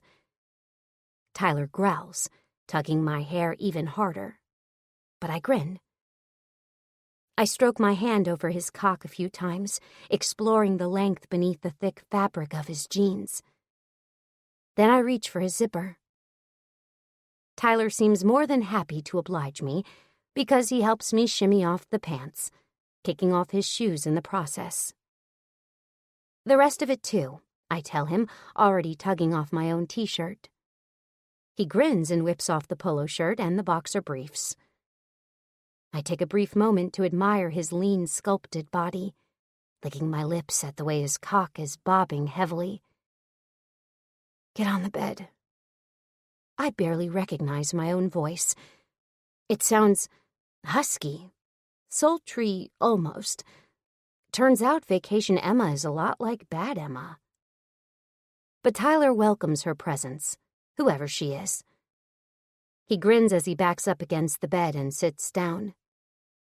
He doesn't let go of me, his hands still threaded through my hair, his lips still devouring mine, tugging me down with him. Except I need my lips for what comes next, so I reluctantly pull away. We both catch our breath for a second. Tyler is gazing up at me, waiting to see what I'm going to do next. I let a smile play over my lips and slowly reach up behind me and unclasp my bra. I let it slide down over my arms, then dangle it from one finger. When Tyler groans, I toss the lacy white fabric into his lap. He chuckles, low in his throat. His cock is at full attention, and he's got one hand wrapped around it. He strokes it slowly, lazily as he watches me. The sight of it turns me on even more. Tyler and I haven't actually had sex since that first night at Veneer, and suddenly, getting his cock inside me is about the only thing I can think of. I force myself to take my time. I reach for the waistband of my own jeans and slowly push them down over my hips, taking my lacy white thong with them. When I'm completely naked, I take a couple of steps towards Tyler, coming to a stop between his strong thighs. The way he gazes up at me sends a surge of adrenaline through me. Lust, too. It's exactly the way you always dream a man is going to look at you, like he wants to cherish you and fuck you stupid at the same time. It's a heady, intoxicating feeling. I savor every second of it. Then I drop to my knees in front of him. Tyler groans again as he realizes what's happening, which sends another bolt of desire through me. My pussy is clenching, dripping, aching for him. But instead I reach my hand out and grab his cock. He grins as he leans back, resting on his elbow so he can get the best view. I never take my eyes off his as I grip his cock and stroke it. His thigh muscles are tensed, and I brace my forearms against them. As I stroke, a small bead of pre-cum forms at the tip of his cock. With a slowness and restraint I didn't even know I was capable of, I leaned forward and lick it away. Tyler groans again, and I feel his thighs tremble under my arms. Jesus, Emma. His voice is breathless, which makes me grin up at him. This is what I wanted, for Tyler to feel even a little bit of what I've been feeling these past couple of weeks. I slowly run my tongue around the head of his cock. He tastes the way he smells, masculine, clean, outdoorsy. It makes my heart race, and I inhale him, breathe him in. His cock twitches in my hand, and I grip him tightly. Tyler makes a growling noise, and I know what he wants. what he's desperate for.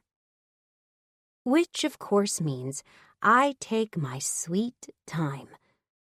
I paint his shaft with soft strokes of my tongue, licking him like a kitten, toying with him. He fists the quilt beneath him, and I smugly take in his white knuckles, the grim line of his mouth as he tries to keep it together. When I decide he's suffered enough, I finally wrap my lips around the head of his cock. He groans again, letting his head fall backwards for a second. When he looks at me again, his gray eyes are blazing, so dark they're almost black. Bad Emma likes it. Bad Emma gives the best blowjob she's ever given in her life, channeling her inner porn star. Within a couple of minutes, Tyler is panting, his thighs flexed, his balls tight. "God, Emma," he pants, just like that. "Fuck!" I take him as deep as I can until he's hitting the back of my throat. It's still not the full length of him, but it seems to be good enough for Tyler. He groans. "I'm going to come if you keep doing that," he warns me. It's music to my ears.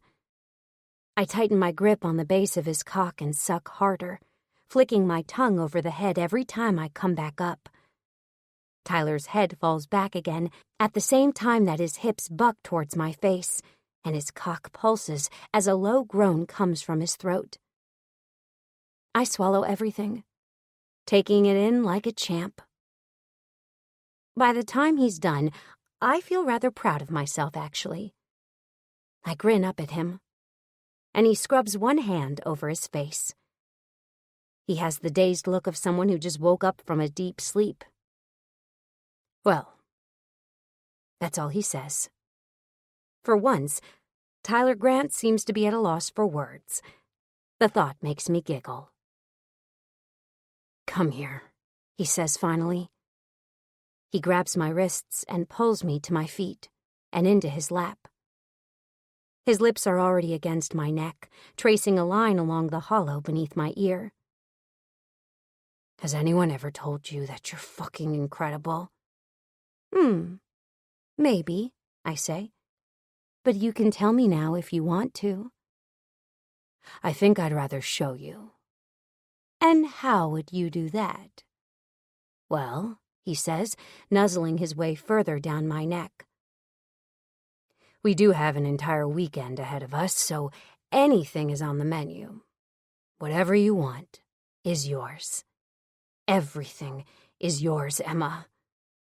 His expression has turned serious. It takes me aback for a minute. I tap my bottom lip and pretend to think, while Tyler paints a distracting line of kisses across my chest. What if I said that the only thing I want right now is for you to fuck me? He lifts his head, a grin on his full lips. "I'd say that's an excellent place to start." 19. Emma. I bring his head up to mine again and kiss him. It's slower this time, more tender, even though my body still burns hot for him. He cradles me against him, slowly lowering us both to the bed. We kiss. For a few minutes we do nothing but just our lips, our tongues, my fingers in his thick, dark hair, his hands grazing over my bare shoulders and along my rib cage. And it feels good. God, it feels good. But kissing him does nothing to sate the real hunger I feel. I sit up, catching my breath, resting my hands against Tyler's chest as I look down at him. I'm straddling him, my knees on either side of his thighs, and I can tell that he's more than ready. "I want it, Tyler. Please." "Well, when you ask so nicely." In an instant, he flips me over. I hit the mattress so hard I bounce up a couple of inches and then collapse back against the quilt, giggling. Tyler fishes a condom out of the pocket of his jeans, and then he's kneeling between my legs. I lick my lips as I lie there and watch him. I'm suddenly, acutely, painfully aware of every beat of my heart, every pulse of my blood through my veins, every inhale, every exhale, every second that our bodies remain apart, unjoined. Tyler leans over me. He runs his hand through my hair, pushing my messy locks out of my face. For a minute, he just watches me. "Emma," he starts. His voice is hoarse. He hesitates. I touch his jaw. "I know," I say. And somehow, some way, I do. He runs his cock along my slit, and every conscious thought flies straight from my brain. My hands reach automatically for his shoulders, trying to draw him closer to me. When I feel him pushing against my entrance, I suck in a breath. For a second, he just gazes at me again. But then he's pushing forward, filling me, stretching me. "God, Emma, you're so tight. This is unfucking believable." He looks like he's already about to break out in a sweat, and I might laugh, except that the feelings are too exquisite to do anything but pant. I clench around him, pulling him straight into my heat, my center. We move together, finding a rhythm that feels like the very essence of music, of harmony. I cling to his shoulders like he's a raft and I'm at sea, and in 1,000 ways, I feel like I truly am. With Tyler, I always feel like I'm in the middle of the ocean and I have no idea how deep it goes or how the hell I even got here. I push that thought out of my mind and concentrate on the feelings in my body. On his hips pounding against me, his cock thrusting into me, the sound of our bodies slapping together, the musky smell of sex and desire. Seconds. That's all it takes. My body barrels towards the edge of the cliff. "Oh, God, Tyler, I'm going to..." I trail off, but Tyler slows. "Say it, Emma." He grins. He moves agonizingly slowly, drawing out until just the tip of his cock is teasing me. My cheeks burn bright red, but I'm too caught up in the moment to care.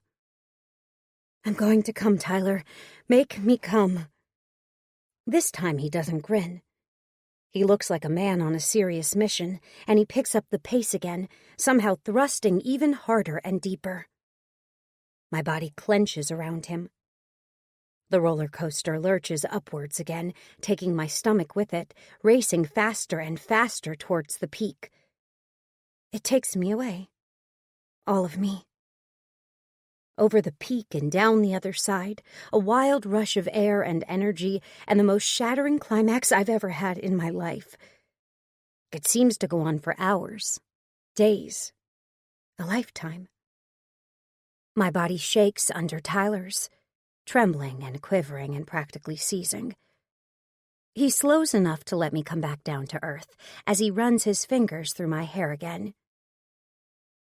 "You look beautiful when you come like that." I don't do anything but pant, which makes him grin. He moves his hips again, chasing his own climax, and it doesn't take long.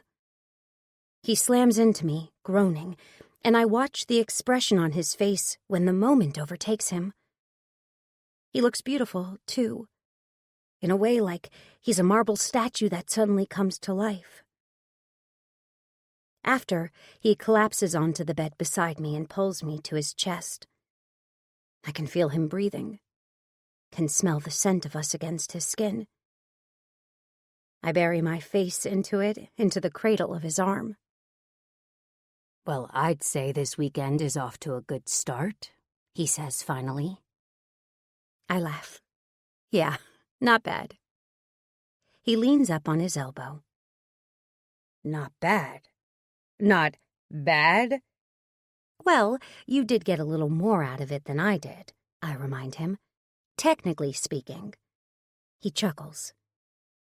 "So that's how it's going to be. Well, technically speaking..." I think you'll find that I'm more than up to the challenge. I have no doubt. I trail my fingers along his forearm. He pretends to bite my shoulder, and I dissolve into a fit of giggles. Now that the earlier tension has dissipated, I look around the room we're in. In some ways, it looks like a regular cabin bedroom, if that cabin was in the lap of luxury. The walls are planked, painted white, and a huge window lets in sunlight that's tinged the slightest bit green from the thick trees outside. The bed is a farmhouse style, wrought iron frame, and judging by how well it held up just now, definitely of sturdy construction. The quilt on the bed is blue and patchwork, and even though it looks country-ish, I get the feeling that it probably cost at least $1,000. Do you come up here often? I ask him as I run my fingers across his still damp chest. Not as much anymore. We used to spend whole summers up here, but now my mother uses it pretty much full time. And your dad? He has a place in the city. Oh. I think about the implications of that. So they don't really Live together, like each other? Not really, no. I'm sorry. He lifts my fingertips and kisses them. Don't be sorry. It's just the way they are. They should probably get divorced, but, he shrugs. I guess the marriage still provides other conveniences. That's kind of sad. I guess. What about your parents? They're still together? I nod. Inseparable. They run a business together, too, so they're pretty much always together. What kind of business? A flower shop. Just a small one, but they do okay. And you never had any interest in the family business? I wrinkle my nose. Not really. I mean, Rory and I both worked there in high school, but I don't think either of us wanted to stay in Connecticut. Our other sister Blake still works there. Right. I think Rory might have mentioned that once. At the mention of Rory's name, my stomach twists. Her warning flits through my memory, but I tamp it down. I don't want to think about that. I'm on vacation, after all.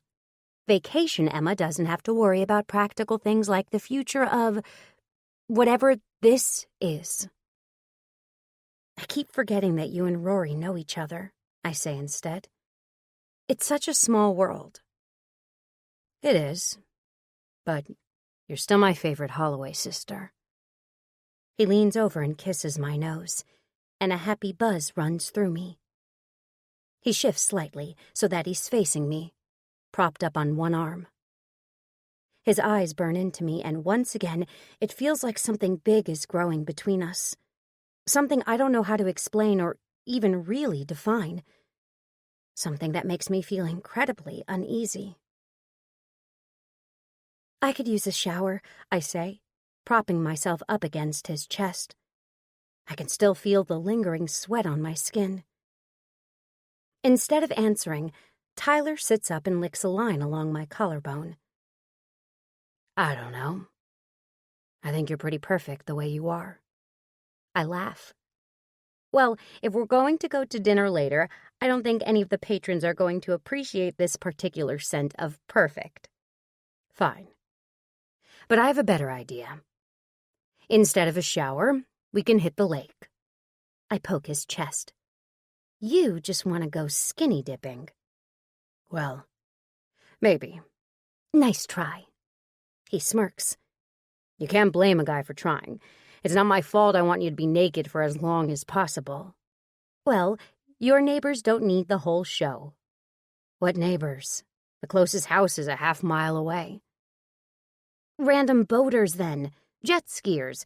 Pervy fishermen. Pervy fish. Pervy fish. You never know.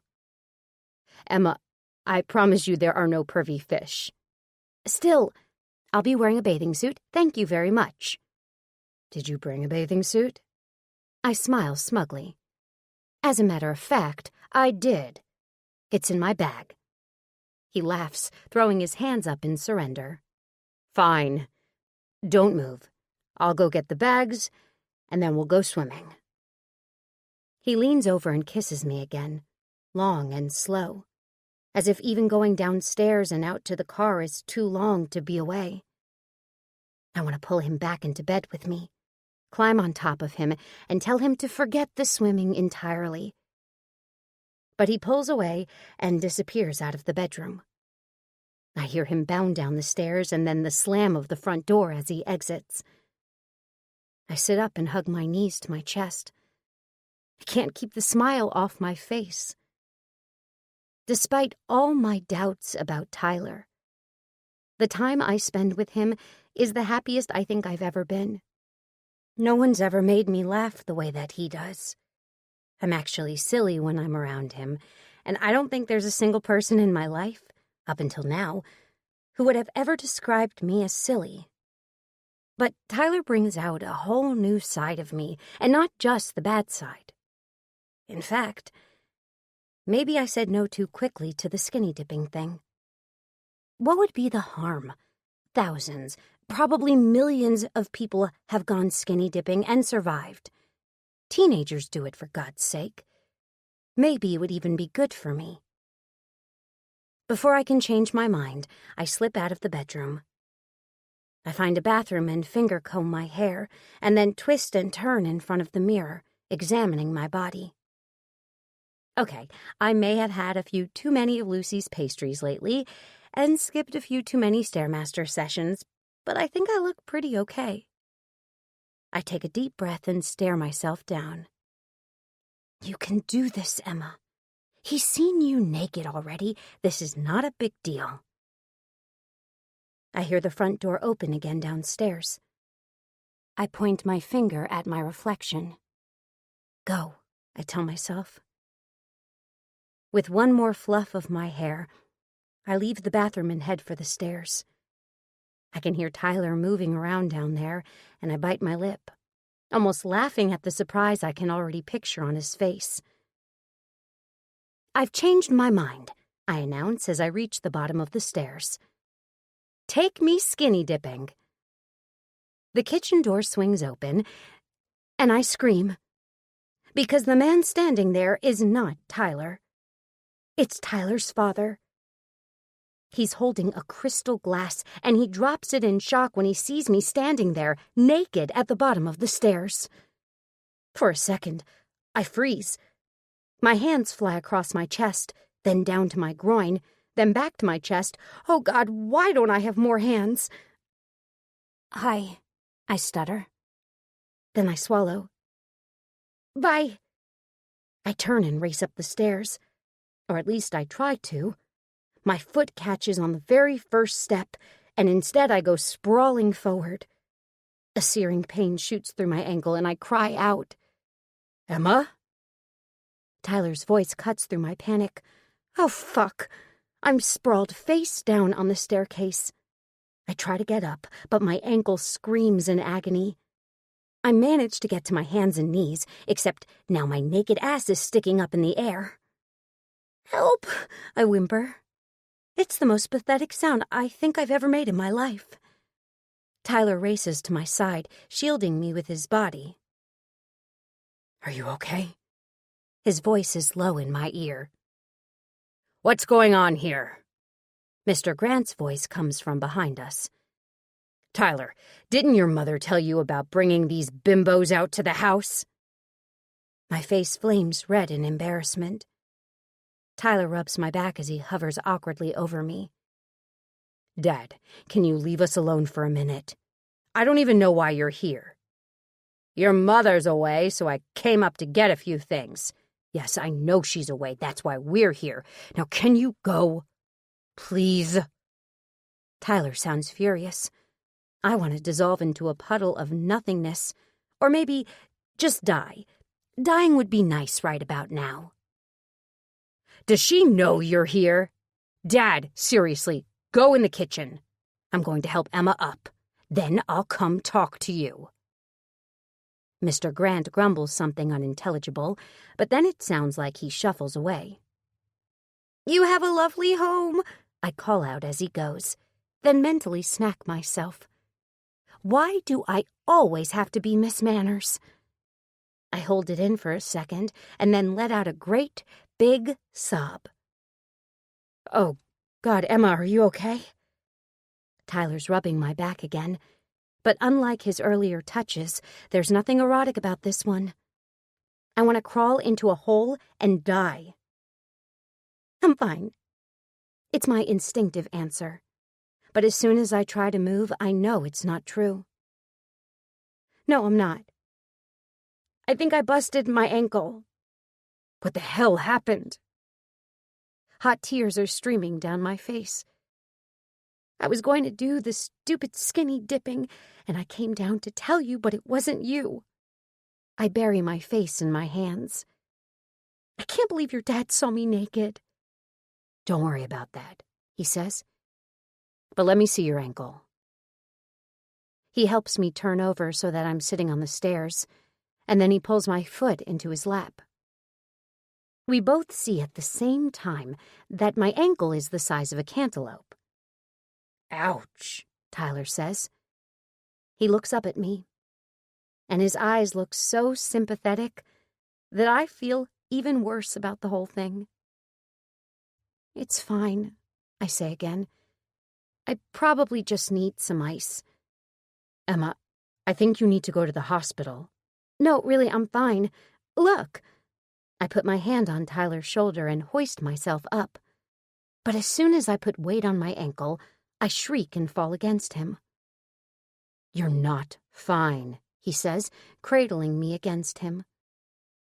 "I'm taking you to the hospital." "I need clothes," I grumble. Tyler looks around the room.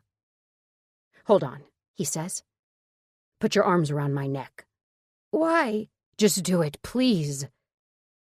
Given that I'm naked and immobile, I don't have much choice but to listen. I wrap my arms around his neck, and he lifts me carefully, carrying me across the room and depositing me on the white chaise lounge. Despite my pain and embarrassment, I'm still me enough that I get a flash of worry about dirtying the expensive fabric I'm sitting on. Tyler grabs my bag and deposits it on the chaise beside me. "Thank you," I say grudgingly. I paw through the clothes I brought, but it's all jeans, which probably won't slide on over my ankle. Or sexy lingerie. I snort at the optimistic Emma who packed this bag 2 days ago. I finally dig up a black dress that I'd hoped to wear to dinner tonight. It's stupidly formal for a trip to the ER, but it'll have to do. I yank it out of the bag and Tyler helps me put it on. "Stay here for a minute," he says. "I'm going to go talk to my dad for a sec, and then I'll take you to the hospital." Not like I can go anywhere, I mutter under my breath. But thankfully, Tyler is already heading for the kitchen. I can hear them murmuring to each other in there, but not what they're saying.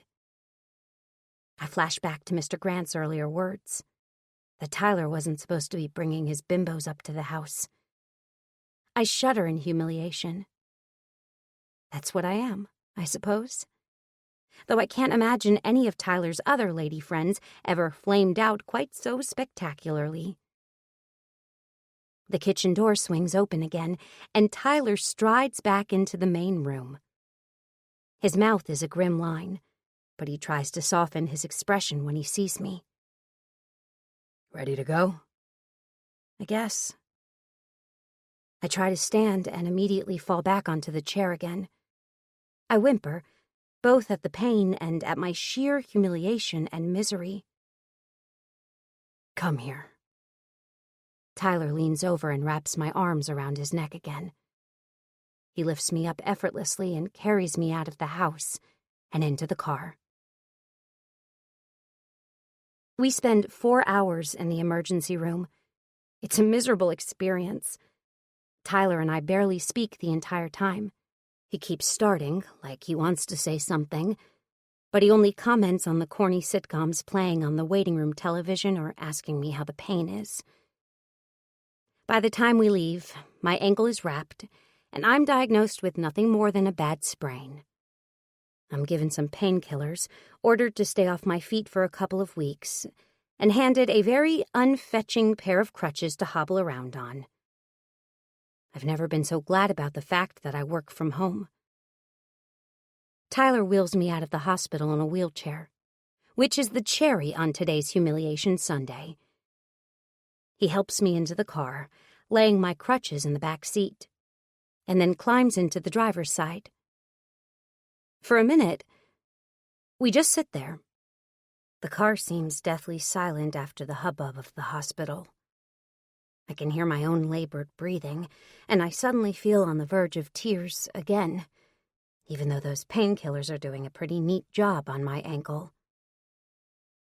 Emma, I'm so damn sorry, Tyler says, his hands gripping the steering wheel. It's not your fault. I feel like it is. I had no idea my dad was going to be there today. He never goes to that place, so it didn't even occur to me to tell him we were going up there. It's fine, Tyler, really.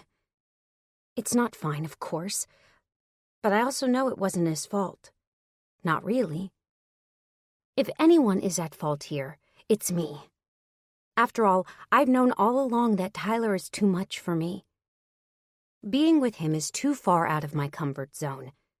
He pushes my boundaries too much. I'm not myself when I'm with him. The real Emma never would have considered going skinny dipping, and certainly never would have paraded down the stairs of a stranger's house naked. I cringe at the very thought.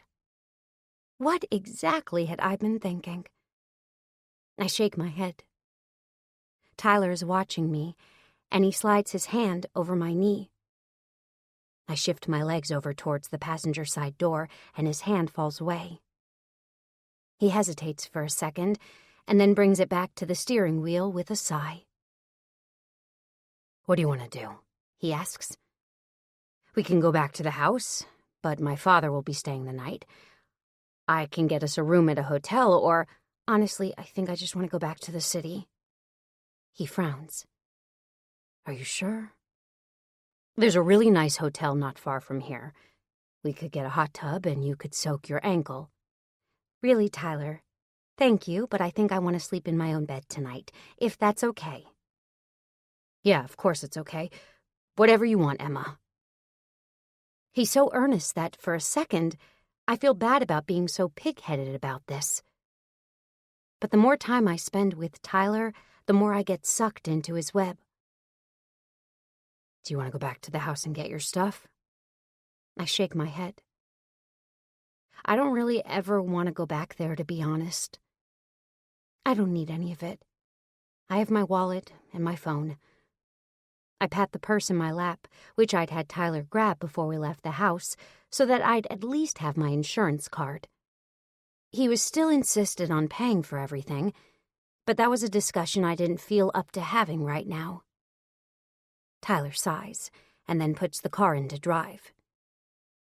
As we pull out of the parking lot, I take out my phone. I only mean to text Lucy to tell her I'm on my way home, but the first thing I see is an email from my editor. A nervous ripple runs through me as I click it open and scan the contents. Fuck. What? Tyler's voice is alarmed. Fuck, I say again. And in my head, fuck. What? Emma, tell me what's wrong. I shake my head. It's nothing. It's just... I forgot to file my column for this week. I just got a pissy email from my editor asking where it is. Oh. Tyler leans back, visibly relaxed. But my hands are shaking as I frantically try to type out a response. I've never missed a column deadline in the entire time I've had this job. In fact, I don't think I've ever missed a deadline in my entire life. I'm the person who's not just on time, but early. I usually have my column done a week in advance. But these past couple of weeks, I've been so distracted by everything going on with Tyler that I guess I just forgot to do it. I rub my temples and try to fight off the angry tears that threaten to spill over. I've cried too many times already today, and the worst thing is, all of it is my own stupid fault. I'm the one who decided to parade down the stairs naked. I'm the one who neglected to get my own work done. I'm the one who gave in at Darkly, who let myself be led into a coat room at the Kinsman.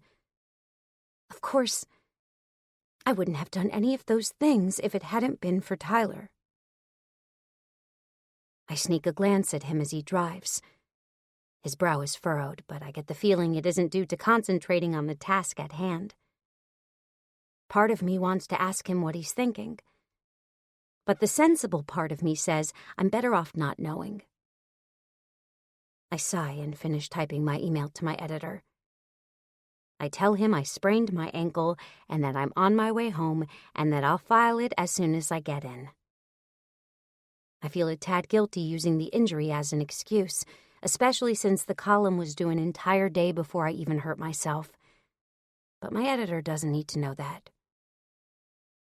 I toss my phone back into my bag and then turn to face the window, leaning my head against the glass. Tyler and I don't say another word to each other the whole way back into the city. Not until we finally reach my apartment, and I have to turn to face him again. 20. Tyler. We come to a stop in front of Emma's Brooklyn apartment. It's late, almost midnight, and the residential street she lives on is fairly quiet now. I turn off the car. I'm coming in with you, I tell her. I'm fine, Tyler, really. You have a sprained ankle. You have a pair of crutches that you barely seem to know how to use. I'm coming in with you. Tyler, I have a roommate. I'll be fine. I run my hands through my hair. Emma, please, let me help you. Tyler, does your building have an elevator? No, she admits quietly. Then I'm at least helping you up the stairs and into the apartment. If your roommate is home, I'll consider leaving you in her care for the night. Otherwise, I'm staying. She grumbles something, but I take it to be an acceptance. So I get out of the car and go around to her side to help her out. She's awkward with the crutches, and I can tell by the way she winces that the pain is bothering her again. Guilt eats away at me. I know that what happened was an accident, or at least a series of very unfortunate events, but I can't help but feel responsible. I should have told my father we were going to the house. Or I should have... I don't even know what I should have done. All I know is it's killing me to see Emma in pain. She leans on my shoulder as we make our way slowly into her building. By the time we reach the bottom of the stairwell, she's panting with exertion. My stomach twists again with that nagging guilt. Okay, Emma, there's only one way we're going to be able to do this. What? I'm going to carry you. What? No, you're not. I'm fine. Would you please stop saying that? You're not fine. You're already sweating just from going up the 6 stairs outside the building. How do you think you're going to make it up to... What floor do you live on? 4, she mumbles. 4. Do you really think you can make it up 4 flights of stairs like this? I'll figure it out. I always do. I don't know. I can crawl, Emma. Seriously, you'd rather crawl up the stairs than let me help you? Now I'm just getting pissed off. She doesn't say anything, but I can tell by the expression on her face and the way she twists her mouth that she's stubbornly thinking of saying yes. I decide that I'm not even going to give her the chance. Emma, I say. What? Hold on. With that, I scoop her up and hoist her over my shoulder, fireman style. She lets out a breathless shriek. I grab the crutches from her and hold them with my other hand, and we begin the slow ascent to her apartment.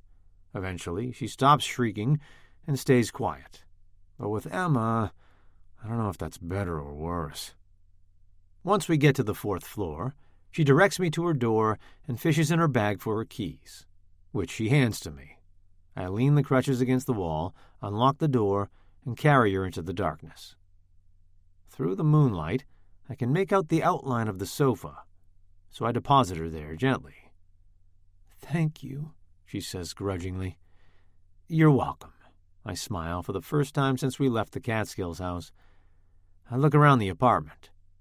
Is your roommate really home? It doesn't look like there's anyone here. Emma mumbles something unintelligible. What's that? She looks down at the couch. She's at her boyfriend's.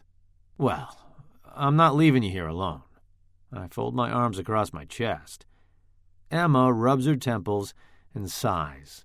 I'm too tired to fight with you, she says. I really just want to go to bed. So if you want to stay, stay. It's not exactly the warm welcome I would have liked to get the first time I spend the night at Emma's place, but for now, I'll take it. I hoist Emma back up and help her to her bedroom.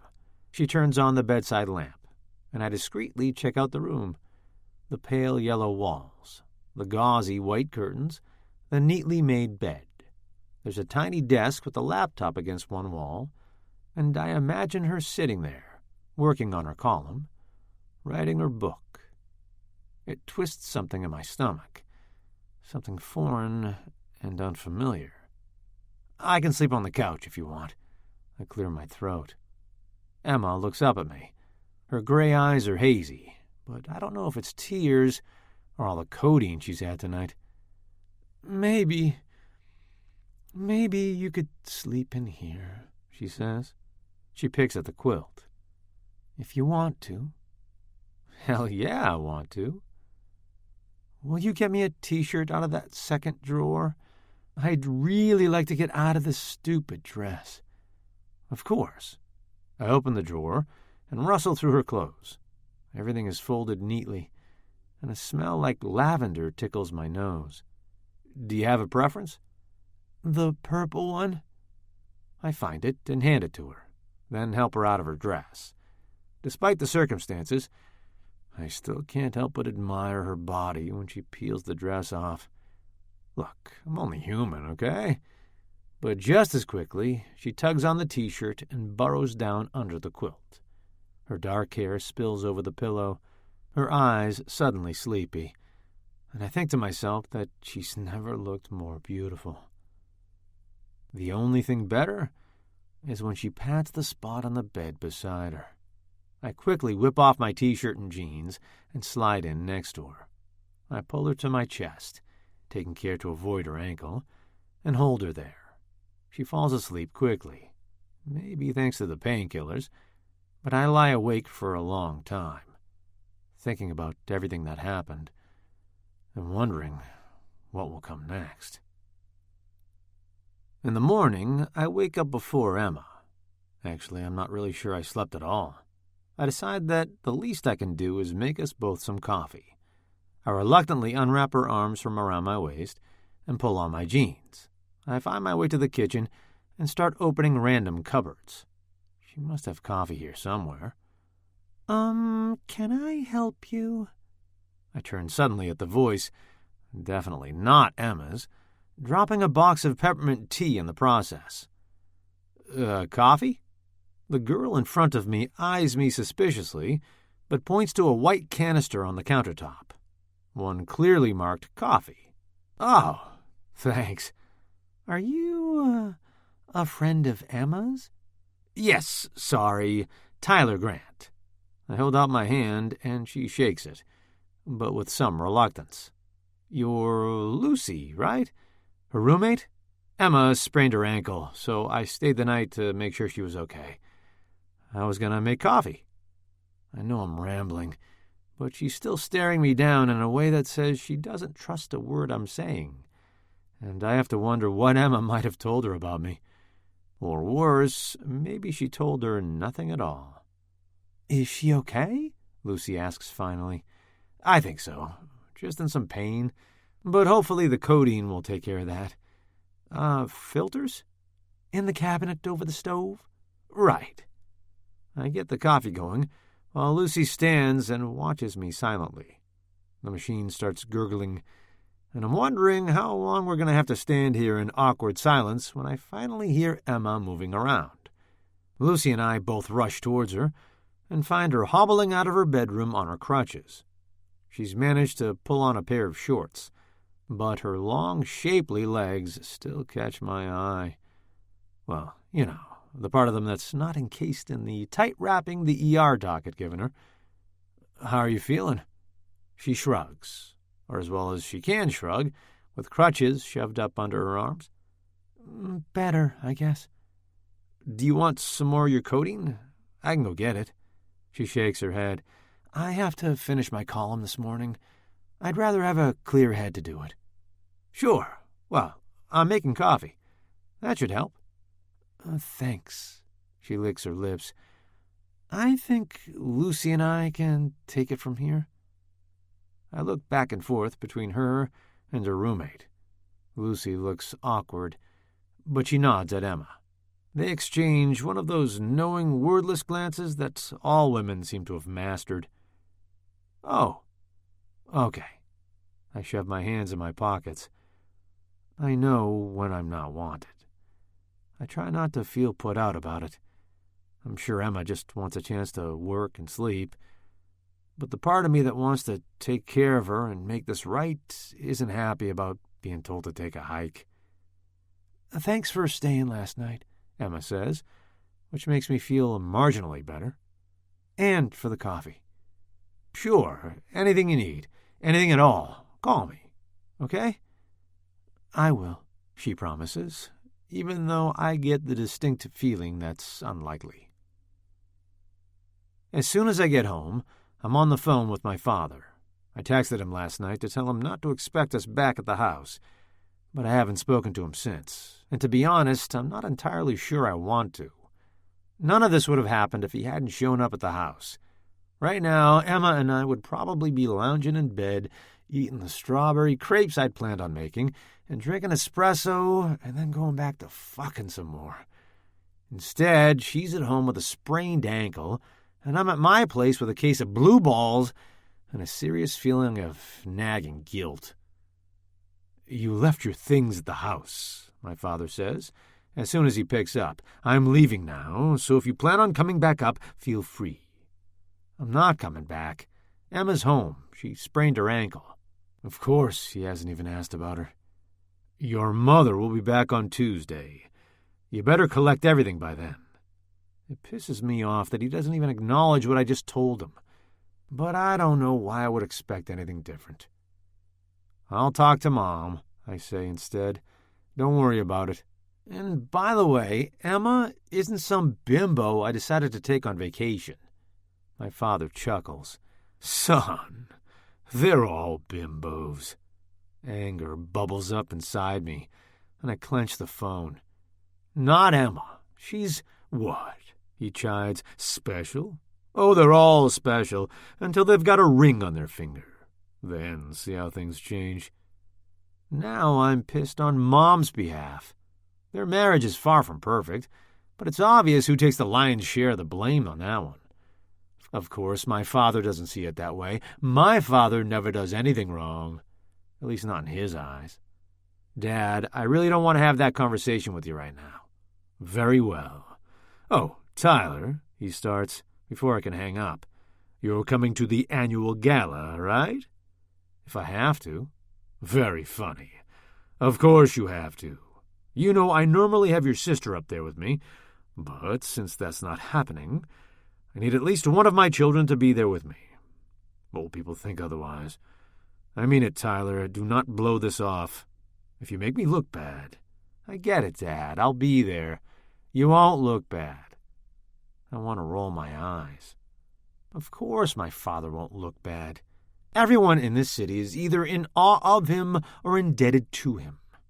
Either way, they're going to show up to fawn over him with slavish devotion, just like I'm expected to.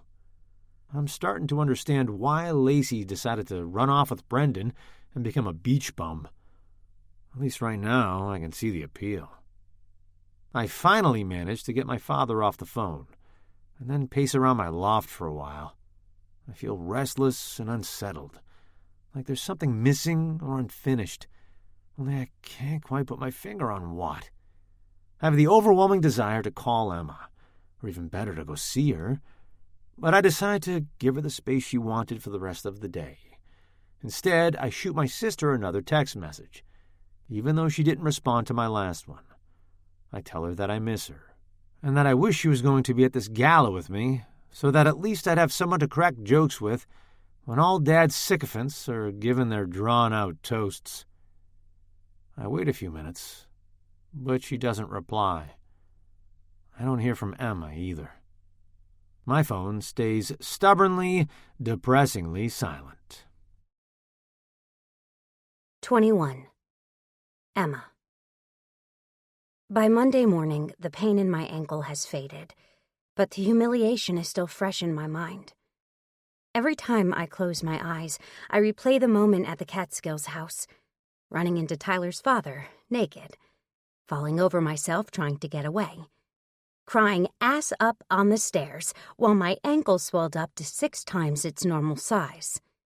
Yeah, not going to forget those images anytime soon, and I doubt Tyler or his father will either. My cheeks burn red hot, and Lucy glances over at me across our tiny dining room table. "You're thinking about it again, aren't you?" She sets her coffee cup down. I nod. "Well, stop it. I can't." Despite my intentions to bury this weekend and never think of it again, I had found myself telling Lucy every detail over a plate of fresh, homemade cinnamon dolce donuts. Maybe it was the codeine or the pure sugar high, but for a few minutes we actually laughed about it. Now, I'm back to that emotional toxic stew of humiliation, horror, and abject misery. "Look at it this way," Lucy says. "There's no way Tyler thinks any less of you. I saw the way he was looking at you yesterday, and that guy's got it bad. Naked humiliation or not." I chew my lip. "It's not that." "Then what?" I shrug. Lucy is looking at me expectantly, but I don't know if she'll understand the real reason I'm so upset. It's not because I'm afraid Tyler thinks any less of me. It's because I think less of myself. Ever since I met Tyler, I've thrown all my normal rules out the window, and look where it got me. It's been one humiliation after another. This never would have happened to the old Emma, and I'm disappointed in myself for letting it happen now. Filing my column late was the last straw. It's bad enough to let down myself, but now I'm letting down the people who depend on me. After Tyler left on Sunday, I pulled up "Not Sure" in Nebraska's letter and pounded out a heartfelt response. I told her everything I'd initially planned to tell her. That kind, polite, responsible men don't come around all the time, and that even if he didn't set her loins on fire, she should still embrace what she has. That a responsible husband and a good potential father is plenty to be grateful for. Even as I typed them, the words felt hollow, but the rational part of me knew it was the right answer. I'm living proof that coloring outside the lines only leads to humiliation and heartbreak. Lucy is still staring at me like she's waiting for an answer, but instead of giving her one, I get up and hobble to the kitchen. I haven't quite mastered the crutches yet, but I'm getting there. "I'm going to make another pot of coffee," I call out. "Do you want one?" "It's only 10 o'clock and you've already had 2 pots. I laugh. "I know. I have a lot of work to get done today." I had made a vow to myself that I'd get ahead of my column, so that this would never happen again. Plus, endlessly drinking cups of coffee is giving me something to do other than think about Tyler, which is all my poor brain seems to want to do. I set the pot to brew and pour myself a giant steaming mug when it's ready. Shit! I stare down at my crutches and then at the mug. I try to wrap my hand around the handle and hold the crutch at the same time, but end up sloshing hot coffee all over the counter instead. "Shit," I say again. Lucy appears at the entrance of the kitchen. "Need some help?" No, I've got it," I say automatically. "Really?" It's not a question. She stands and watches me while I fumble with the mug, trying to pick it up while maneuvering the crutch under my arm. I try about 6 different angles before I finally look at her sheepishly. "Okay, maybe I sort of need a little bit of help. Just this one time." "All you have to do is ask, Emma," There's nothing wrong with letting people help you, you know. You don't have to be perfect 100% of the time. In fact, I would vastly prefer it if you weren't. It's almost as if she can read my thoughts. I stare at her for a minute and then shake my head. If you can help me carry it to my desk, that would be great. That's all I really need.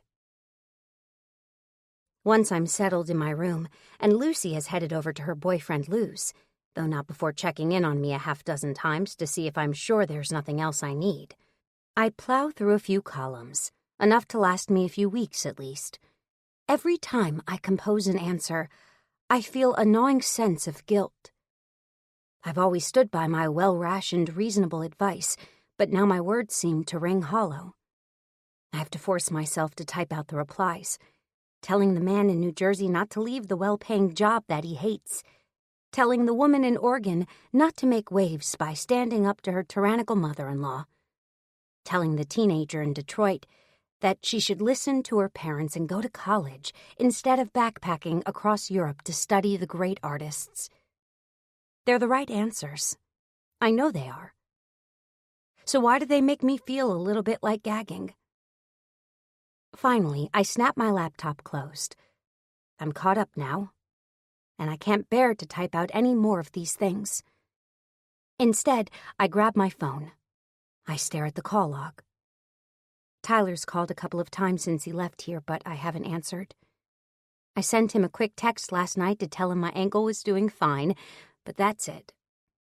Despite all my resolve about playing it cool and following the rules, I find myself missing him. He always seems to make me laugh, even when it feels like everything is terrible. I could use some laughing right now. I run my finger over his contact info. It would be so easy to tap it, to call him up and ask him to come over. I know he'd be here in a heartbeat if I asked. But where would that leave me? Right back where I started. And who knows what awkward situation I'd find myself in next time, if I let this continue. No, better to cut it off now, before things can go any further. There's someone else I need to call, though. I flip through the log and find the number quickly, then hit the dial button before I can change my mind. Emma! Solange's voice comes through almost immediately. So good to hear from you. How are you? I'm okay, I say, then grimace. Actually, I'm not. I sprained my ankle. Oh, damn, girl, how'd you do that? I tripped up some stairs. Well, that's one version of the story, and not strictly untrue. Ouch, I'm sorry to hear that. But I'm guessing you didn't call me to tell me about your ankle. No, I grin. I'm calling to accept your offer to go on Wake Up New York and talk about my book. Oh, thank God, I was hoping you'd say yes. I'm going to get in touch with the producer right away and let her know. Great. You don't think they'll mind if I'm on crutches, will they? The doctor thinks I'm going to need them for at least a few more weeks. I don't think so. You'll likely be sitting down to do the interview, so I don't think anyone would even know. Okay, good. Thanks, Solange. Oh, Emma, before you go, I have something else to discuss with you. Oh? Would you like to come to the Good Grand Annual Gala? What's that? Oh, it's this annual company party, but like on steroids. It's at the plaza, and all the Good Grand subsidiaries go. They have meetings all day to review the annual reports and discuss strategies for next year, and then they wrap it up with a gala in the evening that everyone attends. Usually it's just employees, but this year we're bringing a few authors along, too. Mr. Grant thought it would be good to show Mr. Grant, Senior, some of the work we're doing here. I swallow. So, Tyler wanted you to invite me? Mr. Grant, I mean. Oh, no, I got the direction from our VP, Diana Cunningham. Have you met her? I guess she's a big fan of your book because she specifically told me to invite you after it was decided we'd be bringing a stable of our authors. I let out the breath I've been holding. I don't know if I'm relieved or disappointed that it wasn't Tyler's idea to invite me. What do you say? Solange finally prods. I realize I've been silent for a whole minute. The thought of facing Mr. Grant Sr. again is not exactly one I relish. But I made a promise to myself that I would dive back into my work, so if this is what Solange wants me to do, then I guess I should do it. Sure, I say, forcing a smile, even though she can't see me. I'd be honored. Great, I'll forward you the event details. The dress code is formal, so you'll need an evening gown, but knowing you, I'm sure that's not a problem. I can almost hear her grinning on the other end of the line. No problem at all, I assure her. But as soon as I get off the phone, I hobble over to my closet and stare in horror at everything hanging there. There's nothing there that's good enough. If I'm going to go to this, I need a killer dress. One that's good enough to make Tyler's father forget he ever saw me in such a compromising position. And one that goes with crutches chic, of course. 22. Emma. Why in the hell did I agree to this again? That's the thought that's running through my mind the entire time I'm getting ready for the gala. I think it when I'm hobbling out of the shower, and when I'm awkwardly hopping into the long black dress I bought, and again when my crutch slips and I almost stab myself in the eye with my mascara wand. I'm a frazzled mess, and I'm about to call my sister Rory and tell her that we both should just stay home when my phone rings. I feel a leap of hope in my chest that maybe she's calling to tell me she has to cancel. Maybe if I'm really lucky, she'll tell me she's come down with the plague and can't make it. After all, what kind of sister would I be if I didn't go to her and take care of her? So I wouldn't be able to go to the gala either. And oh, what a shame that would be.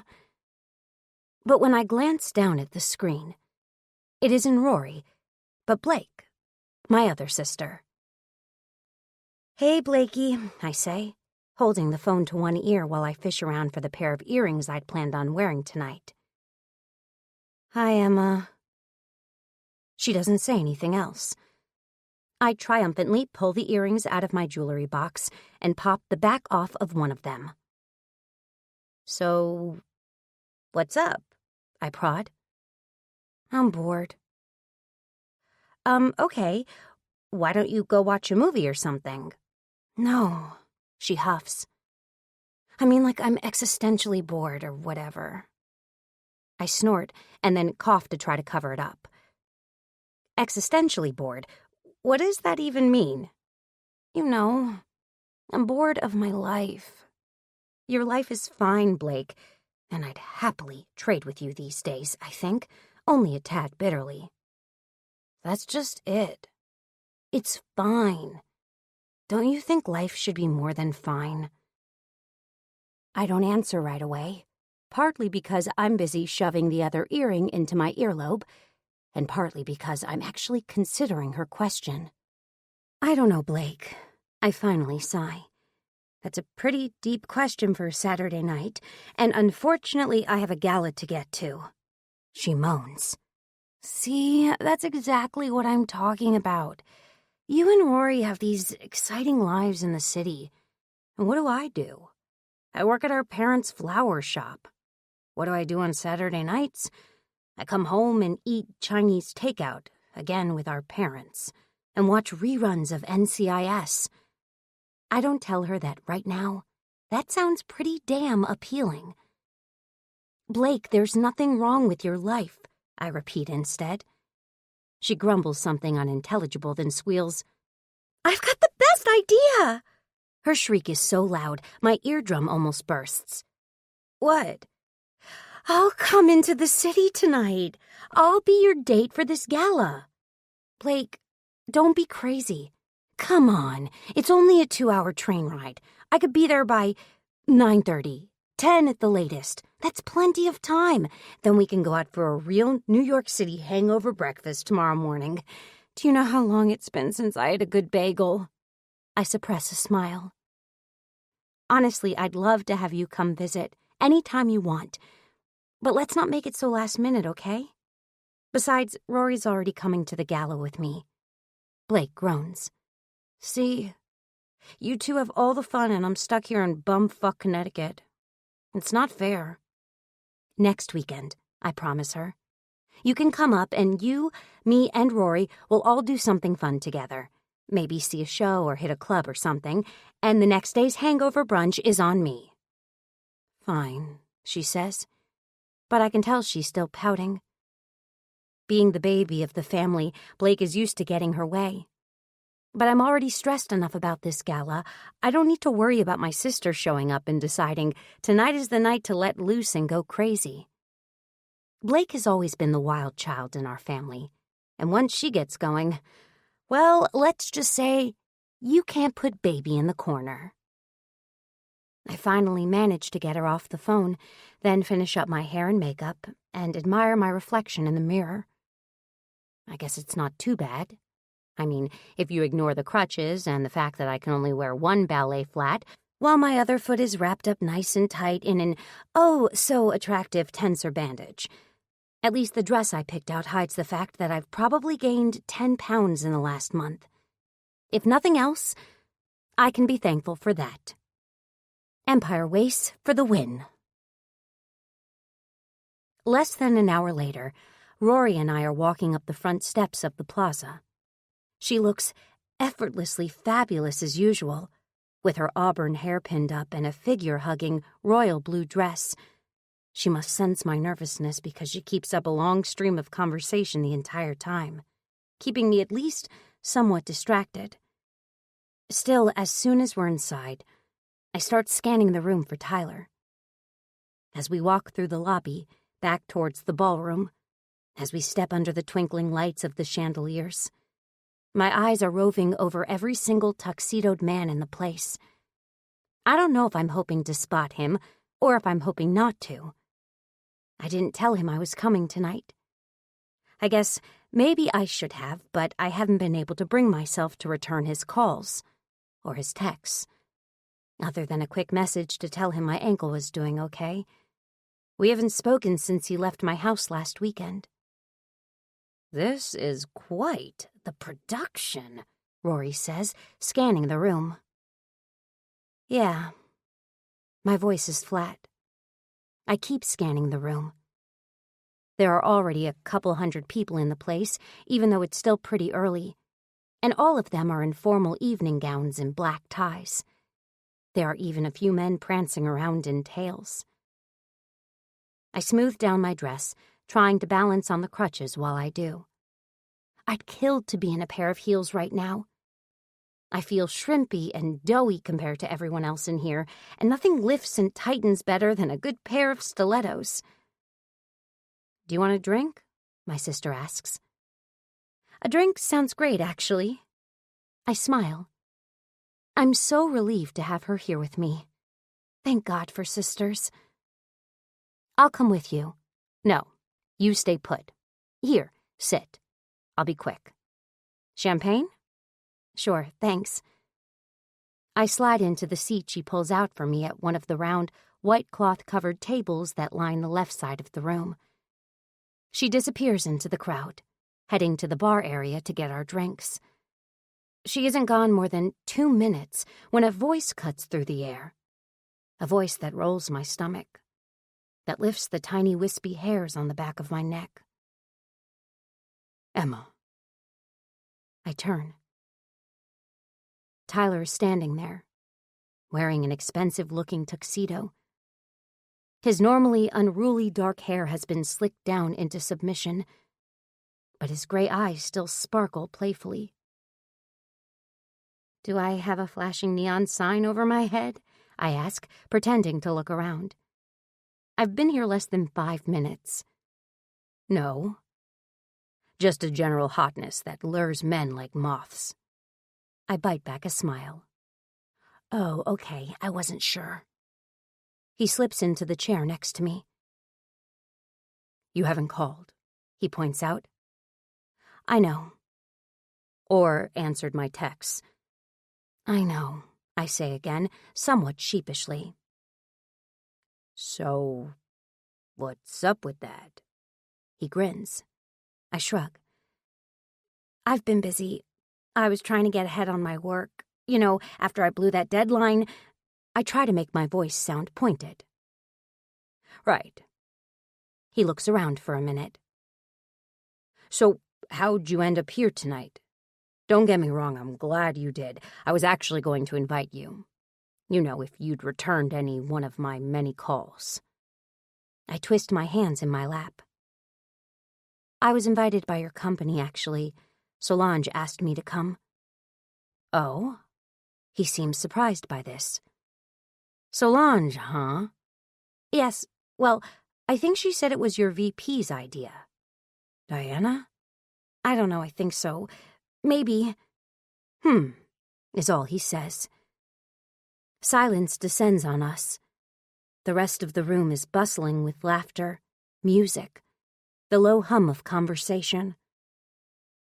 All I can do is stare at Tyler's lips, at the way they part as he breathes, at the way they twist up into a grin when he catches me staring. I try to think of something to say, but I'm saved by the return of my sister. She drops a glass of champagne on the table in front of me as she takes a sip of her own. Hi, Tyler, she says, when she spots our new friend. I wondered if we'd see you here. Of course. He grins easily. I'm neck-deep in the family business now, so I'm expected to come and put in an appearance at these things. He stands up, straightening the slim-fitting jacket that does nothing to mask the broad, hard expanse of his chest. Speaking of which, I should make the rounds. Rory, nice to see you. Emma, maybe we can talk more later? Maybe, I say nonchalantly, sipping my champagne. He hesitates for a minute, as if he might say something else. Then he shakes his head lightly and parts his way through the crowd. So, Rory says, plunking down into his newly vacated seat. What was that about? What was what about? You and Tyler. This is twice now that nothing's going on if that's what you're suggesting. I cut her off. My voice sounds indignant, and I applaud myself on my acting skills. He just came over to say hello. Right. Rory doesn't look like she believes me, so maybe my acting skills aren't quite as amazing as I think they are. She's studying me so intently that I have to look away. I down the rest of my champagne. We're just friends. Barely even friends, actually. Acquaintances, really. Rory's frown deepens. It seems like the more I insist, the more she doesn't believe me. Maybe I should take a hint and shut up. I didn't even tell Rory how I really hurt my ankle. Nothing about the trip to the Catskills or my naked run-in with Tyler's dad or anything. I told her the same thing I told Solange, that I tripped going up some stairs. Of course, Rory being Rory, she hadn't let the issue go as easily as Solange did. She had 1,000 follow-up questions, like where I was when it happened and how I got to the hospital and why I didn't call her to come help. I bluffed my way through some of her questions, and then feigned a codeine fog and hastily got off the phone. Now I pray that she doesn't start another interrogation. Thankfully, she seems to be staring at something off in the distance. What is it? I ask. She shakes her head. Just thought I saw someone I went to college with. You should go say hi then, I say, trying not to sound too enthusiastic about the idea. Rory looks skeptical. I didn't come here with you just to abandon you in the first 10 minutes. I wave off her comment. I should go find Solange anyway. I have to at least let her know I'm here. Rory still doesn't look convinced, but when I hoist myself up and wedge the crutches under my arms, she seems to realize I'm serious. We part ways, and I hobble through the crowd, scanning the room for my publicist. I spot her near the front, chatting with a small group of people. Emma, she calls when she sees me. Come here, I want to introduce you to some people. Solange is so animated and cheerful that for the first time I actually feel happy to be here. I shake hands with her colleagues and stand up a little straighter when she introduces me to Diana Cunningham, the company's vice president. Diana asks polite questions about my book, and as I answer, I feel like myself for the first time in weeks. This is the stuff I'm good at. Small talk, networking, being charming with people I don't know that well. When Diana asks me if I've given any thought to a follow-up book, a thrill runs through me. I hadn't thought of it, no, but it's an intriguing idea. You should give it some real consideration, she says thoughtfully. Your book is our top seller this season, and you should always strike while the iron is hot. That's the best business advice I've ever gotten, so consider this me passing that advice on to you. I'll keep it in mind, I assure her. You've definitely given me something to think about. Even though I have no idea what I'd write about, and oh, I'm doing a pretty piss-poor job of living up to my first book as it is. Good. She nods, then glances around the room. Well, it looks like they're getting ready to start the speeches. I'm going to go see if I'm needed. Emma, it was nice meeting you. I hope I'll catch you again later. I have something a little more delicate that I'd like to talk to you about. My eyes widen in surprise. I can't imagine what the vice president of Good Grant Books would want to talk to me about. But she drifts away before I have time to answer. I glance at Solange, who shrugs. After a couple more minutes talking to my publicist, I excuse myself, figuring I'd better hit the ladies' room before the speeches and the rest of the evening's festivities get started. Especially since it takes me about 3 times as long to do anything with these damn crutches. I slowly pick my way out of the ballroom and start down the hall. Emma! The voice stops me in my tracks. I don't even have to turn around. Even without seeing his face, my arms speckle with goosebumps. Fancy meeting you here again, Tyler says, catching up to me. He grins. Okay, that's a lie. I totally followed you on purpose. I bite back a smile. Even when I don't want to, Tyler always seems to make me laugh. You did you? Oh yeah, what can I say? I see that ass and I'm like a fish on a hook. A pervy fish, you might even say. This time I laugh out loud. Tyler reaches out and touches my jaw. The sudden intimacy takes me by surprise and buckles my knees. You have no idea how much I've missed that sound, he says. His voice is hoarse. I swallow thickly as he studies my face. Why didn't you answer my calls? The real reason. Honesty, okay? Honesty? Well, honestly, I was scared. The words are out before I have time to censor them. I clap my mouth closed, but Tyler's brow is already furrowing. Scared of what? I shrug, looking up at the ceiling for a second. Everything. You, me, this. The answer sounds stupid to me, but Tyler nods as if he understands completely. He runs his thumb along my jaw as he looks into my eyes. So it's not just me, he says. There's something here. Yes. Maybe.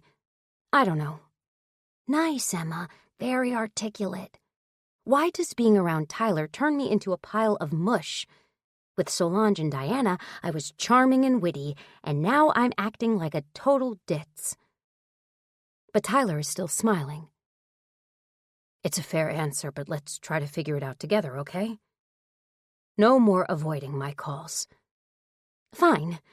My lips are twisted up into a smile.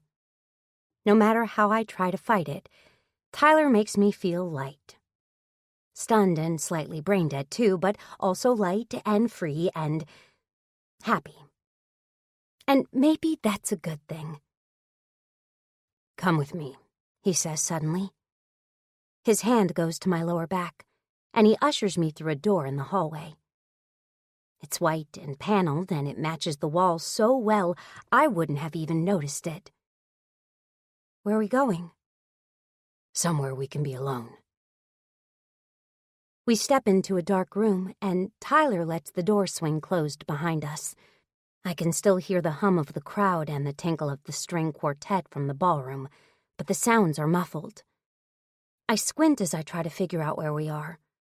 It's dark, but I can make out a large projection screen on one side. The other side of the space is swathed in darkness. Some kind of presentation room, maybe. Don't you remember what happened the last time we tried to sneak into a private space? I point out, shuddering as I remember the incident at the Kinsman. Good point. Tyler grins. He reaches out and twists the lock on the knob of the door we entered through. There. Problem solved. Now why didn't we think of that last time? I grin. I blame your distracting beauty. I giggle. Well, I think your tongue might have to share some of the blame. I'm glad you feel that way. He swoops in and kisses me, and all my thoughts and worries go magically sailing back out the locked door behind us. The only thing I can do is feel, and the only thing I can feel is Tyler. The intensity of his kiss shocks me, and so does my reaction to it. I stumble backwards, catching myself on one of my crutches, but Tyler keeps me braced firmly against his chest. His lips devour mine, and I let myself be devoured. I could spend forever kissing this man, doing literally nothing but kissing him. His lips against mine are like fresh air on the face of a coal miner. They're everything. They're life itself. My hands roam across his chest, dancing over the buttons of his shirt. I tug the shirt tails out of his pants, desperate to feel the smooth, warm planes of his chest under my hands again. My crutches tumbled to the floor, but all my weight is braced against Tyler, and I don't worry about him letting me fall. I know he never would. Tyler's hands are in my hair, tugging out my neat chignon, but I don't care about that either. A week without seeing him has turned me into a pent-up mess of longing and desire, and there's only one cure for that kind of affliction. Tyler groans, and his palms slide down over my back to cup my ass. His hands are strong, firm, and the way he kneads them into my flesh ratchets up my desire. I fumble with his belt as he hikes up my dress. I'm only wearing a small thong. Panty lines, you know, and that means his hands cup my bare skin, singeing me. There's a polite smattering of applause from somewhere beyond these walls, and I realize we're missing the start of the event. At this exact second, I don't care. I don't even care that my sister is probably out there wondering where I am. I only care about this moment. About filling this unmet desire. There's a muffled voice as the speeches get started, but I lose myself in Tyler again. Rory can fend for herself for 10 minutes, 20 tops. A soft whirring noise comes from somewhere to the side of us. Not the way we'd entered the room, but the far side. It's too dark to really see anything, but I glance over Tyler's shoulder. Did you hear that? What? He doesn't stop kissing me. That noise, it's like a motor. He finally pulls away. Oh yeah, I hear it now. What is that? I don't know. There's the sound of metal tugging against metal, and the motor kicks up a notch. A slant of light falls over Tyler's face. I squint up at him in confusion. What? Oh, fuck. In the slant of light, his face pales. What? The swath of light becomes wider, and then a collective gasp comes from behind us. I freeze. Tyler looks down at me. I am so sorry, Emma, he murmurs. He takes his hands off my ass, but my dress stays bunched around my waist. I crane my neck slowly. Oh, so slowly, to look behind me. Hundreds of silent, shocked faces stare up at us. The string quartet has stopped playing. No one speaks. The only sound is the racing of my own heart. This is entertainment, a stereo voice suddenly booms. This is good grand media. I whip my head around again, and behind Tyler, the white projection screen is flashing the Good Grant logo. Under my feet, I can feel the vibration of the speakers as the video rolls. The realization hits me slowly and then all at once. That the room we'd stumbled into wasn't a room at all, but a part of the ballroom that had been temporarily sealed off to hide the projection screen. And that now that wall has opened, leaving us standing on stage in front of the entire room of gala attendees. I turn my head back to the crowd again and find that no one is watching the video. Everyone is still staring at us, or more specifically, at me. My ass. Oh, sweet Jesus. I grope frantically at my dress, tugging it down. I can't bear this. Oh, God. I whip my head around, trying to see a way out. There's a small set of stairs that leads off the stage and into the crowd, but there's no way I'll be able to make it down the stairs. I glance back towards the door we'd originally entered from. It's hidden from the view of the crowd and seems to be my best option. I scan the floor for my crutches, which I dropped earlier in the heat of the moment. They're by my feet, but when I bend over to grab them, I can't quite reach. I look up at Tyler in horror, my eyes pleading with him to fix this. He looks almost as horrified as I feel. A bead of sweat forms on his forehead as he gazes out over the crowd. He swallows. When his eyes meet mine, I gesture at the crutches. As if glad to have something to do, he eagerly reaches down and scoops them up for me. I hurry towards the door, off the stage. Except there's no hurrying with these crutches. Every step seems to take 1,000 years. Every thud of the crutches against the stage floor seems to echo through the entire ballroom. It's a slow-motion nightmare. I half limp, half drag myself to the door. It takes forever, and every second is excruciating. If there's a version of hell that's customized for every person, this would be mine. Complete and utter humiliation. I finally reach the door. I unlock it, then burst into the hallway in a delirious frenzy. It isn't until I'm gulping in what feels like the freshest air I've ever tasted that I realize Tyler's not behind me. 23. Tyler. I'm trapped. Emma starts to hobble slowly away, but my eyes are glued to my father, who's marching towards the stage.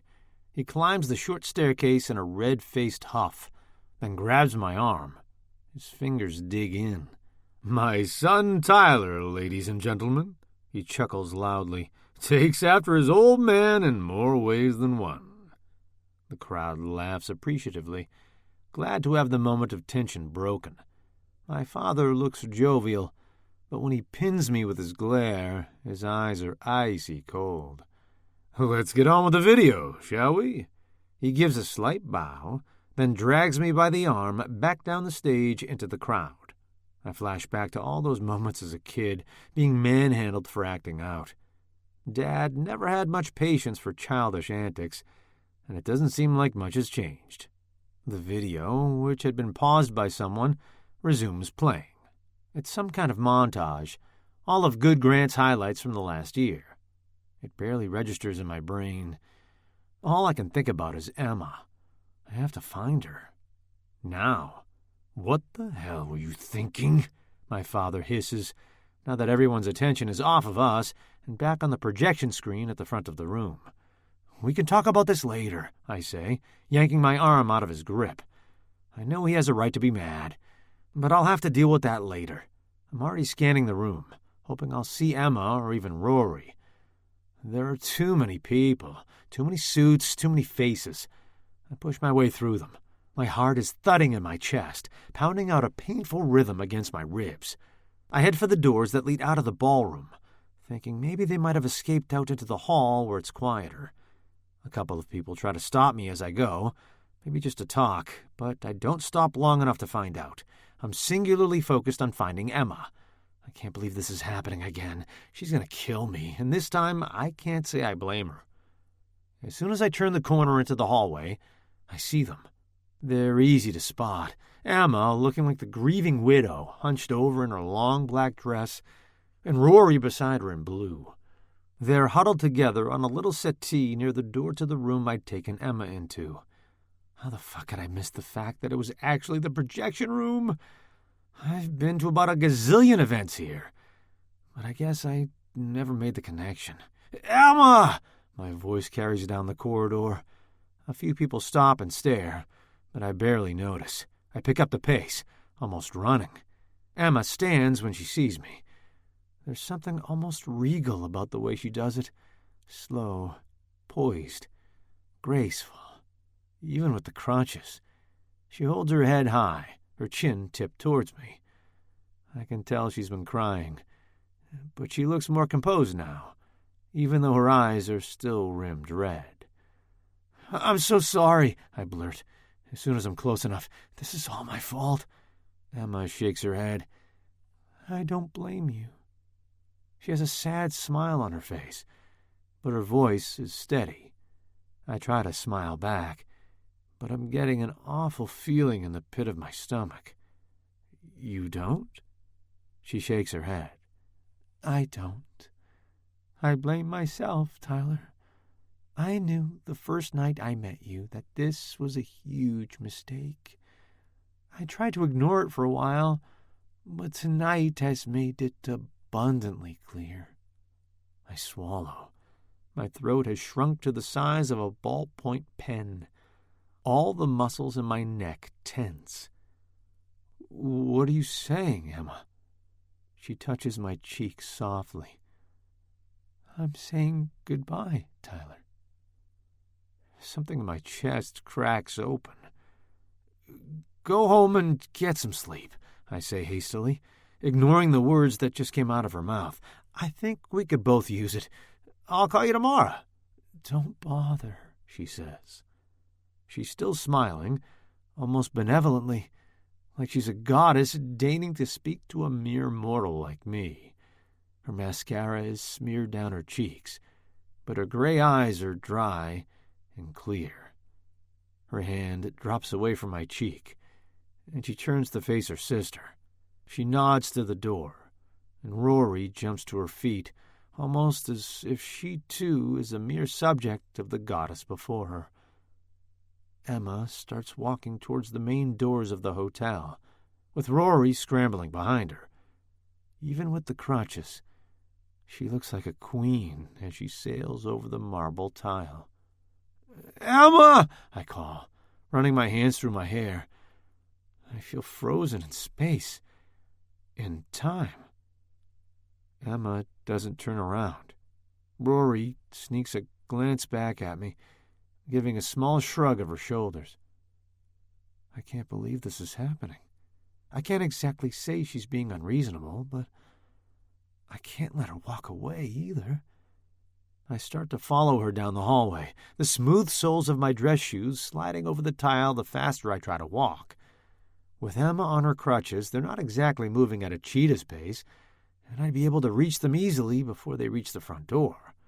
That is, if a firm hand didn't suddenly wrap around my bicep. Where do you think you're going? My father growls. I spin around to face him. His face is still red, and there's a bead of sweat on his forehead that looks poised to run down over his brow at any minute. Let go of me, I hiss back. I try to wrench my arm away, but his grip is firm, and to be honest, I'm kind of worried about being too rough. His face is so red that he could put a ripe tomato to shame, and I'm half afraid he's about to have a heart attack. How could you humiliate me like that? You know this business means everything to me. Everything. I want to scoff. I want to ask him if his family means anything, if his marriage means anything, but I don't think I want to know the answer to that. Somehow, I think that when my father says his business means everything to him, he really does mean everything. Just when I was starting to think maybe I could trust you, he huffs. The way you presented that annual report at our meeting today, I thought, my, that boy turned out all right after all. But no, just another goddamn disappointment. Just like your sister. My stomach sinks. I'm furious. But there's shame there, too. Not from being with Emma, but the shame of knowing that he's right. That I'm still Tyler the fuck-up. Better suited to that #trust fund life than to any real responsibility. In one fell swoop, I'd managed to ruin things with Emma and my father. That has to be some kind of self-sabotaging record or something. Look, Dad, I want to talk to you about this. I really do, I insist, running my hands through my hair. But right now, I have to go find Emma. Oh, no, you don't, my father fumes. We have a gala to continue hosting. Get back in there and do the job I hired you to do. I shake my head. No way. I have to go find Emma. Tyler, I'm warning you, walk out that door. And first thing Monday, I'm going to open a competition to hire a new CEO. That stops me for a second. But I picture the look on Emma's face as she turned away from me. And I know that I'll hate myself forever if I don't go to her and try to fix this. It's already been almost 5 minutes since she and her sister walked out, and unless I get extremely lucky and find them still outside, they're probably already in a cab and on their way home by now. So I walk away from my father. I can feel his gaze on me as I make my way down the hallway towards the exit, but when I reach the doors, I turn around, and he's gone. I blink a couple of times and push the heavy doors open and step out into the cool night air. There are more than a few of the gala guests gathered on the front steps, some of them mingling and chatting, some of them huddled down on the sidewalks smoking. My eyes flick over every single one of them, looking for the only one who matters, but I can't see her anywhere. I'm about to give up hope when a voice stops me cold. Tyler! I spin around, stunned. There she is, dark hair twisted up, a long red dress highlighting the very large bump at the front of her stomach. Lacey! I blink in surprise at the sight of my sister. I had no idea you were coming. Wait, what's wrong? A giant tear spills down over Lacey's cheek. Her hands are pressed to her stomach. Tyler, I think my water just broke. Oh, fuck. 24. Emma. I lean my head against the window of the taxi. Rory hasn't said anything, and for that I'm thankful. I know she saw me up there with Tyler. God, the entire room full of people saw me up there. And way too much of me, too. How could I have let this happen? Again. That's what keeps running through my head as the cab winds its way through Manhattan, across the 59th Street Bridge, and towards Brooklyn. It's a long ride, and it's probably going to cost a fortune, but there was no way I could brave the subway.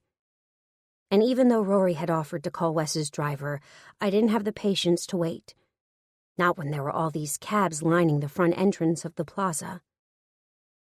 I want to be home as soon as possible, buried under my blankets like an ostrich with its head in the sand. I try to concentrate on the city streets as they spill past. The lights seem to blur in the darkness, until I realize that it's tears blocking my vision. I brush my hand roughly against my cheek and sniffle. Rory nudges me, and when I look over, she's holding out a tissue. I take it silently and manage a wry smile, then blow my nose. I go back to looking out the window. My sister's hand slips into mine. She gives it a squeeze, but she still doesn't say anything. I guess she knows there's nothing to say. But I surprise myself by turning to her. You think I'm an idiot, don't you? Rory's mouth gapes open. What? Are you kidding? Honey, that's the furthest thought from my mind. She squeezes my hand again. But, do you want to tell me what happened? I scoff. What happened is, I am an idiot. Hey, that's my sister you're talking about. Rory tries to crack a joke, but I can't bring myself to even smile. God, I'm in a sorry state. Come on, Rory prods. Do you want to tell me what really happened? I shake my head, but words are already falling off my lips. It's like every time we're together, I turn into this crazy person. Honestly, Rory, I don't even recognize myself. I start doing all these crazy things. Like what? Like what you saw tonight, for starters. I can't even tell you how many times we've gotten caught going at it. I even let him get me off in a restaurant. From the front seat, the cab driver coughs suddenly. I catch his eye in the rearview mirror, and my cheeks flame red. I turn my gaze back to Rory, but she looks just as shocked. Then her mouth twitches up into a smile. I bury my face in my hands. Emma, come on. Rory gently pulls my hands away. I'm sure it's not that bad. Oh, it's pretty bad.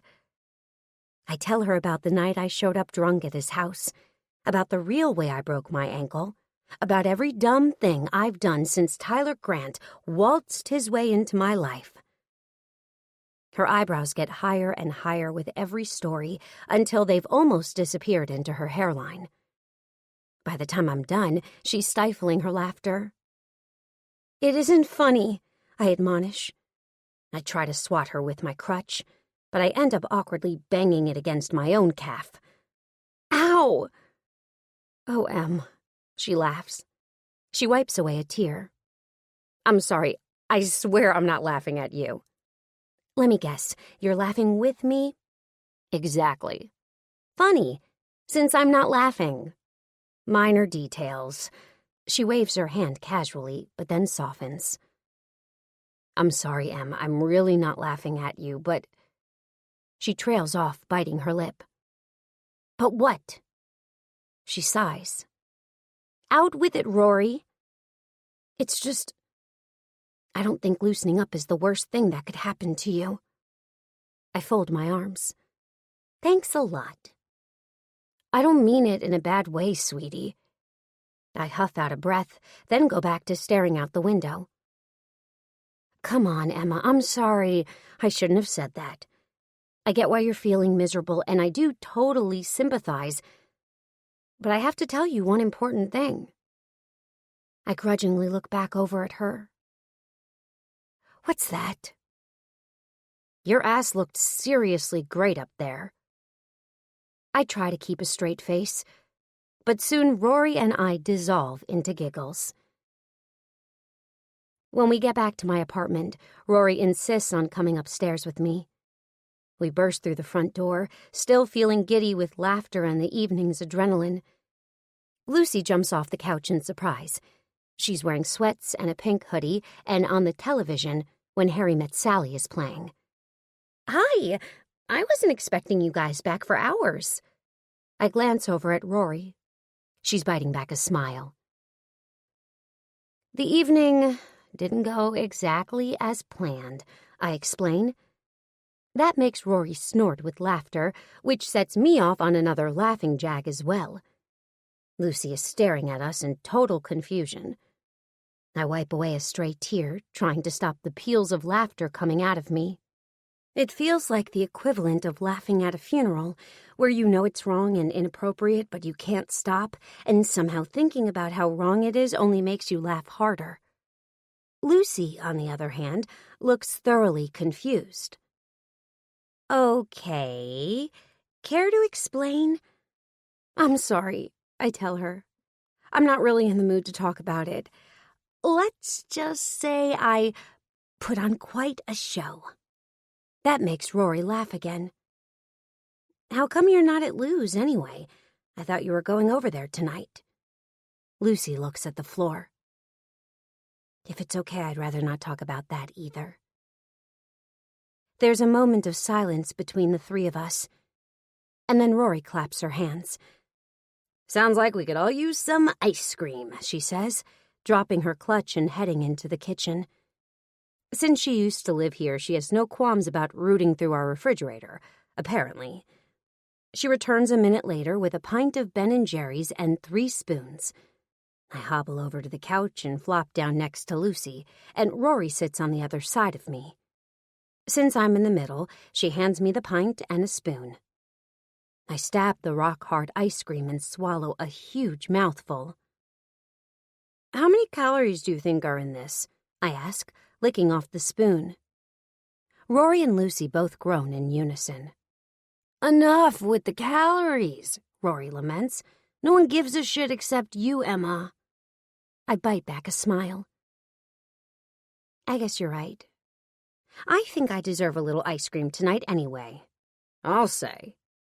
Rory attacks the ice cream with her spoon and swallows a huge bite, rolling her eyes in pleasure. It's New York Super Fudge Chunk, and even I have to admit it's seriously fucking delicious. Are you guys ever going to tell me what happened? Lucy asks. Maybe. Rory laughs. Give her a couple shots of tequila and she'll tell you everything. Lucy nods knowingly, a wicked grin on her face. Sounds like a plan. Actually, Rory says, sitting up straight and pointing her spoon at us. It does sound like a plan. We should go out next weekend. Another girls' night. Something to take your mind off all this. I shake my head. No way. I told you what happened last time we had a girls' night, didn't I? Rory grins. I promise we won't let that happen this time. Lucy and I will make sure you don't have any opportunities to even drunkenly text him. Right, Lucy? Lucy looks confused, but game. She crosses her fingers over her heart. Swear on my favorite sweatpants. I giggle. I have to admit I'm glad that I didn't end up back at the apartment alone tonight. Having Rory and Lucy here is almost enough to take my mind off my earlier humiliation. Fine, but not next weekend. I promised Blake she could come for a visit. Rory slaps her hand against her thigh. Even better. No one knows how to party like Blake. Don't worry, she'll take your mind off everything. I roll my eyes. My sister isn't wrong about that. Last time Blake came into the city to visit, she got so drunk that Rory and I spent the entire night trying to peel her off the floor of the Bristow's ladies' bathroom. Fine, I concede, but I beg my sister. Just promise me you won't tell her about any of this. I promise I won't say anything, Rory says. But don't be surprised if Blake manages to weasel it out of you anyway. You know she's good at that sort of thing. I laugh. That actually wouldn't surprise me. We all go quiet for a minute while we watch Meg Ryan and Billy Crystal bicker on screen. Rory scoops up another spoonful of ice cream. So, what are you going to do about Tyler? My stomach bottoms out, and the fragile lightness that had crept into my mood vanishes. I think the answer is obvious, don't you? I have to stop seeing him. I stab out a spoonful of ice cream, making sure I get a chocolate chunk and a walnut in the same bite. Rory raises her eyebrows. That doesn't seem like the obvious answer to me. In fact, it doesn't seem like he wants that at all, and to be honest, it doesn't seem like you do either. I sigh. It doesn't really matter what I want. I'm trying to do the right thing here, and being with Tyler has done nothing but mess up my life so far. I can't keep living like this. Lucy is looking curiously between my sister and me. I still haven't told her everything that's been going on with Tyler, but I'm sure she's starting to piece some things together, even if she doesn't have all the gory details. Maybe you should at least talk to him, Rory chides gently. I saw 2 people up on that stage tonight. What stage? Lucy asks, with a stricken expression. I ignore her question and stab my spoon into the ice cream again. Well, it doesn't really matter what he wants, I say bitterly. He may have been up on the stage with me, but he didn't exactly bother to follow me out. And he hasn't called either. I try to keep the sniffle out of my voice. How do you know? You haven't checked your phone since we left. For a second, my heart lifts. She's right, I haven't. Maybe he's trying desperately to get a hold of me, to tell me not to let this go. Would I listen? If he did call, would I answer? I don't know. But I suddenly feel desperate to know if he's at least tried. I try to heave myself up off the couch, but Rory pulls me back down. Hold on. I'll get it. She grabs my clutch from the hallway console table where I'd thrown it when we came in. She marches back across the living room and hands it to me solemnly. I reach inside and pull out my phone, barely daring to breathe. A part of me desperately wants to see his name on my missed calls list, and part of me doesn't. I stare down at the screen and let out the breath. No missed calls. Nothing at all except a notification that my favorite shoe store has some special deals picked out just for me. Whoop-de-doo. I toss the phone and the clutch onto the coffee table. Happy now? I ask Rory. She bites her lip but doesn't say anything. The three of us sit there until the ice cream is gone and the movie is finished. Lucy and Rory are both falling asleep, but I'm wide-eyed, staring at the ceiling and thinking about how I should have never spilled that glass of wine back at Veneer on a day that seems like a lifetime ago. 25. Tyler. We're gonna lose him. I look grimly over at Lacey. No! Tears fill her eyes. She casts a pleading glance in my direction, but there's nothing I can do. It's okay, baby, Brendan says from the small screen of my phone where he's been talking to us. His eyes look tired, but he hasn't been able to keep the grin off his face since we called him. I have to get on the plane anyway. You're doing great. I love you, Lacey sniffs, hugging her newborn baby boy to her chest. Get here soon, okay? I promise. I love you both. My phone chooses that moment to die completely. The screen goes black as a single tear rolls down Lacey's cheek. I sit on the edge of her bed, careful to avoid her feet under the blankets. It's okay. He's going to be here in, I check my watch. Less than 6 hours. She lets her head fall back against the pillow. I'm so stupid. I should have never come out here without him. He warned me that I was too close to my delivery date, but my doctor thought I'd be fine as long as I walked a lot on the plane and drank a lot of water. I was going to be flying back home tomorrow anyway. Lacey is rambling, and she's already told me all of this about 6 times now, but I know that having her baby in New York, and without her husband here to coach her, was not exactly on her agenda for this weekend. Besides, I feel guilty that I'm the one who kept telling her she should come out here for the annual gala. I had never thought that the pregnancy would be an issue. Obviously, neither had Lacey. Hey, I pat her leg through the blanket. You did great. This little guy just couldn't wait to meet his cool Uncle Tyler, that's all. Lacey gives me a weepy grin. She turns the baby gently so that he's sort of facing me. His tiny face is scrunched up, eyes closed, lips pursed. He looks like a super adorable raisin. Was it worth it, baby? She whispers. Was meeting this clown really worth it? Hey now, I protest, grinning. Seriously, Ty, thanks for being here. She tucks the baby against her chest again. He makes a soft sighing noise. I really appreciate everything you did tonight. I hope I didn't ruin your night. Never, I say.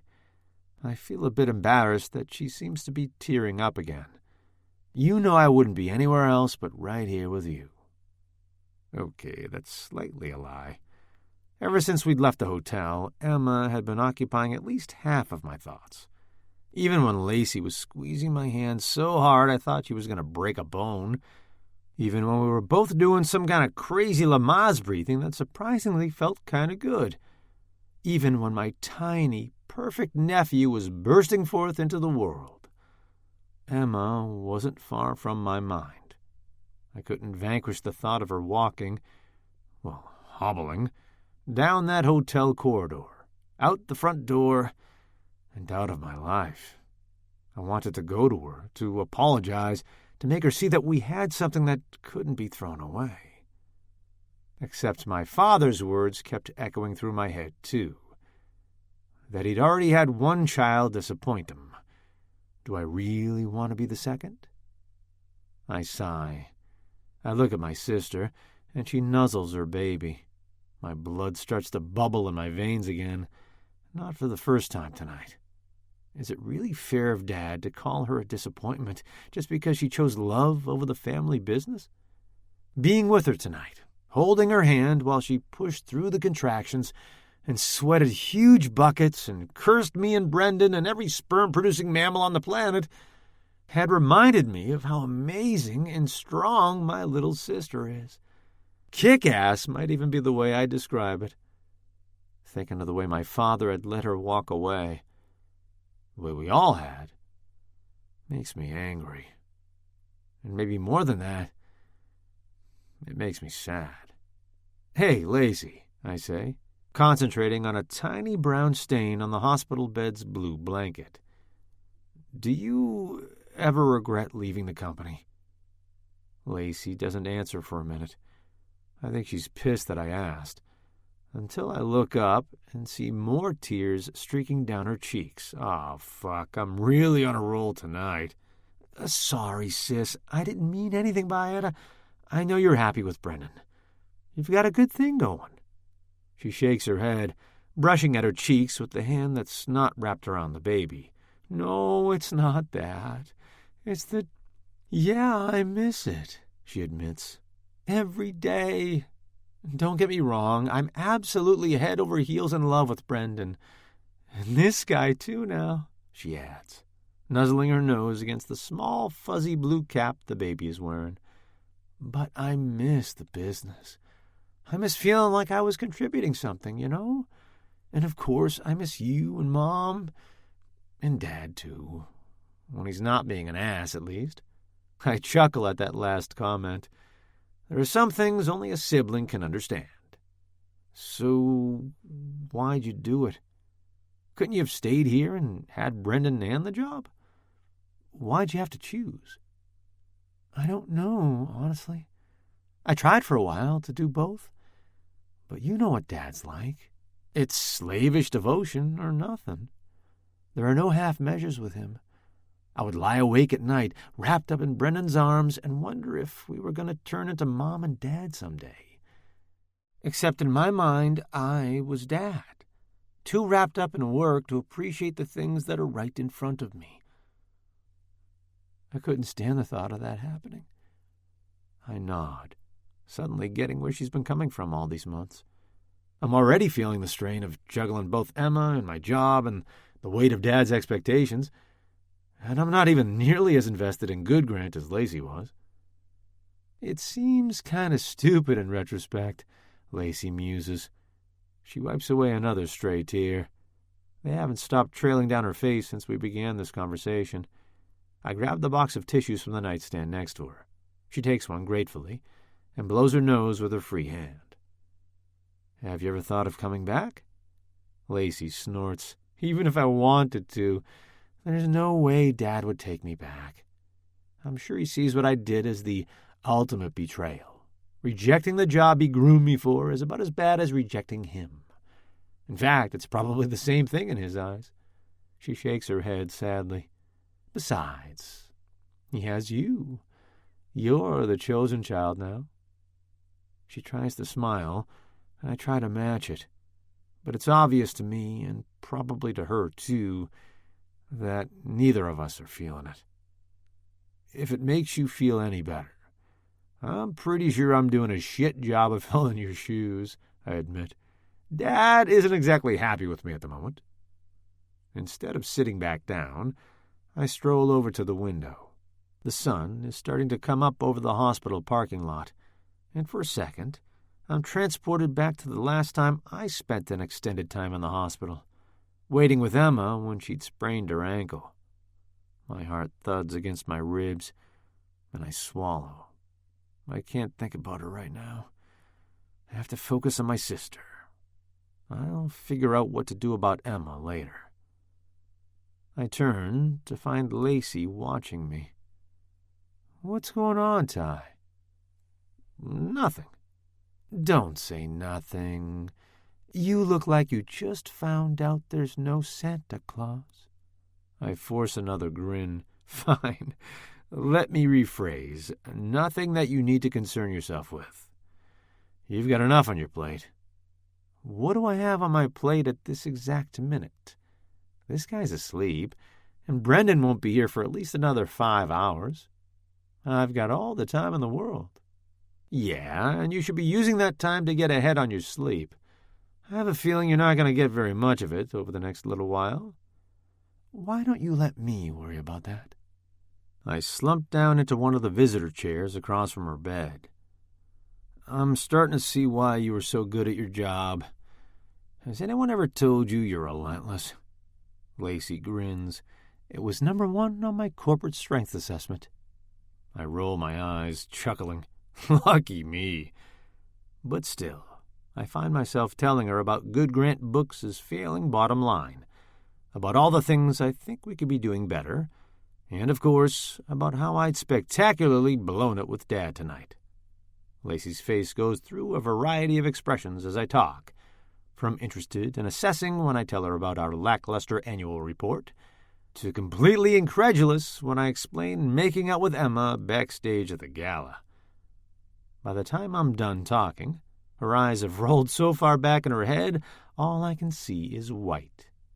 Pretty dumb, right? I'll say, she shakes her head, but she's laughing. Tell me about this girl. Is she special? I snort. Not because Emma's not special, but because the question is absurd. Is the Mona Lisa special? Is the Hope Diamond? But Lacey is looking at me expectantly. Yeah, she's special. So this isn't just Tyler's flavor of the week? I shake my head. Emma's the flavor of a lifetime. Then you need to fix things with Dad. Make him see that you can still take the job seriously, that you weren't just screwing around. How do I do that? Set up a meeting with him. Pitch him the ideas you just told me. The e-books and the subscription services and all that other stuff. He'll come around. He needs to see you're still taking the job seriously, despite what happened tonight. I nod slowly. Lacey has a point. I haven't even had a chance to talk to Dad about work lately. Despite the annual report's shortcomings, this quarter is already starting to turn around thanks to the self-help line, and we're starting to regain some ground in the mass-market paperback sector. That's got to count for something. But, Tyler... What? She's frowning at me. You have to fix things with the girl, too. Don't be like me. Don't run from one end of the goal to the other because you're too afraid to shoot for both. Love and success don't have to be a choice. Just because we share half of Dad's genes doesn't mean either of us has to turn into him. You know? I give her a smirk. So what you're saying is I'm a 21st century man, and I really can have it all? She bursts out laughing, then abruptly stops, checking to make sure she hasn't startled the baby. Yes, that's exactly what I'm saying, Ty, she whispers. You can, and, more importantly, you deserve to have it all. Thanks, Lacey. You sure you wouldn't consider coming back to the business? Imagine what we could do together. Lacey shakes her head. I doubt Dad would have me. I don't know about that, I say. But Lacey has already turned her attention back to the baby. Speaking of Dad, do you want me to call him and Mom for you? Regardless of everything else that went down, you know they're going to want to meet their grandson. Lacey smiles softly. I know. But your phone is dead, remember? I'm going to wait until Brendan is here. I'll feel better doing it if he's by my side. Fair enough. I stand up. You should probably get some sleep for real now. This time, she doesn't protest. She lets me help her put the baby in the crib beside her bed, then falls back into the bed, clearly exhausted. But her eyes snap open as I walk towards the door of her room. You aren't leaving, are you? Me? No way. I'm just going to the waiting room to grab some of those old Ladies' Home Journal magazines I saw. A 21st century man can never have too many coffee cake recipes, you know. Lacey smiles, but her eyes are already drifting closed as I quietly leave the room.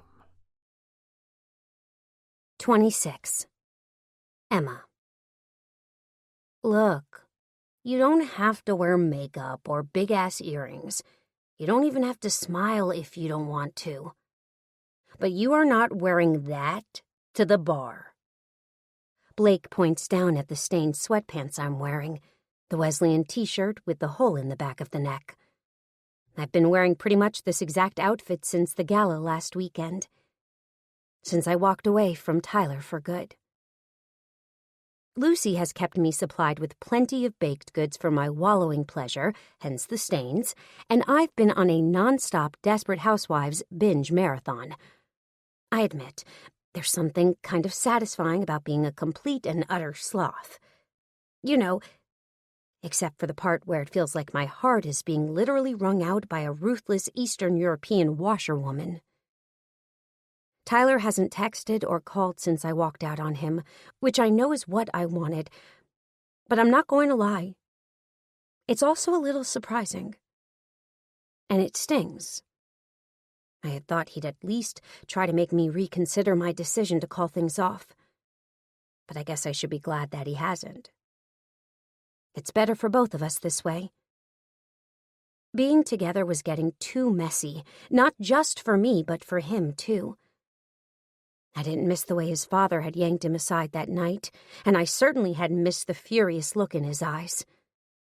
Tyler was toast, that much was obvious. So, yeah, it's definitely better this way.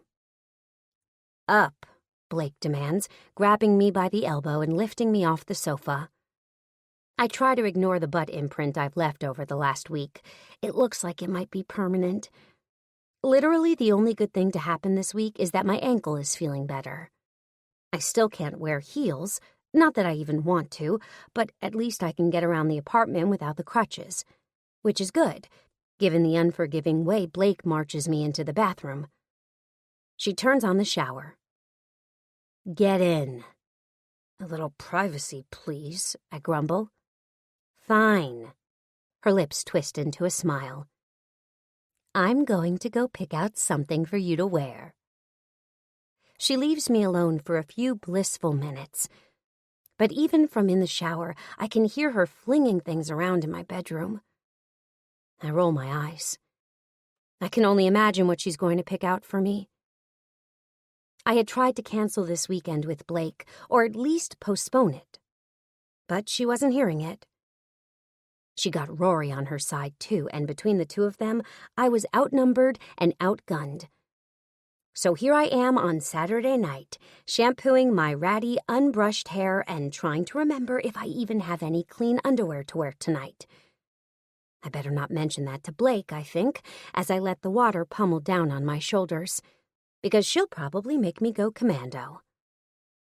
Still, I'll give her credit for this. By the time I get out of the shower, I actually feel like a half-normal human being again. I brush my teeth and slick on some deodorant and, despite Blake insisting I don't need to, I put on a touch of makeup. First time I've done it all week. I actually look a bit like myself again.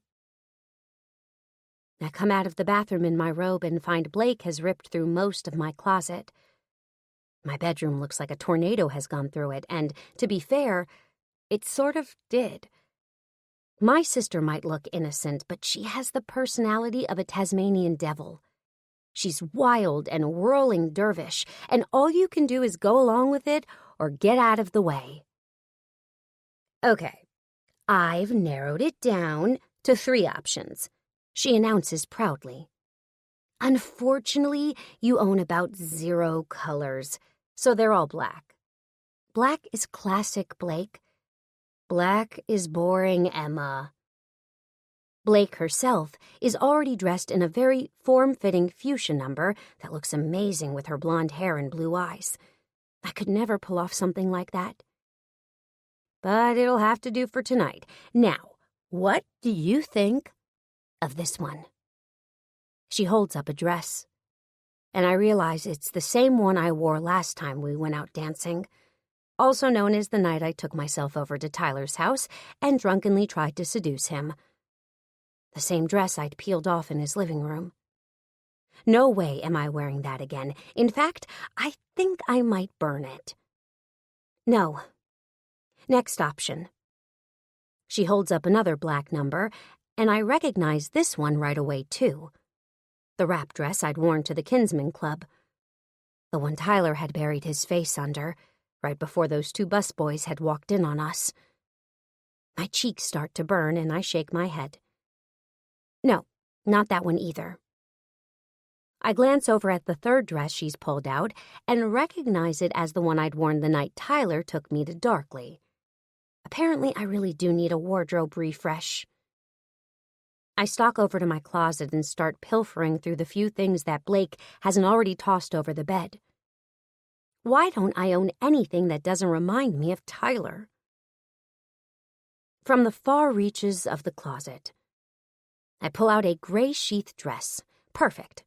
I've definitely never worn this with him. I hold it up, and Blake wrinkles her nose.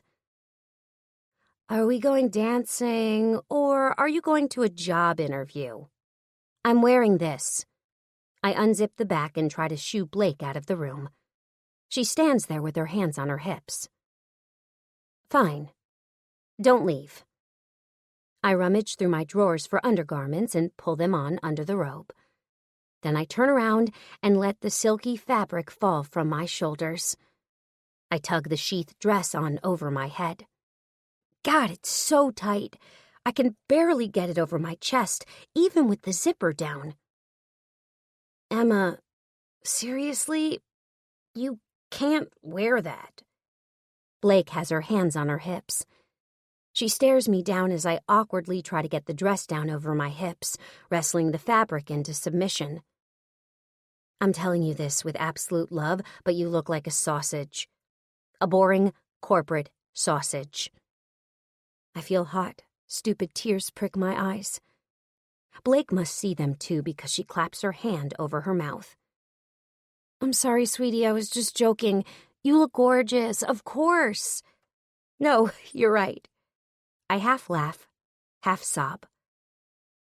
I do look like a corporate sausage. But I can't wear any of those. I gesture to the pile on the bed.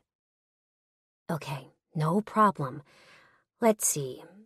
Well, I brought a couple of extra dresses. Do you want to try one on? I nod, already trying to peel off my sausage casing and nearly falling over in the process.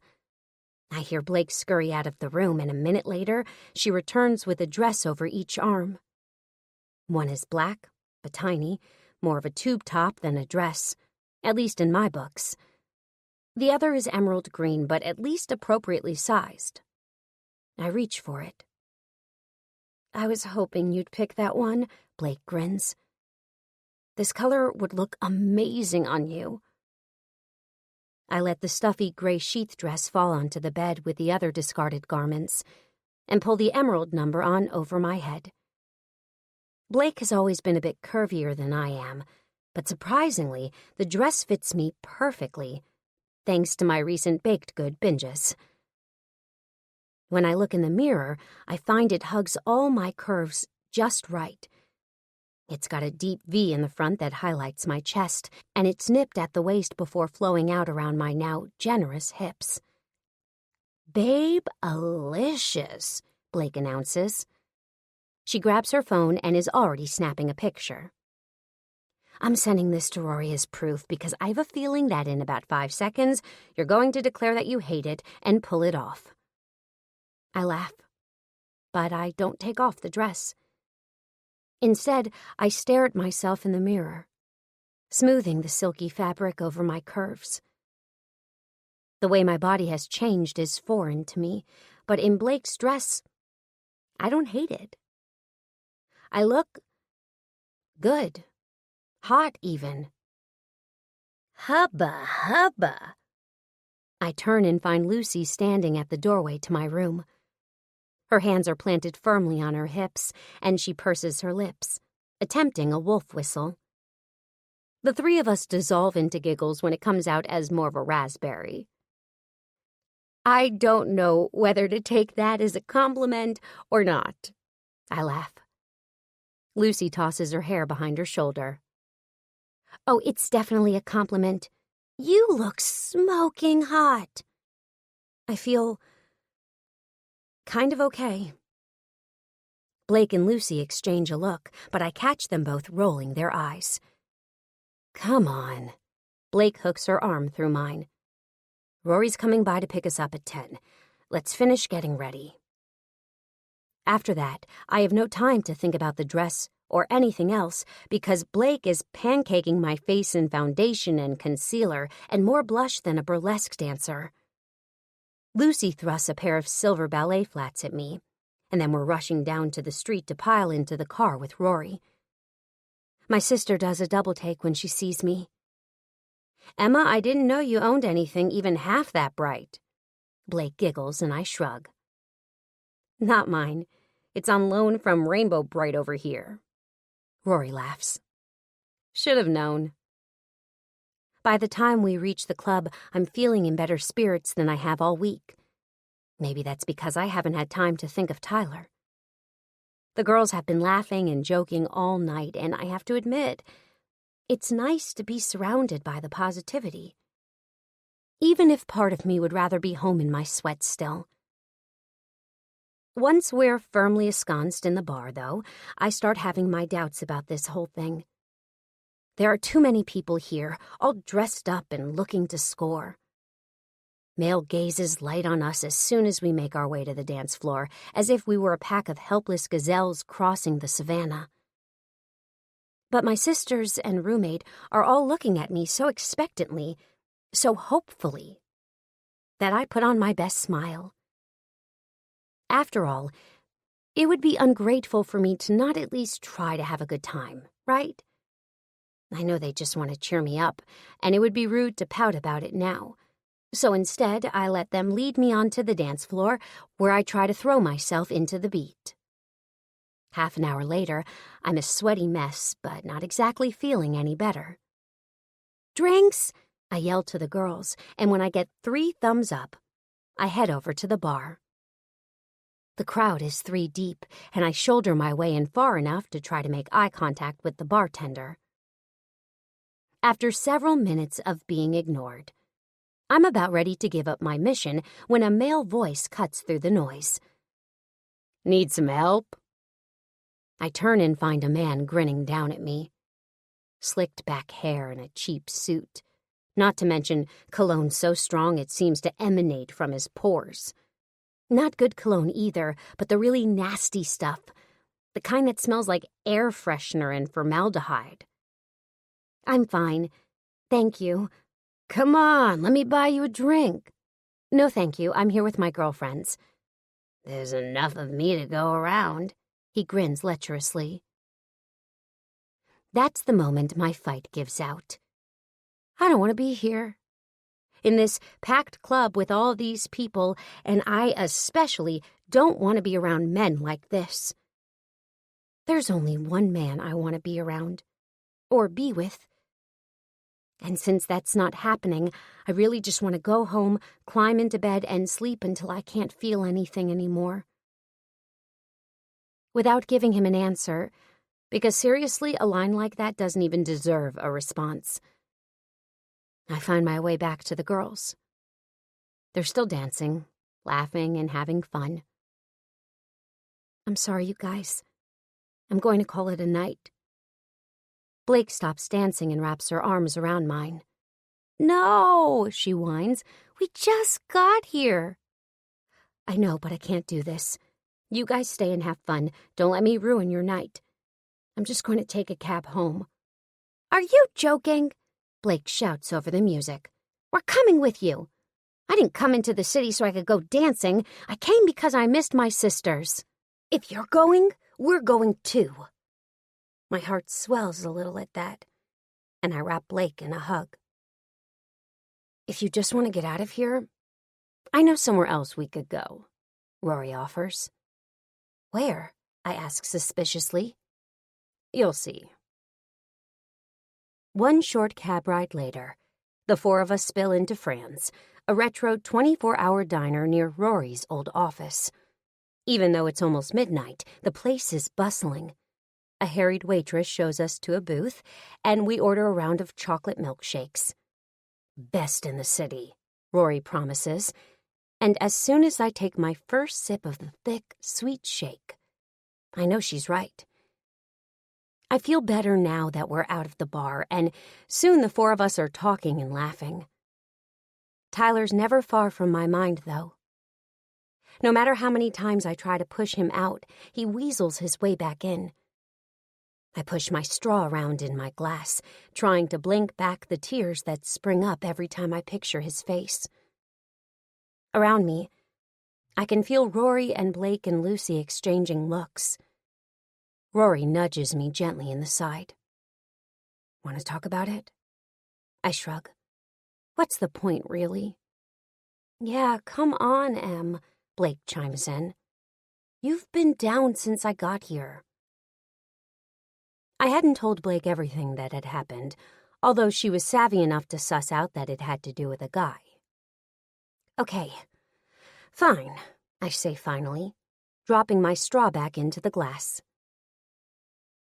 Do you ever think maybe the life you thought you wanted isn't really what you want at all?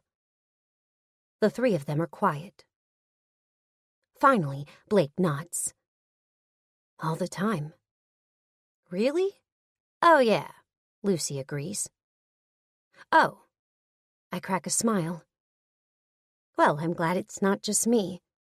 Definitely not just you, Lucy grins. My life feels like it's a constant work in progress. But hey, that's what your 20s are for, right? A work in progress, I repeat. Exactly, like, what would be the fun if you had it all figured out from the get-go? Huh. I guess I never thought of it quite like that before. I felt like I was going through an identity crisis these last couple of months, but maybe I was just growing up. I suck at my milkshake as I think. Okay, so let me ask you this. Have you ever fallen for someone you thought was completely wrong for you? Rory grins and I swat her arm. Not you, I add. You've been Wes's since you were 16. But what about you guys? I turn to Blake and Lucy. Are you kidding?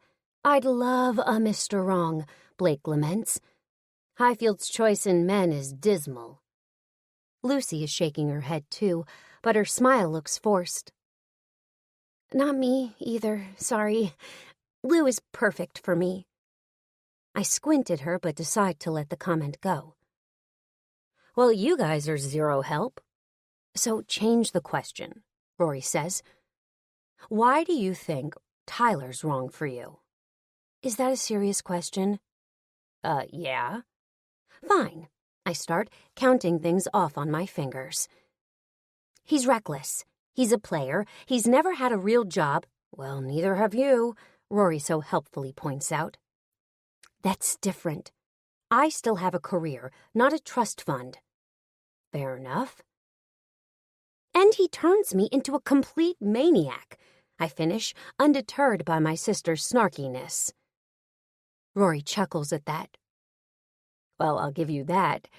But Emma, love doesn't have anything to do with what's on paper. Look at Wes and I. We shouldn't have worked out either. In fact, I was determined as hell that we wouldn't. Yet look at us now. I can't argue with that. Rory and Wes have an enviable relationship, and it's obvious to anyone who meets them that they're madly in love with each other. Even though we're both very different, we support each other, you know? We hear each other out. We can lean on each other. And, maybe most importantly, we see each other. No one sees the real me like Wes does. I swallow hard at Rory's words. What if, all this time, Tyler has been the one to see the real me? The me that's less than perfect. I've been feeling like I turn into someone else when I'm around him, but what if that Emma isn't really someone else, but just someone I buried a long time ago? You know, in case you're wondering, we never loved you because you were perfect, Emma, Rory announces, as if reading my mind. I blink at her a couple of times. She laughs and shakes her head. We love you in spite of that. You're just fine the way you are, you know. So maybe, just maybe, you can stop trying so hard. 27. Emma. I think I'm going to throw up. Dear God, please don't let me throw up. Solange puts her hand on my knee, and for a second, I think she's trying to make me feel better, but then I realize she's trying to get me to stop shaking my leg, which is vibrating so fast it could power a generator. Relax, she intones. Her caramel voice is soothing, but there's no calming me. Easy for you to say, I mutter. I reach for my phone again, checking my text messages for about the zillionth time today. I've gotten well wishes from my parents and my sisters, and Lucy had seen me off this morning with a plate of good luck blueberry pancakes, even though it was 5 a.m. and I'd been too nauseous and nervous to touch them. Nothing from Tyler. I suppose I shouldn't be surprised, but there's a small part of me that hoped he'd at least reach out to say good luck. He knows the interview is today. Solange says everyone at Good Grant Books is tuning in to watch. Somehow, knowing that only makes me feel even more like throwing up. I toss my phone back into my purse, then glance down at the notes I'd made last night. I had hoped they'd help me feel brilliant and capable, or at least marginally prepared. But the letters just cross in front of my eyes. My vision swims.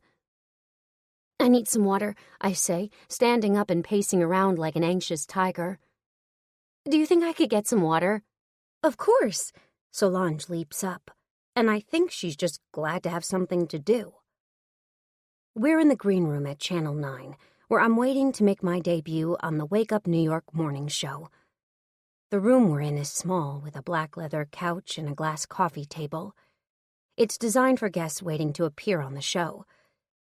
The space is actually painted green, just like the name says, because apparently that's supposed to be calming.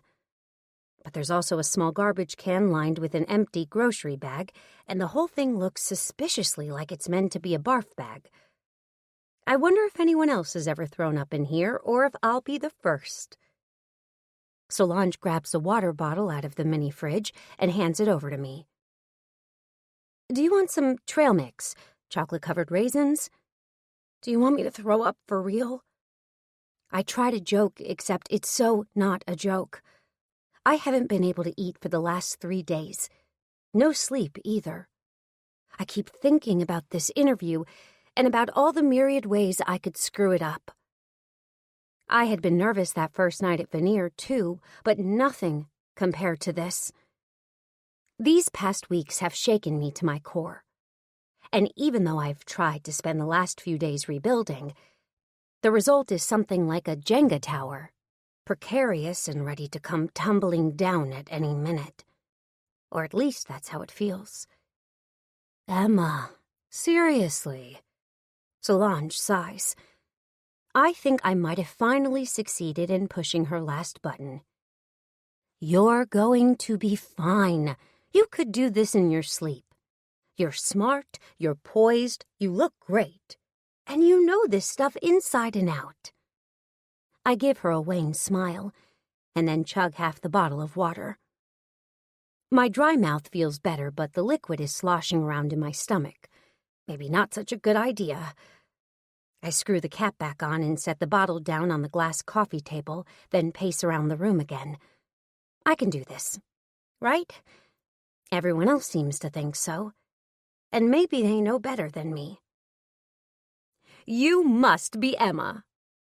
The voice startles me out of my thoughts, and I look up to see Charlotte Cross, one of the show's 2 hosts, striding into the room.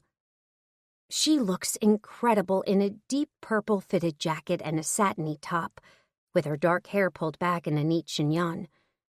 She's just a year or 2 older than me, but her rise from beat reporter to morning show host has had her on every people-to-watch list in the city.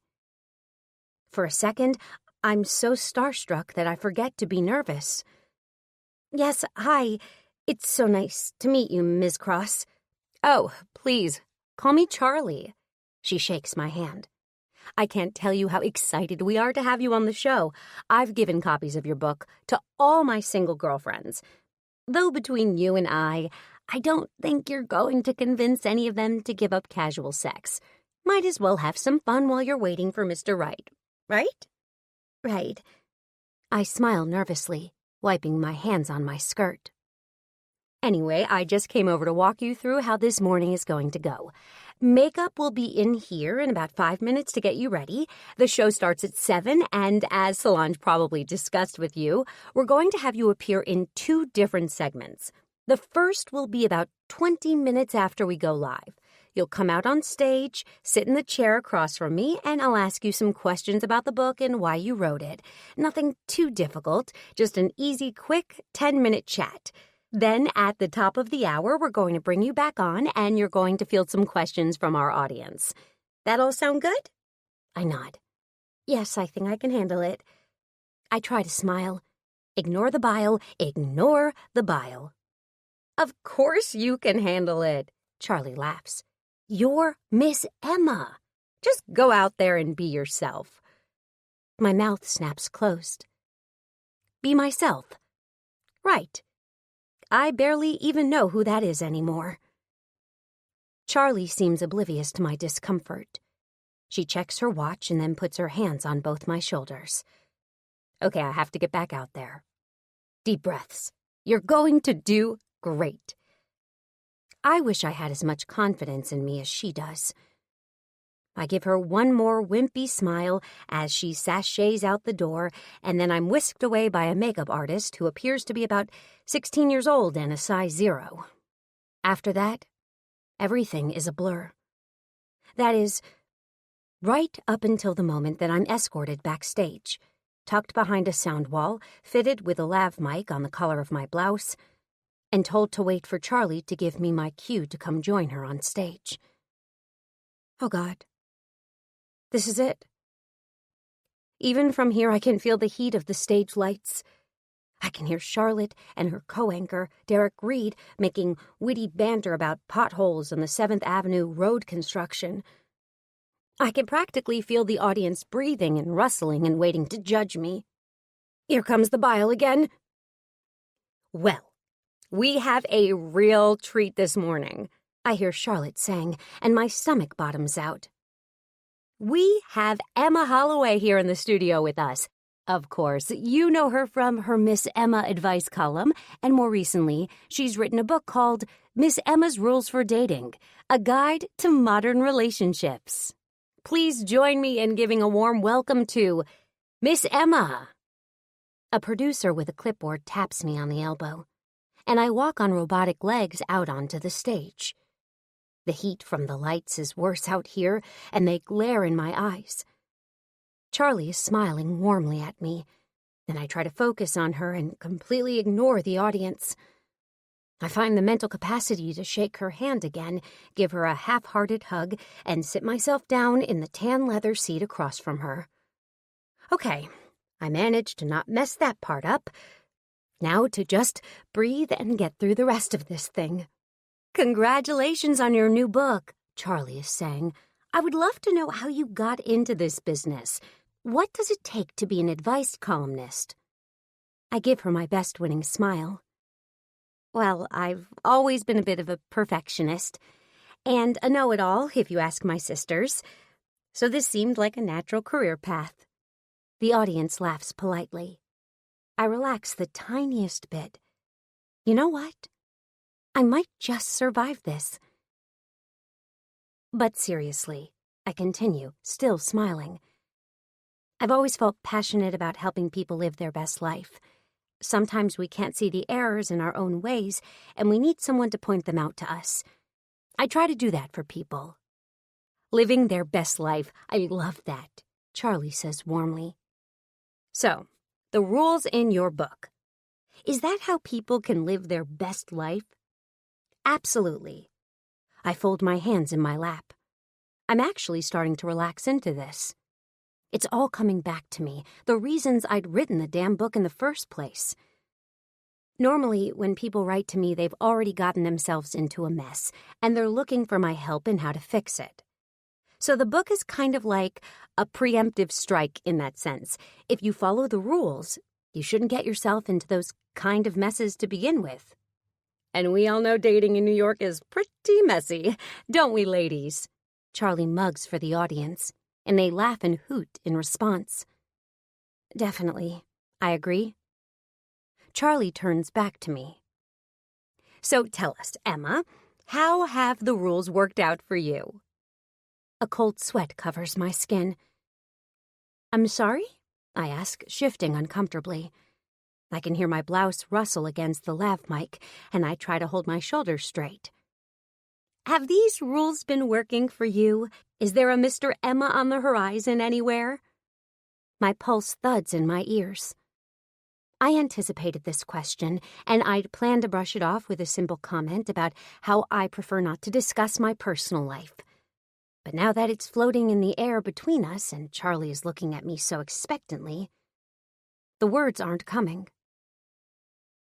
Well, it's... I swallow and try to start again. You know, it's...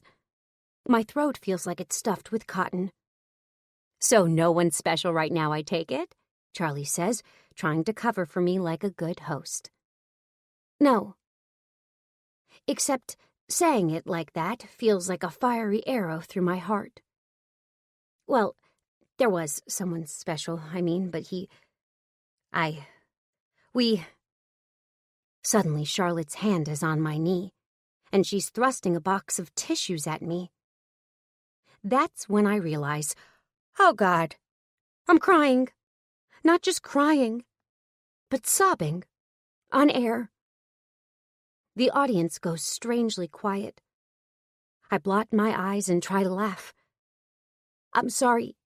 Now you all know the truth. Breakups aren't easy, even if you write an advice column and supposedly know what you're doing. Charlie's hand is still on my knee, and she squeezes it. Girlfriend, I hear that. I think we all hear that. Right, ladies? The audience starts cheering, and I bubble over with nervous laughter. I'd never thought I'd get a round of applause for going through a breakup. That has to be a first. Anyway, you've got your rule book right here, Charlie says, holding up her pristine copy of my book. So once you're ready to get back on the horse, you'll find yourself someone new in no time. I know her words are supposed to make me feel better, but they set off another wave of hot, salty tears. That's the thing, I hiccup, yanking out another fistful of tissues. I don't want another guy. I want this guy, but the rules don't work on him because there's nothing he seems to like more than busting his way through them. Uh-oh, a rule breaker is he. I half laugh, half sob.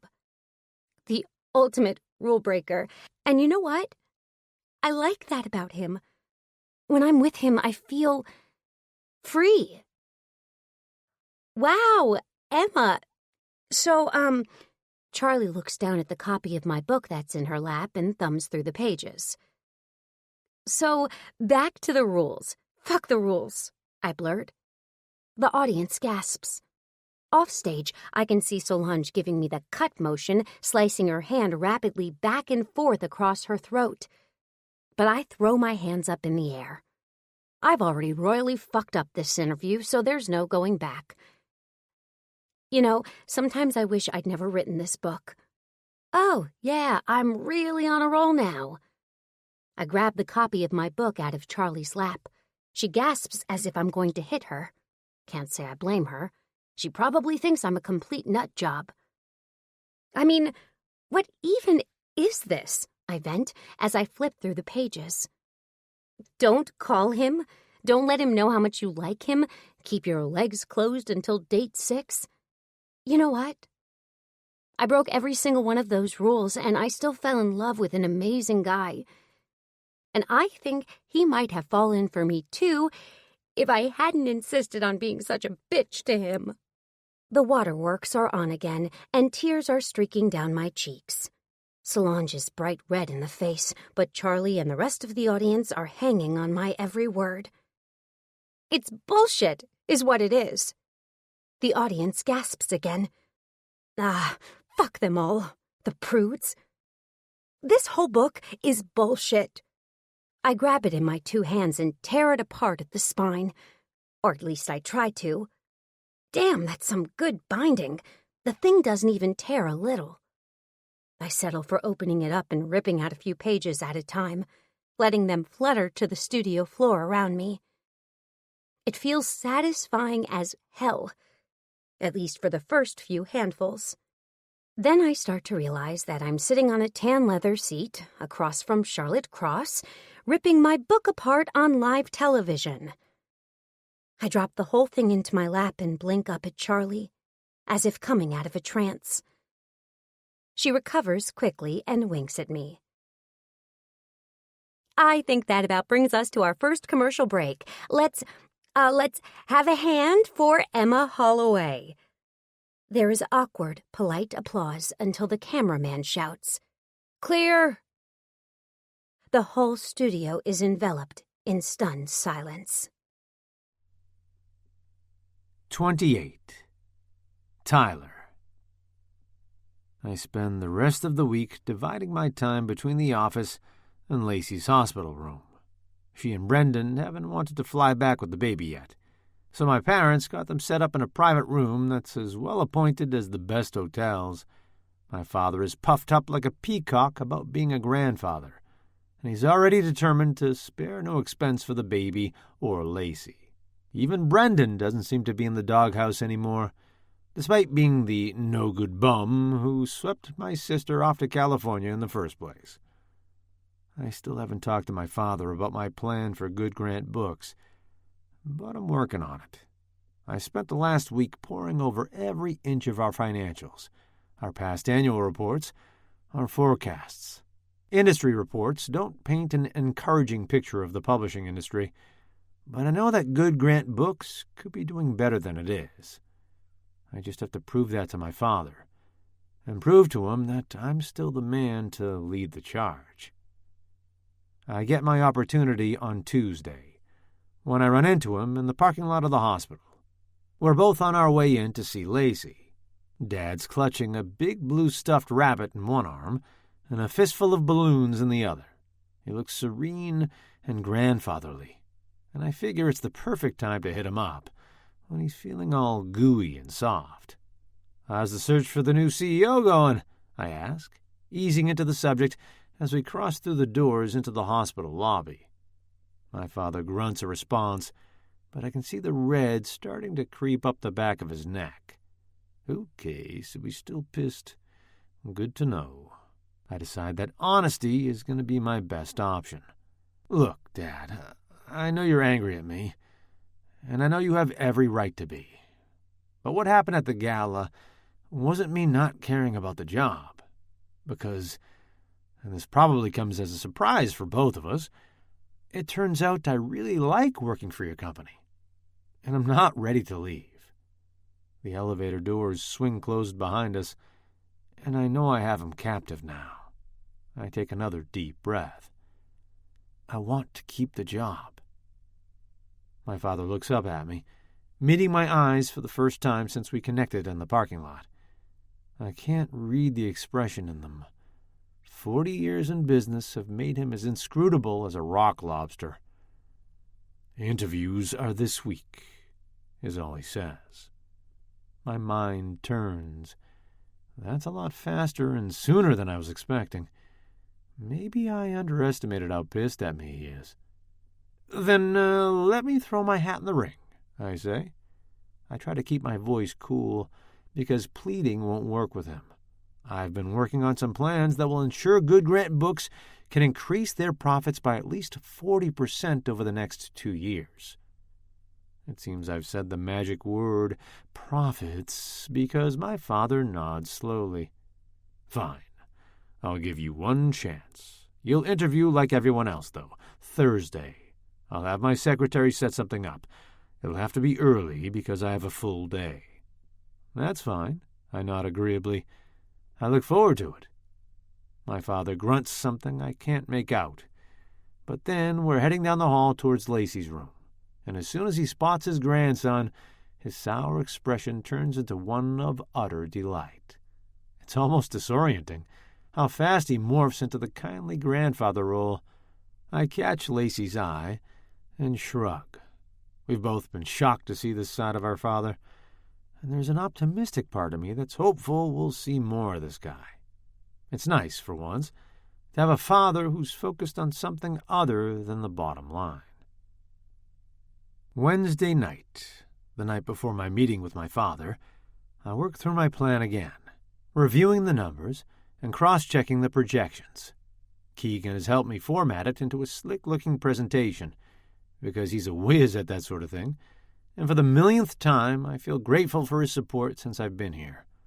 I make a vow to myself that if my father hires a new CEO, I'll do everything to make sure Keegan gets to keep his job. I grab a beer out of the fridge and start rehearsing the presentation. I know it all by heart anyway, but I'm determined to give it my all when I meet with my father. Even more than knowing the details, he needs to see that I'm committed to the job, that I'm willing to put in the effort and do this thing for real. That means I have to be more prepared than I've ever been for anything. I'm meeting my father at 7 o'clock the next morning. He really wasn't joking about fitting me in early, and I hit the sack around midnight so that I can get some decent sleep. In theory, at least. In reality, I end up lying there, staring at the ceiling. 1 hour takes by, and then 2, and then I sit up and turn on the bedside lamp. I scrub my hands over my face in frustration, then go get a bottle of water and pace around the apartment for 20 minutes while I drink it. By the time I climb back into bed, I'm still wide awake, so instead of turning off the lamp, I grab Emma's book off my nightstand. I thumb through it wistfully. I haven't spoken to her since the night she walked out on me at the gala. I've been trying to focus on my interview and preparing for this presentation. I thought that trying to win Emma back would be a distraction, and that it would be better to focus on work and then try to fix things with her once the dust had settled on the work front. It hasn't really worked out that way, because not an hour has gone by this week where I haven't thought about Emma, about her laugh, her smile, her amazing body, or her perfect face, about the way she really listens when I talk. Most people in my life have never really taken me seriously, but Emma listens to my ideas and is never anything but supportive. I think about the way she lets herself be vulnerable with me, and about the way she gets embarrassed about it later and tries to nestle back into her shell. I think about the perfect way we fit together, not just in bed, but out of it, too. I flipped to the front page of the book, where she'd scrawled her autograph for me that first night we'd met. That was the night I knew that there was something special about that girl, and not just because we'd ended up fucking in the bathroom. Her humor, her spark, her intelligence, the tiny way she moaned when she sipped her wine. All of it captivated me. "Just say no," I say out loud, reading the inscription she'd written above her name. Even now it makes me laugh. That's the spark exactly. That stubborn, feisty streak. She's kept me on my toes since day one, and I love her for it. The words hit me like a ton of bricks. Because I do. I love her. I look down at the inscription and realize I don't want to just say no. I want Emma back. And I'm willing to do whatever it takes to convince her that we belong together, even if I have to spend my entire life working on it. Tomorrow, I decide, as soon as my interview with my father is over, I'm going to figure out how to get Emma Holloway back in my bed for good. The main Good Grant media offices are in Lower Manhattan, not too far from our publishing offices. I show up just before 7, trying to look bright-eyed and alert. I've already downed an extra-large cappuccino to try to compensate for the fact that I didn't get a single minute of sleep last night.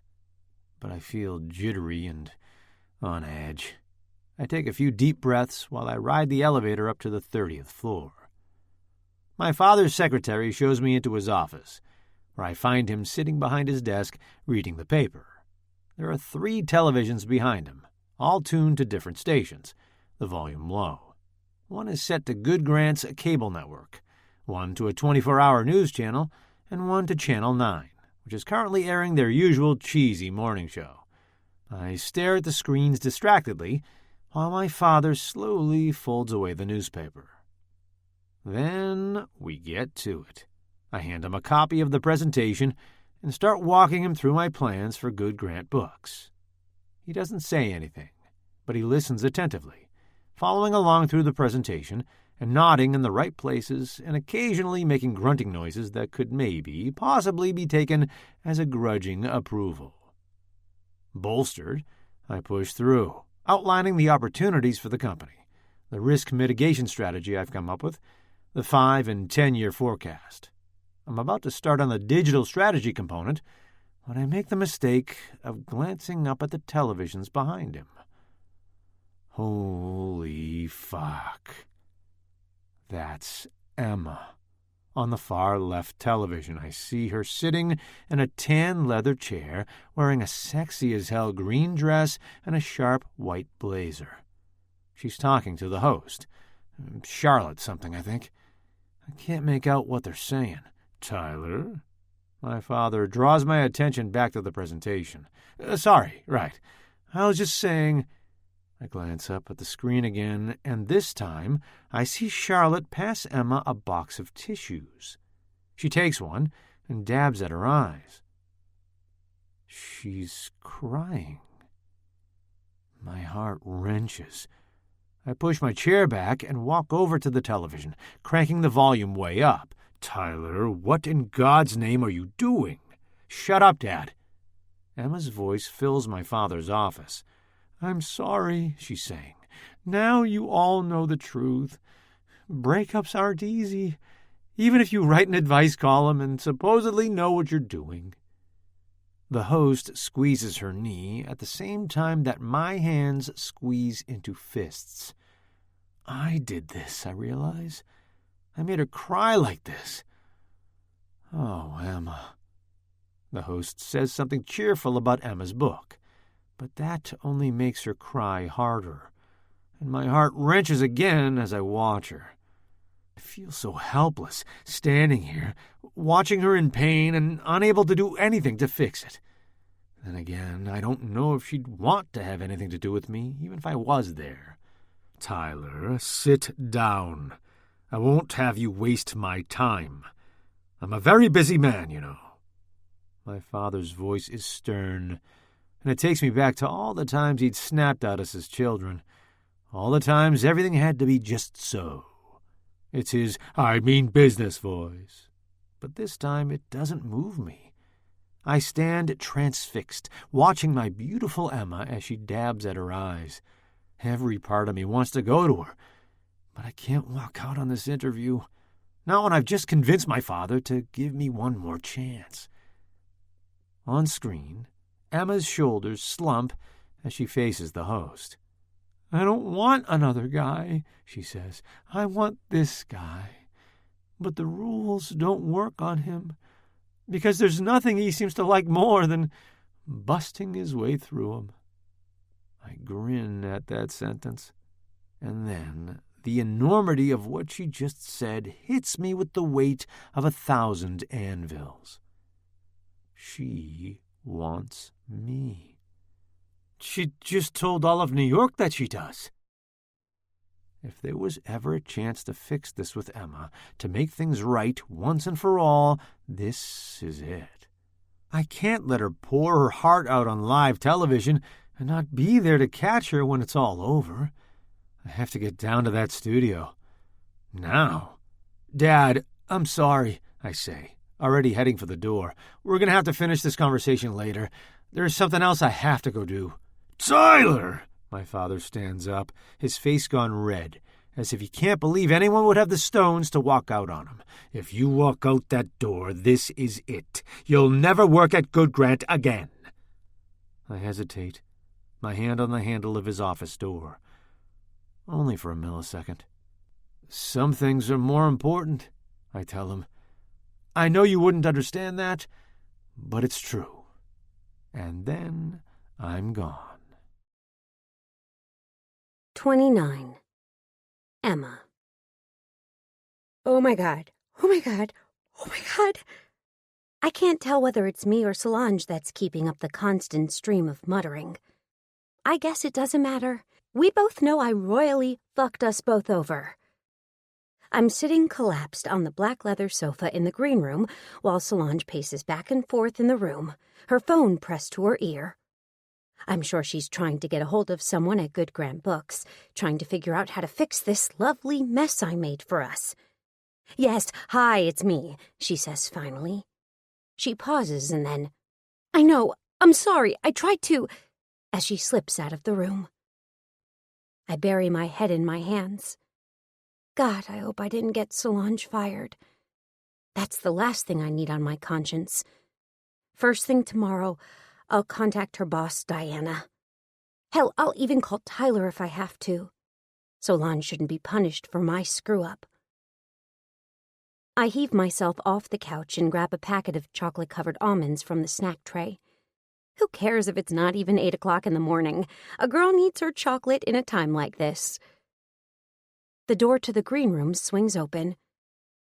"I'm sorry," I say right away, spinning around to face Solange. But instead, it's Charlie I find standing there in front of me. "Oh, hi." "Hi," Charlie grins. "Doing okay?"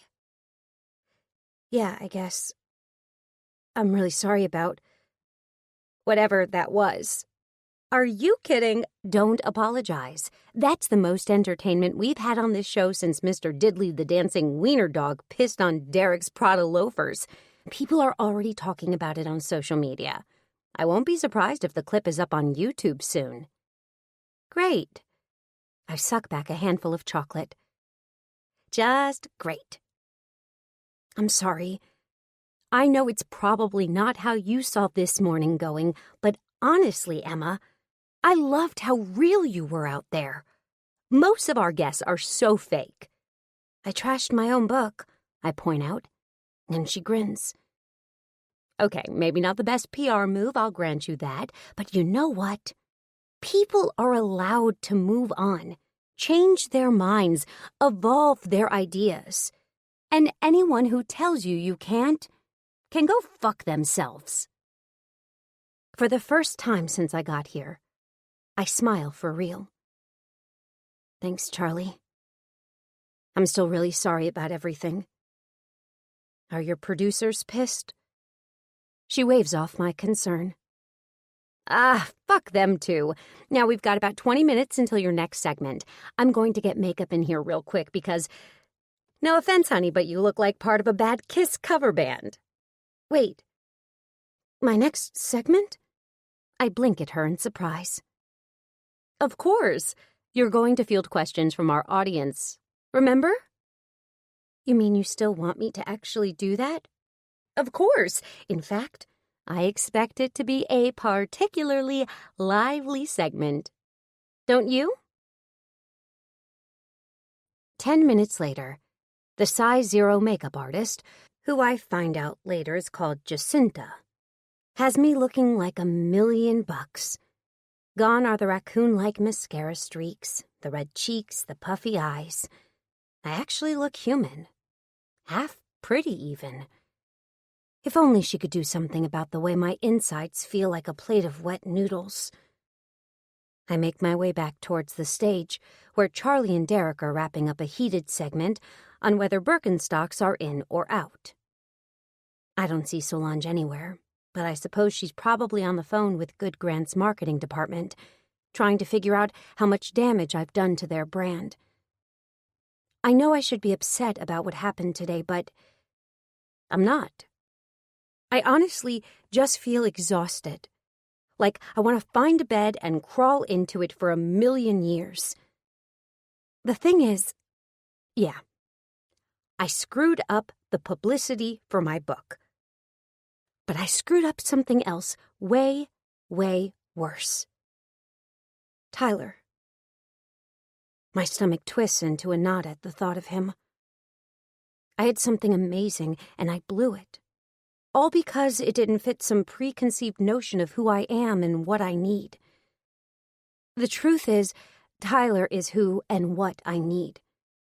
Because despite our differences, we fit together somehow. I love the way he doesn't just listen to me, but hears me. The way he doesn't just look at me, but sees me. The way he lets me be a person I didn't think I could be. Someone who's fun and playful and dirty and sweet all at once.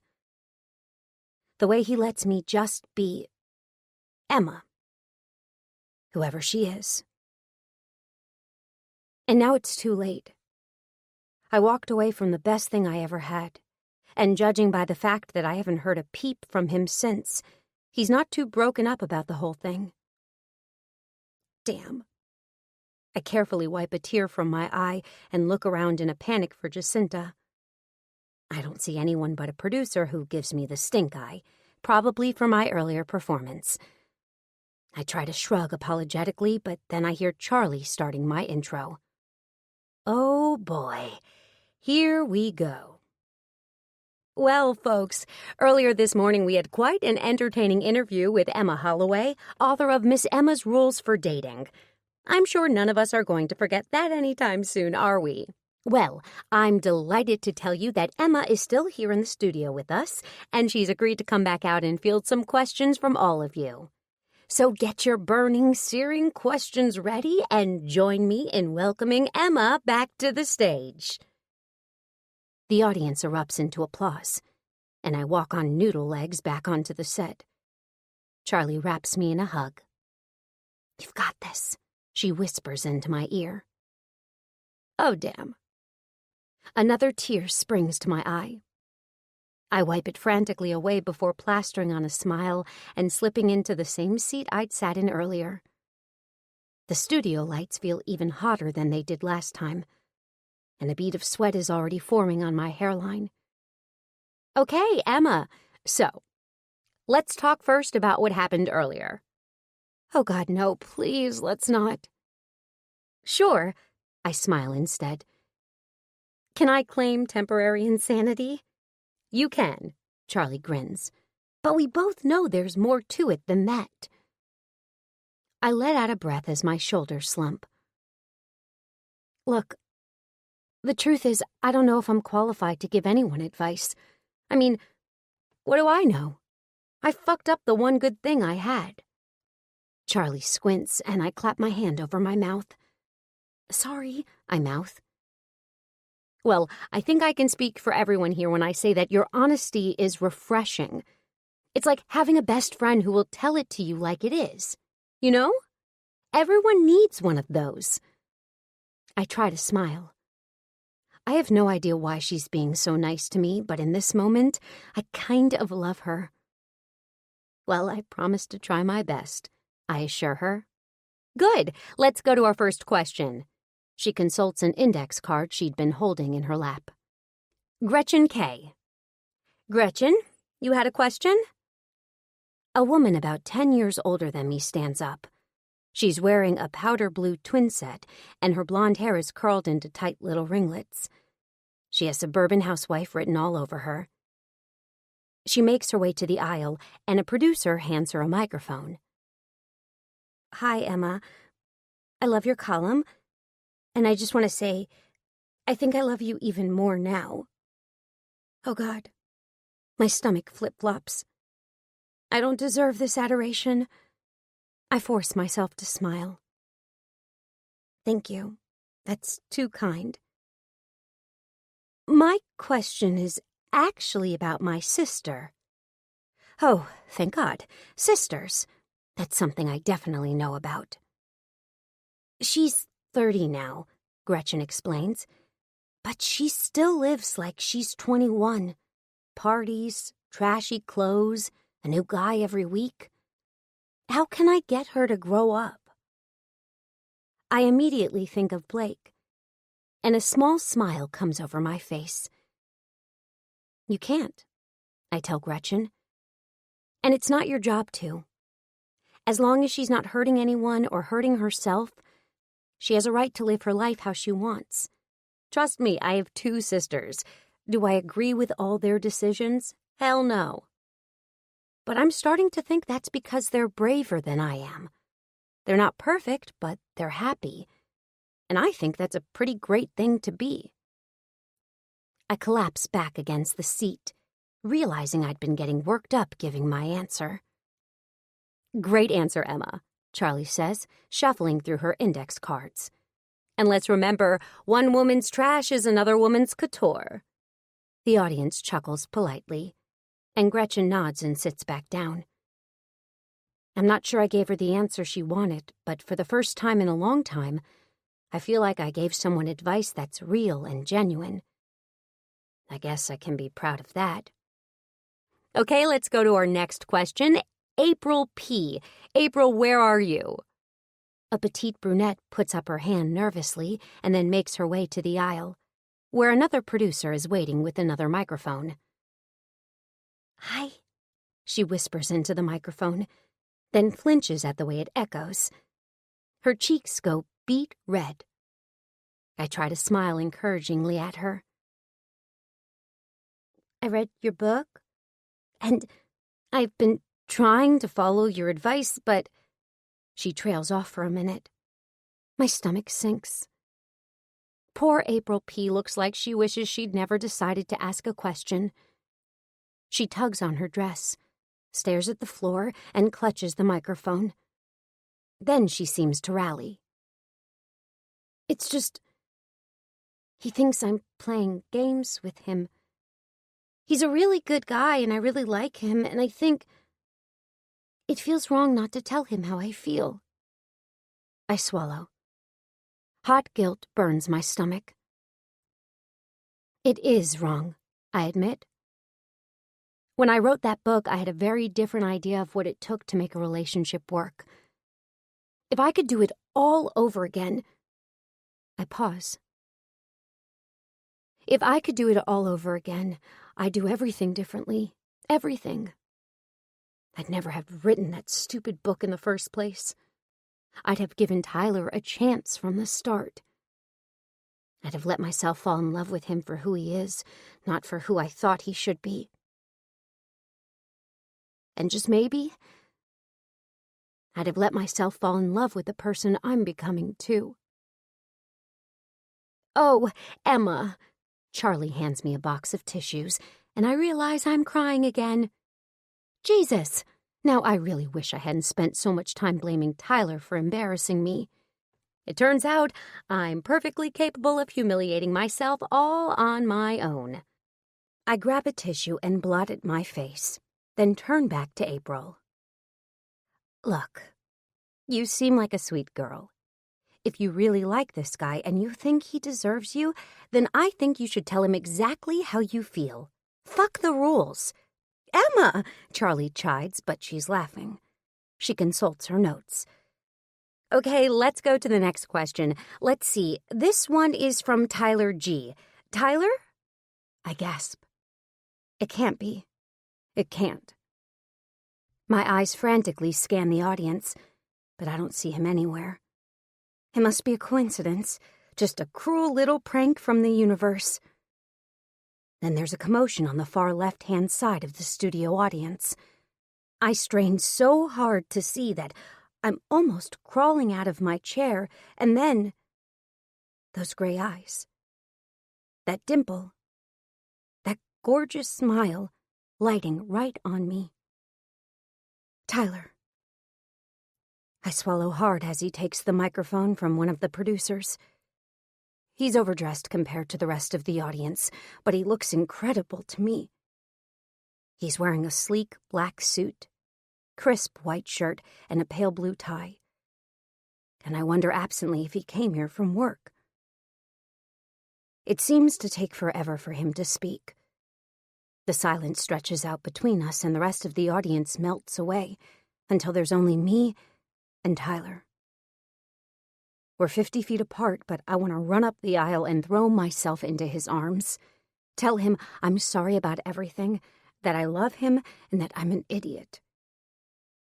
The silence stretches longer and longer, and my stomach starts to tighten. My hopes had lifted when I saw him standing there, but as he goes longer without saying anything, I wonder if maybe I was wrong about the reason he's here.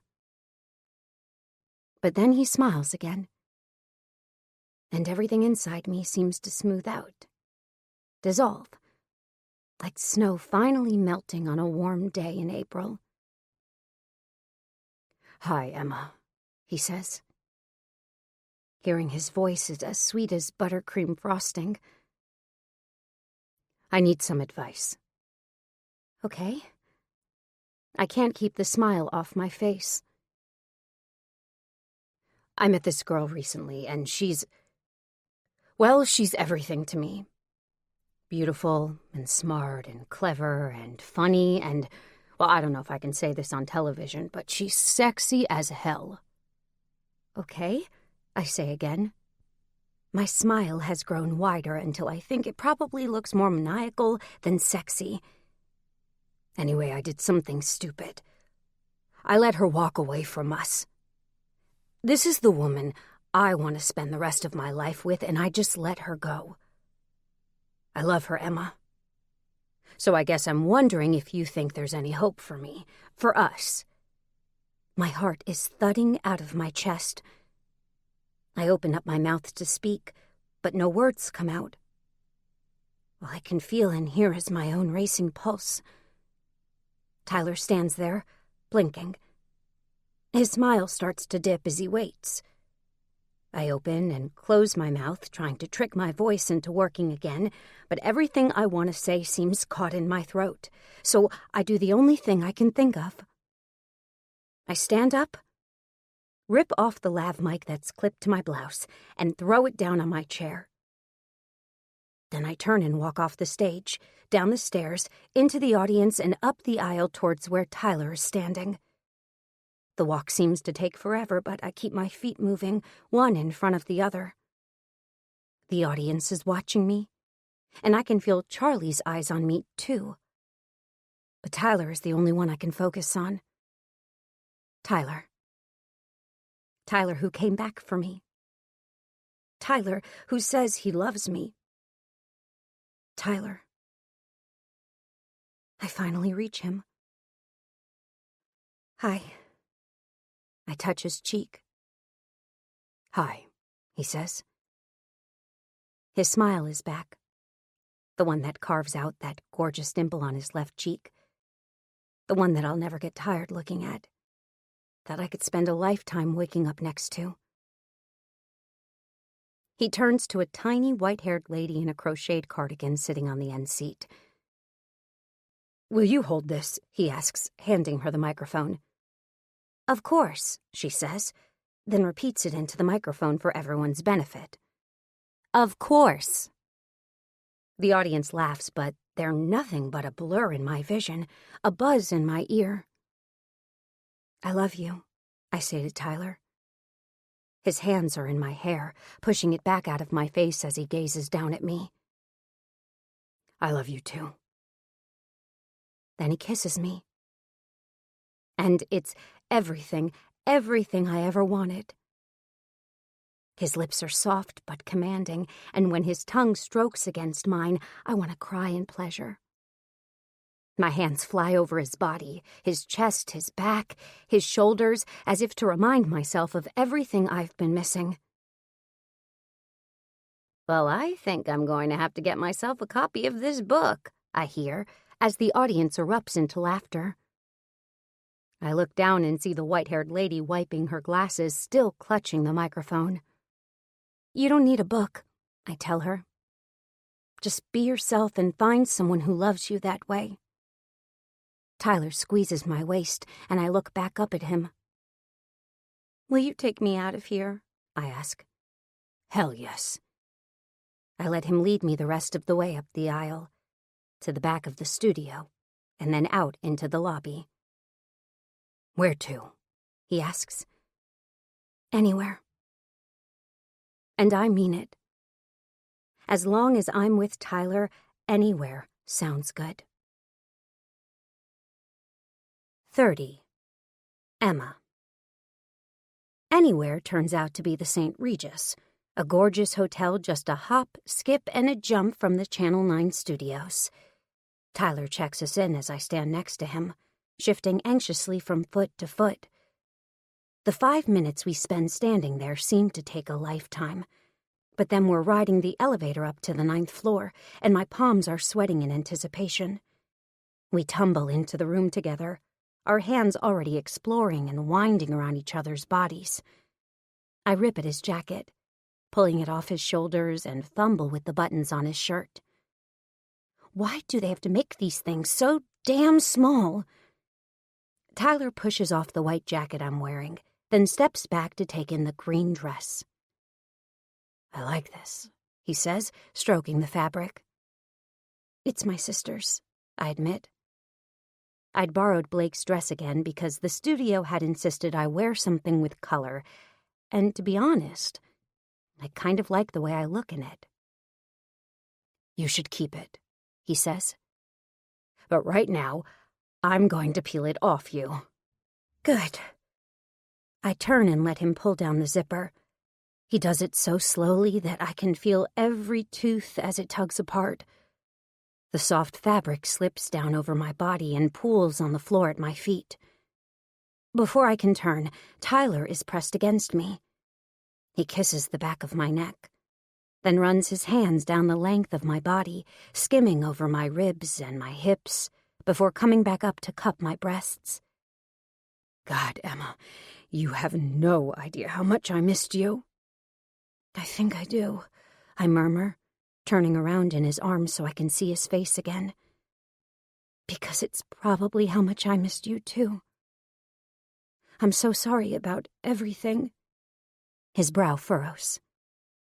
You don't have to apologize for anything. I do. I was kind of a bitch to you, especially when you were just trying to get me to lighten up a bit.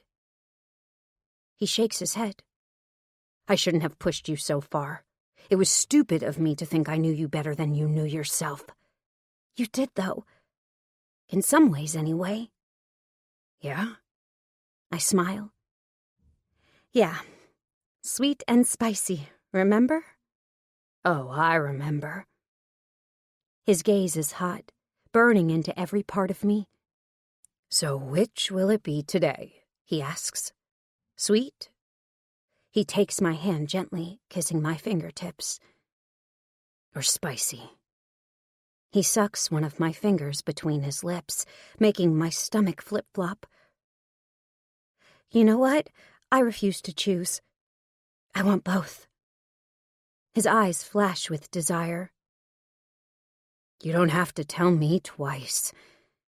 His hands wind through my hair, and then suddenly, he's dipping me low, kissing me so deeply and passionately that my legs give out completely.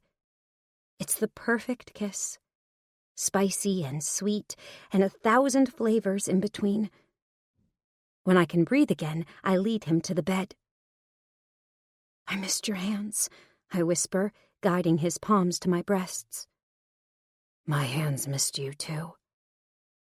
He shoves down the cups of my bra to thumb my nipples, and I remember exactly why I missed those hands so much. My breasts pucker and pull, taut and tingling under his touch.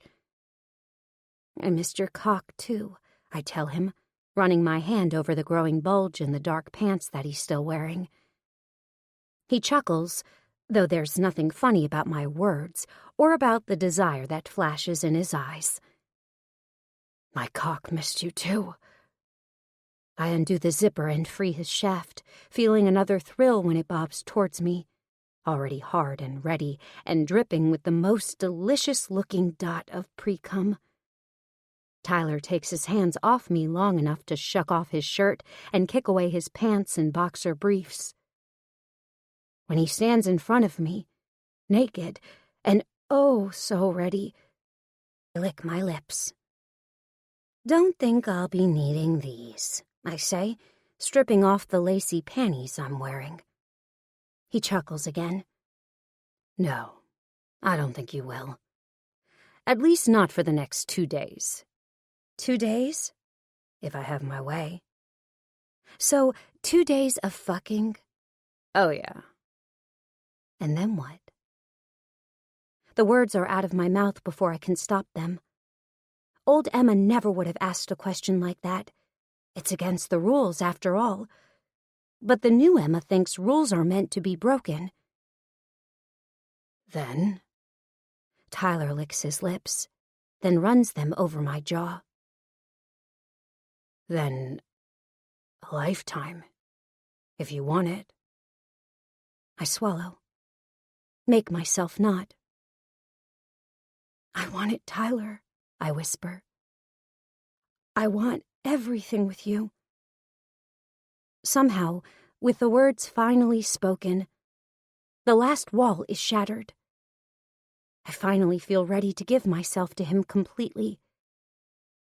When we're both naked, he settles on the bed between my knees. For a second, a flash of nerves come over me. Everything feels different this time. It's real now. No more pretending, no more resisting. No more condoms either.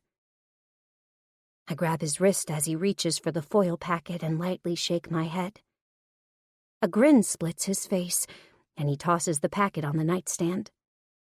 His hands cup my face as he holds himself over me. "I couldn't love you more, Emma," he whispers. His voice is hoarse, thick with desire, and something that I recognize now as love. Real love. "Ditto," I whisper, which makes him laugh. I graze my lips over his and pull his hips towards me. "Now please shut up and fuck me already." He dips his head, laughing again. "I see Spicy Emma has entered the building."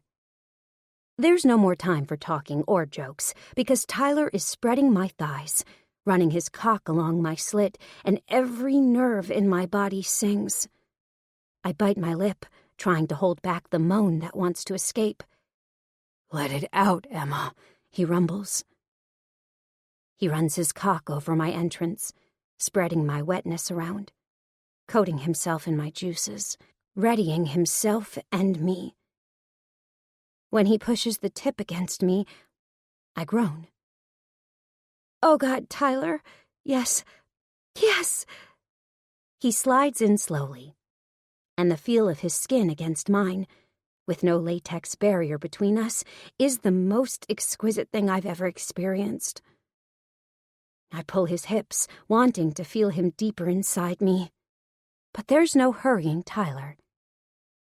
He savors the moment, pushing in so slowly, so deeply, until I can feel him all the way into my soul. When our bodies are fully joined, He pauses. He looks down at me, and the expression on his face is half joyful, half bewildered. I know the feeling. Who knew it could feel this good? But there's more goodness to be had still. Tyler moves his hips, slowly at first, and then faster, picking up the pace as my walls squeeze around him. I cling to his shoulders, my nails digging into his skin, trying to find purchase, as if I were scaling some vast height. I whimper his name, again and again, like a chant, and he echoes every incantation with one of his own. We're completely in sync, moving as one, both of us chasing after the same sun. It takes no time at all, it seems, before I'm clenching around him, my nerves on fire, my bones melting, my muscles cording under the weight of his body. Then the explosion. Like dying and being born at the same time. Like a fractal prism where every version of Emma shatters and turns to colored light. My body bucks against his, and I think I might scream, though I'm not sure there are words involved. We're past the point of words. I feel the moment Tyler lets go, too, even if I couldn't see the way his face goes slack and almost stunned. For the first time, I can feel him filling me, and it makes me feel reverent in a way that takes me completely by surprise. I clench around, greedily wanting to milk every last drop of his pleasure, wanting to claim it for my own. When it's over, he collapses onto the bed beside me. Both of us seem to have forgotten how to breathe, and it takes a long minute to remember. Tyler reaches his arm out and pulls me against his chest, and I'm glad because even a second without touching him seems to be too much, at least right now. Wow, I finally managed to breathe. Yeah. He runs his lips along my jaw. I hope you don't have anything else planned today, because I wasn't joking when I said I want 2 days of nothing but this, and more of this. I giggle. Nothing else planned. The Channel 9 interview was the only thing I had to do today. Oh, my God, the interview! I sit up straight, looking down at Tyler. What's wrong? He sits up too, his face concerned. I just realized I literally walked out of the studio in the middle of the interview. Yeah. His brow furrows. How could you let me do that? He chuckles.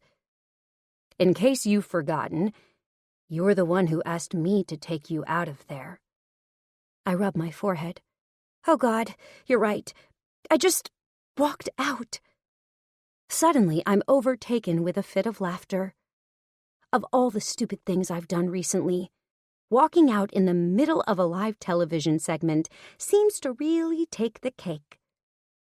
I even left my purse in the green room. And for the first time, I couldn't care less.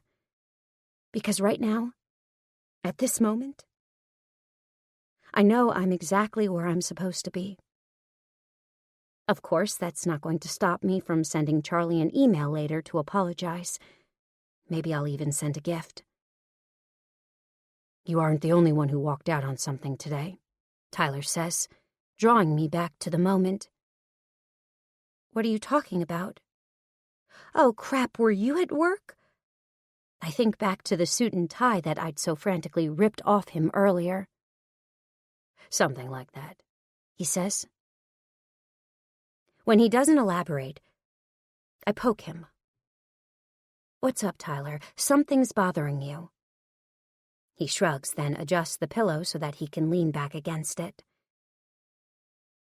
I was in a meeting with my father, he admits, trying to convince him that he should let me keep the job at Good Grant Books. I saw your interview playing on one of the televisions in his office.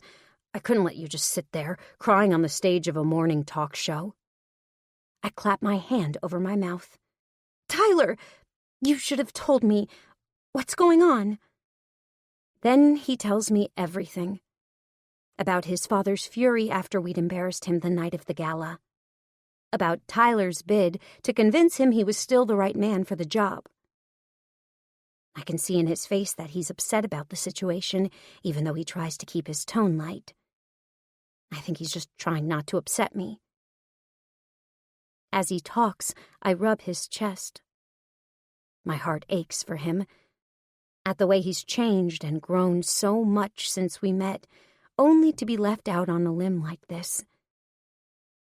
"You deserve that job," I tell him when he's done. "Your father would have to be an idiot not to see that." "The man may be a lot of things, but he's not an idiot."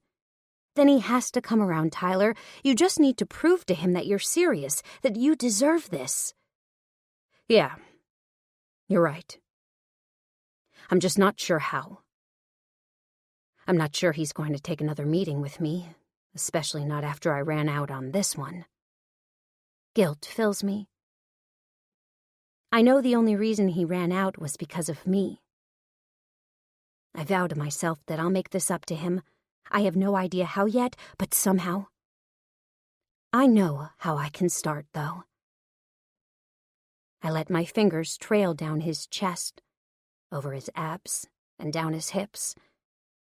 I find his cock half hard, and when my fingers squeeze around it, it stiffens more. Tyler groans. I position myself between his knees and grin at him. "For coming to my rescue," I tell him before dipping my head towards him. A couple of hours later, we're both limp and wrung out, and deliriously happy. "Room service?" Tyler asks, running his hands through my sweaty, tangled hair. "That sounds great. Make sure you get lots of carbs." Tyler grins. "On it." When he crawls back into bed a few minutes later, he plants a line of kisses across my collarbone. "Question for you," he asks, distracting me as he runs his tongue along the soft hollows of my skin.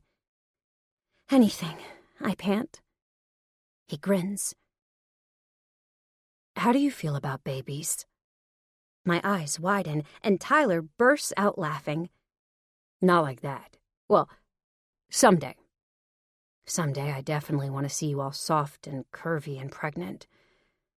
But in this case, I'm talking about someone else's baby." "Who?" I ask, trying not to sound too relieved. New Emma might be up for breaking some rules, but accidental pregnancies aren't one of them. "My sister, Lacey. She's here in the city, and she had her baby." "She is? She did?" I clap my hands together. "Tyler, that's so exciting." "Yeah, it was a whirlwind. Well, probably more so for her." He chuckles. "Anyway, she and her husband are here in the city for another couple of weeks.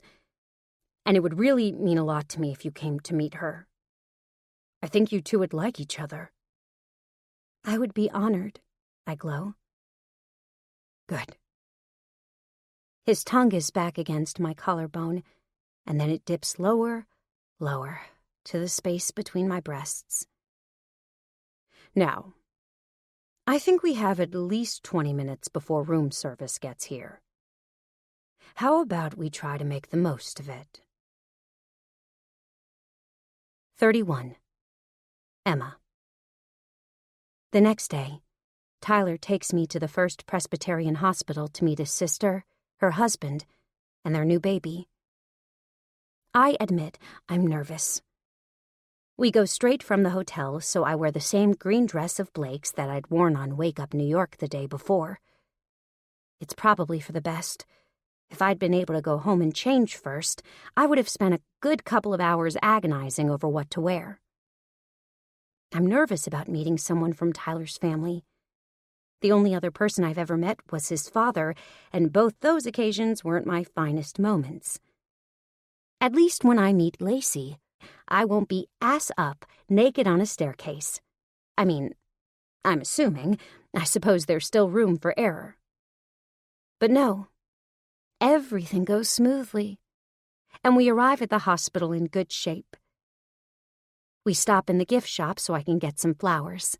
Hey, I might be leaving some parts of old Emma behind, but you can't turn your nose up at good manners. Then we ride the elevator up to the 5th floor where they're staying.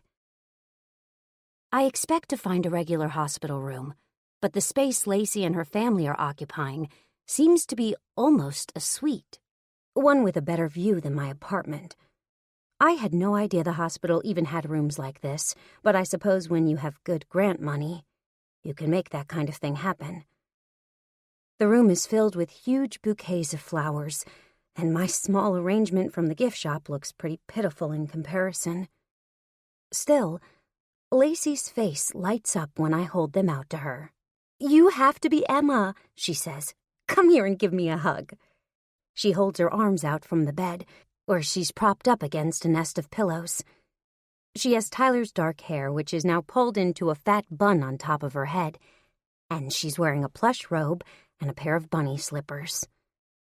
I go over and hug her carefully, and the hug she returns is strong and fierce.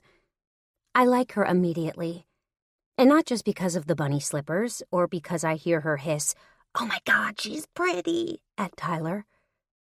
I pull away, laughing. "Postpartum hormones," Lacey explains. "I can't be held responsible for anything I might say or do." Fair enough, I agree. Well, it's great to meet you regardless. You, too. Bringing you here was just a formality, of course. Tyler already knows I approve. Ever since I found out you were the one who told him to text me.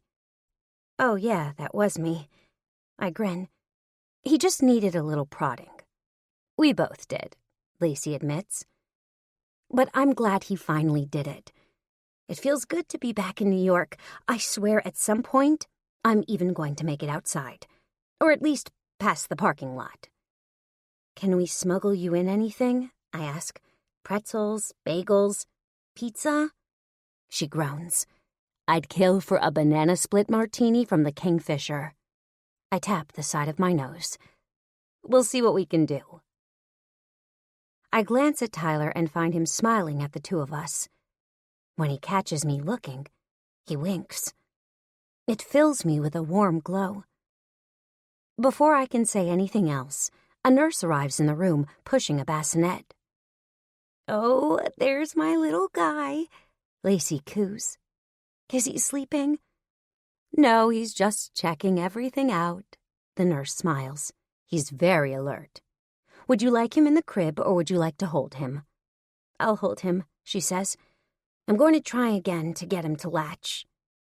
The nurse slips the infant into Lacey's waiting arms, and I exchange another smile with Tyler. "Emma," Lacey says, holding up the baby. "I'd like you to meet Everett Tyler Grant Godfrey." "Hi, Everett," I say, going close enough to stroke his soft, tiny hand. "Is Tyler named after me?" "Yup," Tyler says, grinning proudly. After Tyler coached me through the whole labor, Brendan and I decided he deserved at least some credit. I grin at Tyler again, and he shrugs modestly, even though he looks completely thrilled. I shake my head. There's that warm glow again. Is there nothing this amazing man can't do? "Where is Brendan?" I ask. "Will I get to meet him too?" "Probably. He's down in the cafeteria. It's quiet down there this time of day, and he had to make some calls to make sure everything was going smoothly back in California." "Oh, right. Tyler mentioned you guys run a yoga studio out there.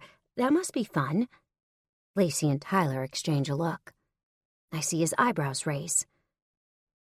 "It's okay," Lacey finally admits. "Honestly, it's not quite the life we imagined.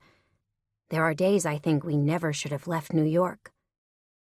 You know how sometimes you get so fed up with something that you abandon the whole thing for something else, and then later you realize that maybe you should have just tweaked a few things about the first thing instead?" I nod, my lips twisting ruefully. "Oh, yeah, I think they call that throwing the baby out with the bathwater." Lacey pretends to look appalled. "Shh, she says, as she mimes covering Everett's ears. She didn't mean that, sweetie. I laugh. Sorry, baby. Anyways, it's too bad you've got so much going on in California. Wouldn't it be great if you and Tyler could eventually take over Good Grant Media? Lacey's eyebrows shoot up, and she glances over at Tyler. When I look back at him, he scrubs his hand across his face. You're right, he says eventually. No way Dad will ever give up the stranglehold he has. I look back and forth between them. Really? He's got to retire eventually, right? How old is he? Almost 70? 68, Tyler confirms. But he's going to work himself right into the grave, I'm sure of it. Probably beyond that, even. Lacey doesn't say anything. She chucks Everett on the chin lightly as he gums his lips. Do you still think so, Ty? She says eventually. He's been so different lately. Maybe it's Everett, I don't know. He's been here every day since that first visit. Brendan even caught him and Mom canoodling in the elevator. He damn near dropped my frappuccino in shock. Tyler's eyes widen. I can tell this is brand new information, and I can see his mind churning and trying to process it. Have you ever talked to him about retirement? I prod. Maybe the whole reason he stuck you in that job in the first place is because he wanted to know he had someone to pass the business down to. You might be right about that, Tyler admits. Though there's no way he'd do that now. Not after last time. But if it was me and Lacey... He trails off. Lacey sits up straighter in her nest of pillows. What do you think, Tyler? Obviously, I'd have to talk to Brendan. I don't want to make another impulsive decision, especially now that we have Everett to think about.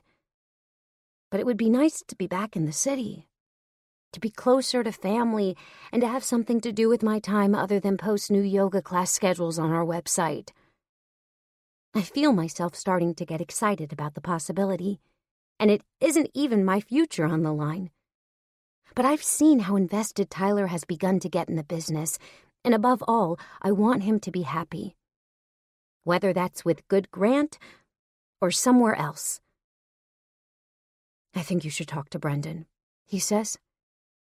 His face is serious, but I see the ghost of a smile there, too. I squeeze his hand once and feel his fingers laced tightly around mine. For the next 2 weeks, Tyler and Lacey meet almost every day.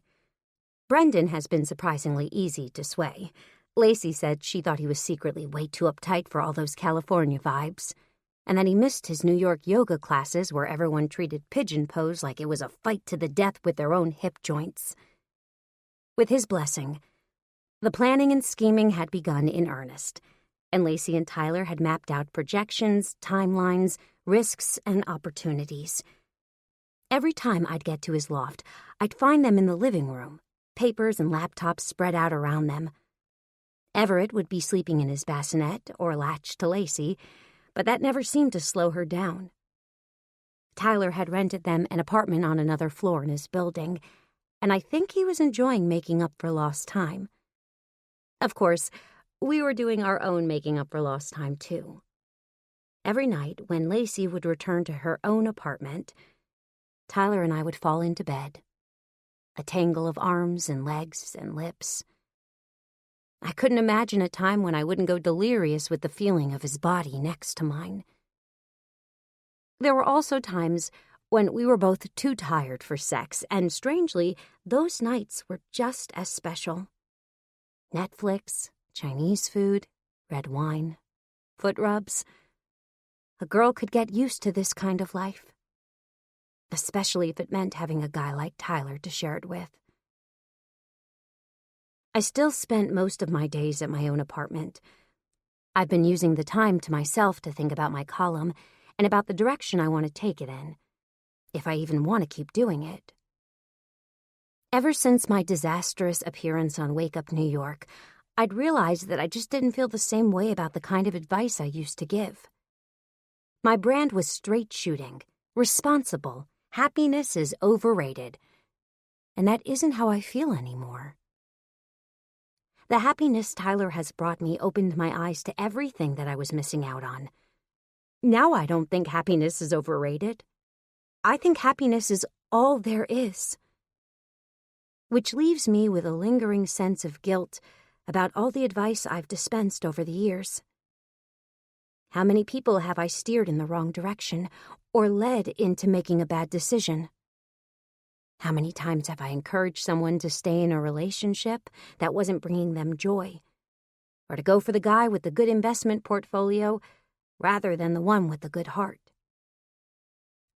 Over and over, my mind goes back to Not Sure in Nebraska, the woman who'd written to me about whether or not she should accept her boyfriend's proposal, even though she was unsure about her feelings for him.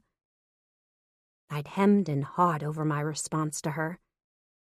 But after my mortifying weekend at Tyler's Catskills house, I'd fired off a response telling her to say yes, that it was the responsible thing to do, that in time, she could learn to love him. Now I wonder if she took my advice or if she listened to her gut.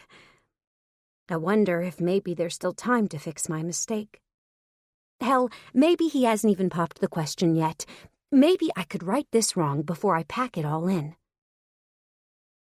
On Thursday afternoon, while Tyler and Lacey are working away at the loft, I sit at the tiny desk in my Brooklyn bedroom, surrounded by my pale yellow walls and my lace curtains and my patchwork quilt. And I pour my heart out to Not Sure in Nebraska.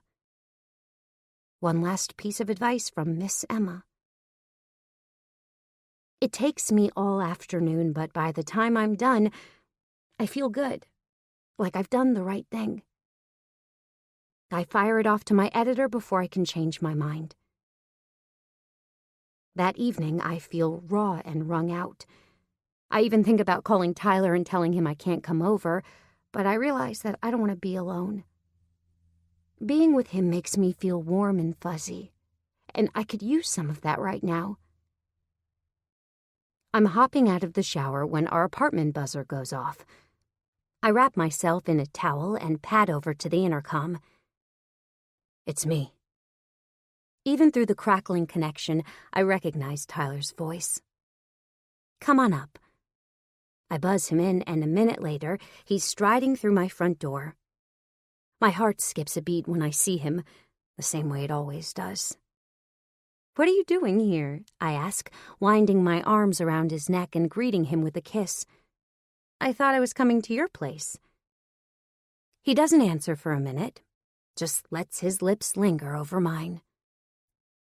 I forget everything and wind my hands through his hair, dropping my towel in the process. Well, I wanted to tell you the good news in person, and I couldn't wait, he says, taking a step back just far enough to look me up and down. But if I'd known I'd find you naked, I'd have been here a hell of a lot sooner. He reaches for me, but I take a quick step backwards. Not so fast, mister. I want to hear the good news first. Right. He grins. My father agreed to take a meeting with Lacey and me. No guarantees, but he seems at least open to hearing our pitch. Eek! That's fantastic news! I launch myself into his arms and cover his face with kisses. Then, leaving the towel on the floor, I let him carry me to the bedroom. In the time I sit at the Rocky Road Cafe, I drink 4 espresso shots and eat 3 pastries and completely fail to get any work done. Every time the silver bells over the front door tinkle, I look up, hoping I'll see Tyler and Lacey. 2 hours go by, and still there's no sign of them. I keep telling myself that this is good, that if their presentation is taking this long, it's because their father is actually listening to them. But that doesn't calm the quaking in my stomach. I desperately want this to work out for Tyler. For both of them, really. I know they're prepared. They've spent ages working on this pitch. Their vision for the company is forward-thinking and smart, and if Malcolm Grant doesn't see that, well, he's going to miss out on something amazing.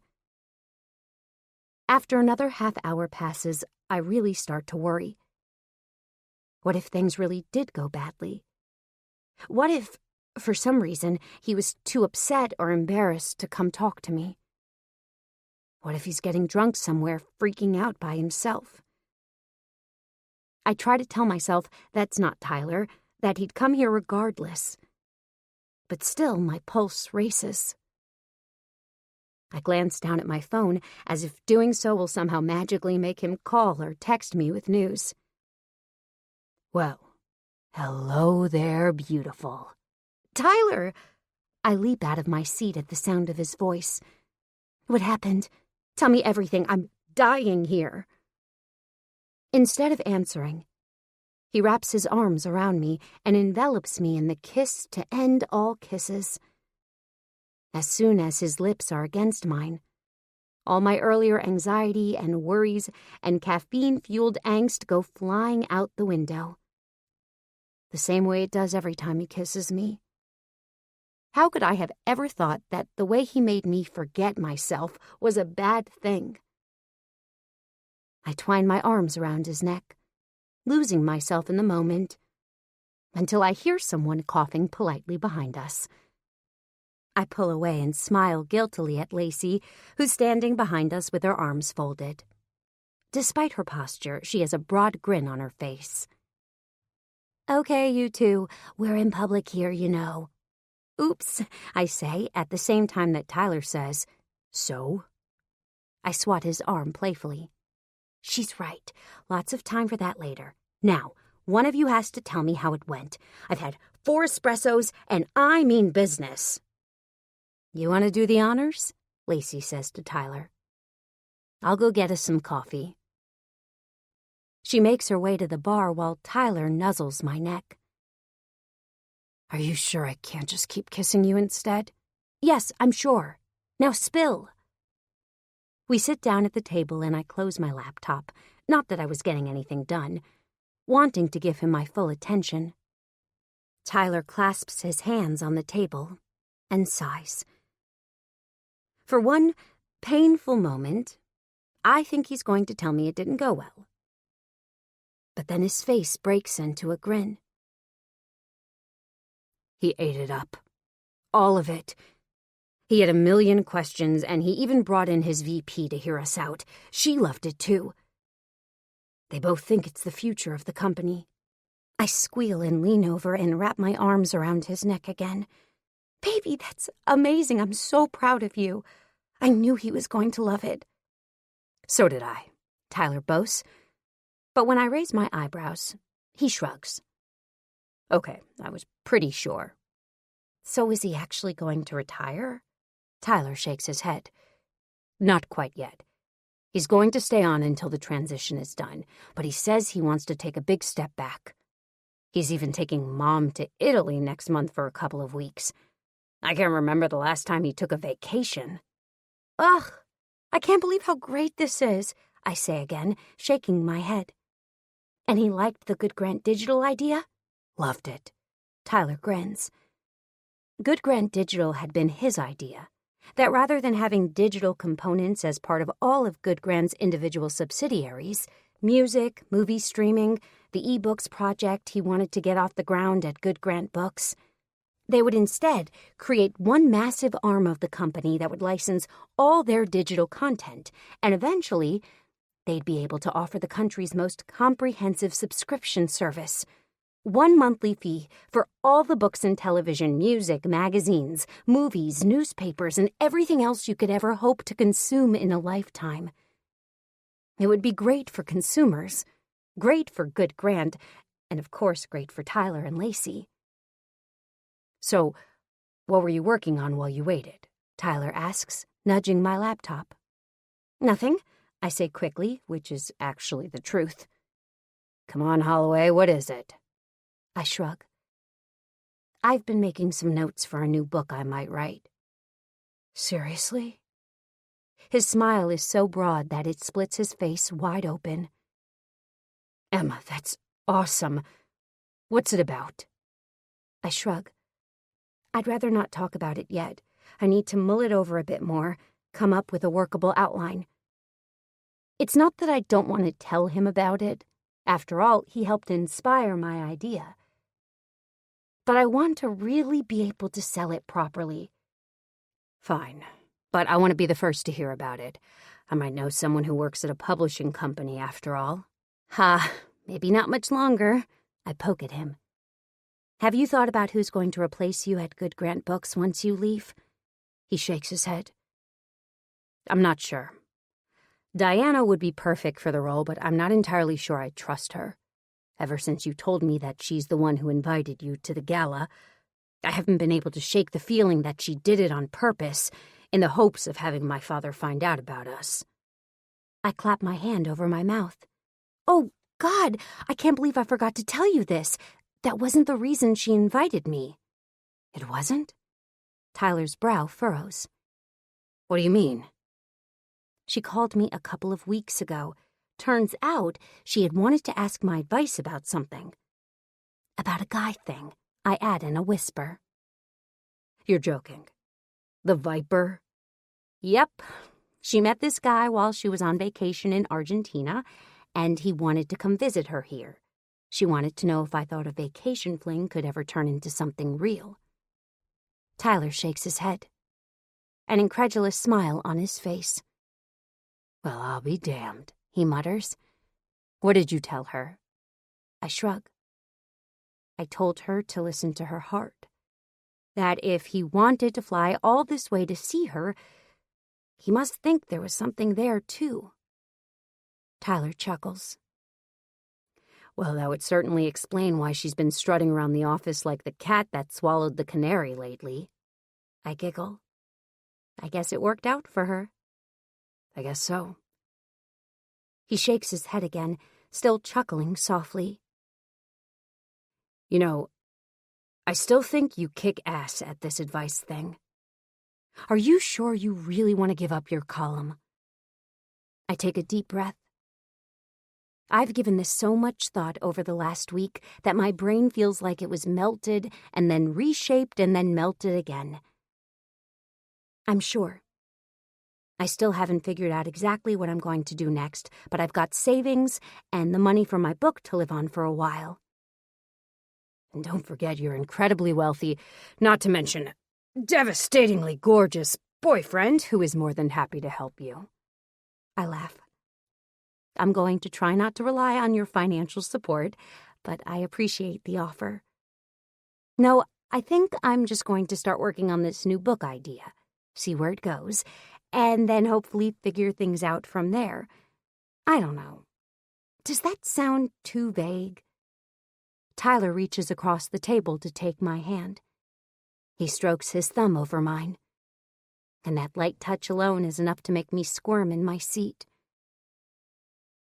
I don't think it sounds vague at all, he says. I think it sounds smart. The only thing I ask is that you let me be here by your side while you figure it all out. My skin colors, a happy smile pushing up my cheeks. Tyler has already helped me figure out so much about myself, and somehow, even when it's been hard, it's still been fun. I don't think there's much more a girl could ask for, you know. A man who helps you become the person you were meant to be and who loves you through every messy iteration. Of course, I tell Tyler, squeezing his hand, my fingers laced through his. I can't imagine being anywhere in this world but right by your side. 32. Emma.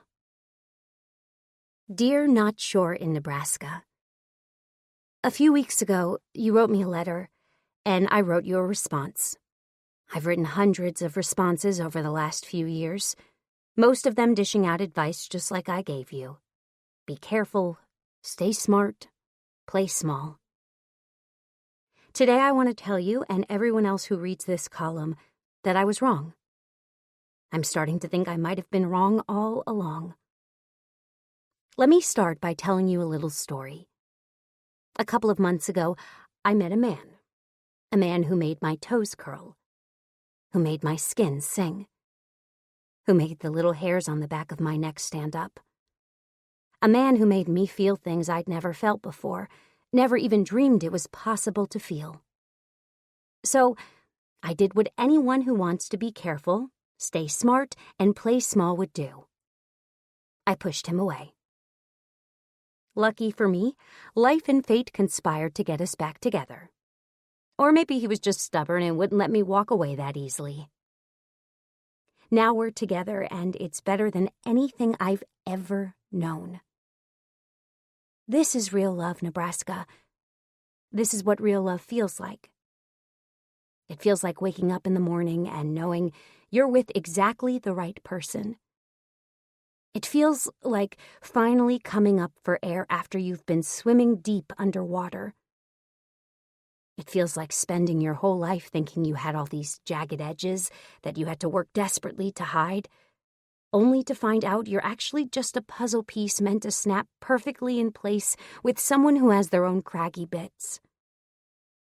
I want that for you. I want that for you so badly. I don't know if your boyfriend ended up proposing or what you might have said in response, but whatever happened, even if you said yes, I want to tell you that it's not too late to hold out for happiness. Don't settle for maybe, despite everything I told you last time. Wait for the one who makes you feel like you only just learned how to breathe. It's time to stop being careful, Nebraska. Be wild instead. Be wild and stay stupid and play big. That's my advice to you, and it will be the last piece of advice I ever write for this column. I think as far as advice goes, it will be the truest and most real thing I've ever written. And I think it is a fitting place to end. Yours in solidarity, Miss Emma. 33. Epilogue. 10 months later. How can one person make such a mess in just 3 weeks? Lucy groans. We're both sitting on the floor of the bedroom that used to be mine, our hands sheathed in yellow rubber gloves and a bucket of hot soapy water between us. I don't know, I tell her. Lots of sacrifices? I moved into Tyler's loft about 6 months ago, and over the course of those 6 months, Lucy has had 3 different roommates in my old room. The first one didn't pay rent. The second one owned way too many snakes. The third and most recent woman turned out to be an actual witch, or so she claimed, and woke Lucy up one night by standing over her bed chanting and sprinkling dried parsley over her. Lucy quite rightly threw a fit and chucked her out the next day. I feel guilty that she's having so much trouble finding a new roommate, which is why I'm back here, helping her clean out the room after Witchy Woman's departure. There's melted candle wax and God knows what else all over the floor, and even though we've had the window open all morning, the place still smells like patchouli and cheap incense. Can't you just move back? Lucy whines as she hacks at a chunk of royal blue wax on the floorboards. I laugh. Sorry. No, I kind of like where I am. Living with Tyler has been an absolute dream come true. Every day we seem to fall deeper in love, and every day I pinch myself because I still can't believe this is my life now. Yeah, can't say I blame you, she grins. Have you and Lou talked about moving in together? Why don't you get him to move in here? Or give up the apartment and move into his together? Lucy doesn't look up. Just keeps hacking away at the wax, and I realize I've hit a sore spot. Sorry, none of my business. No, it's okay. We're just not there yet is all. Totally understandable. I spray another round of Febreze into the air. Now the room smells like patchouli and cheap incense and spring fresh rain. Lucy stands up, stretching out her neck and shoulders. It's getting there, she says, surveying the room. Thanks again for your help. Anytime. Well, hopefully this will be the last time, she laughs. I don't know how many more bad roommates I can take. The buzzer goes off at that moment, and Lucy hurries to get it, while I attack the unidentified black stain in the corner. Lord, I was joking about the sacrifices, but I'm starting to wonder if Witchy Woman was actually burning things in here. Can you say fire hazard? A minute later, Lucy appears at the door again with a bright smile on her face. Look who's here! I look behind her and do a double take. Blake! Surprise! Blake hops into the room, dropping a huge duffel bag and wrapping me in a hug. This is a surprise. What are you doing here? Can I just come visit my favorite sister? Yes. But how'd you know I'd be here? I don't even live here anymore. Her face pinks up a bit as she looks between Lucy and me. Well, actually, I was coming to talk to Lucy first. I saw on Facebook that you were looking for another roommate, and I thought maybe I could be that roommate. Her voice turns up at the end, always hopeful. She grins at both of us. Lucy and I exchange a glance. I can't believe Blake is putting her on the spot like that. But to my relief, Lucy grins. That would be amazing, she sighs. Oh my God, someone normal for once. Wait. You don't know any spells, do you? Own any snakes or other exotic pets? Blake wrinkles her nose. No. Why? Just making sure. I stand up, peeling off the rubber gloves. Blake, are you sure about this? What about Mom and Dad? What about your job at the flower shop? Blake waves her hand as if these are minor details, which in her world, they probably are. They totally support my decision, she assures me. They got an intern for the summer, so we agreed that I could come here for 6 months and give it a go. If it doesn't work out, I can always move back home. But, okay. Wow. Blake, this is huge. Are you sure you're ready for this? She groans. I am so ready, Emma. You have no idea. I'm so bored in Connecticut. Why should you and Rory have all the fun? Well, it's not all fun, don't forget. You're going to have to get a job and pay bills. I trail off when Blake purses her lips unhappily. It's not that I don't love my sister, and I'd love to have her closer so that I could see her more often.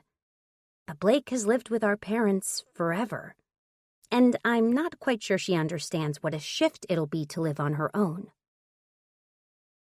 I want to do this, Emma, she says quietly. I know you guys all think I'm a baby because I still live at home, but I'm ready to have a real life. I want what you and Rory have. I want love and adventure and a real career. And you deserve it, Blake. I give her a hug. I'm proud of you. And you know if you need anything at all, I'm here to help you. Rory, too. Thanks. Actually, if you have any leads on cool jobs, I roll my eyes, laughing. I'll keep my ears open. Thanks, I appreciate it. Now, where can I put my stuff? I glance at the duffel bag and realize. You mean you brought all your stuff with you? Like you just moved here without even telling anyone first? Blake shrugs. I figured it would work out. I can't help but laugh. Sometimes I wish I had Blake's confidence. She always assumes things will fall into place, and hell, you know, they usually do. I grabbed the damp sponge I was using and handed over to Blake, along with the rubber gloves. Since you're grown up now, I tell her, you get to help Lucy clean up in here. I've got to head home so I can get ready. Blake was starting to pout, but now her eyebrows perk up. Get ready for what? Ooh! Lucy claps her hands together. I almost forgot you have your special dinner with Tyler tonight. Ooh, what special dinner? Blake asks, looking eagerly back and forth between Lucy and me. They're going to a fancy restaurant, and he says he has a surprise for her, Lucy crows. Blake's eyes widen. Holy shit, Em, do you think he's going to propose? I don't know. My cheeks turn red. I won't lie. The thought occurred to me. We haven't been together that long, but I know he's as in love with me as I am with him. And he's made no secret of the fact that he wants us to spend the rest of our lives together. But I also don't want to get my hopes up. Still, I might have booked a manicure for this afternoon. Just a coincidence. Really, don't read anything into it. By the time I leave Blake and Lucy, they're chatting happily about how they're going to redecorate the apartment. And I feel a wave of happiness at having Blake in the city at last. I just hope things work out the way she wants them to. New York City isn't always kind, and it can be hard to make your way here. Then again, I think, smiling to myself, when it comes to Blake, maybe it's the city that should be worried. A few hours later, I pull open the door to Element, a beautiful and staggeringly expensive fusion restaurant that Tyler and I have both been dying to try. At the hostess stand, I give Tyler's name, and the chicly dressed attendant leads me into the interior of the restaurant. Tyler is sitting at a small table near the back, and my heart lifts as soon as I see him. I don't think I'll ever get tired of that feeling. "Hello, beautiful," he says, standing up to kiss me in greeting. The kiss lingers, as it always does, until I feel breathless and lightheaded. "Hi," I say softly as I finally pull away. "You look gorgeous," he says, looking me up and down. "Even more than usual. I didn't even think that was possible." Besides the manicure, I also got a blowout today, and I'm wearing a new dress. This time it's not even black. Okay, it's a very dark plum, but baby steps, right? We sit down, and Tyler pours me a glass of wine, and even though I feel a bit nervous about what this evening might hold, we fall easily into conversation. I tell him all about Blake's surprise arrival, and he laughs deeply and appreciatively when I recount Lucy's roommate saga. I ask him how work was today, and I listen in amusement as he recounts a story about Keegan and Lacey swapping pictures of hot male celebrities and trying to get him to weigh in on who was the hottest Hemsworth brother. Tyler had brought Keegan over with him when he took over at the newly formed Good Grant Digital. Too bad he won't have him much longer. It didn't take more than 6 months for him to realize Keegan was wasted in an assistant role. Soon he's being promoted to manager of the ebook content division. Tyler's half glum about the decision. He's really come to rely on him as an assistant, but the promotion was perfect for Keegan, especially since he'd have to work closely with Diana, who had happily stepped up into Tyler's old CEO job at Good Grant Books. Malcolm Grant officially retired last month. We haven't seen him much. He and Tyler's mother have been in Italy, working on their marriage. Tyler won't admit it, but I know he's hopeful that they might still have a future together. In the meantime, I've been enjoying getting to know Lacey and Brendan and little Everett.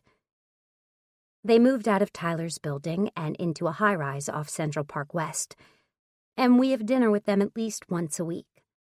Sometimes Rory and Wes join us as well.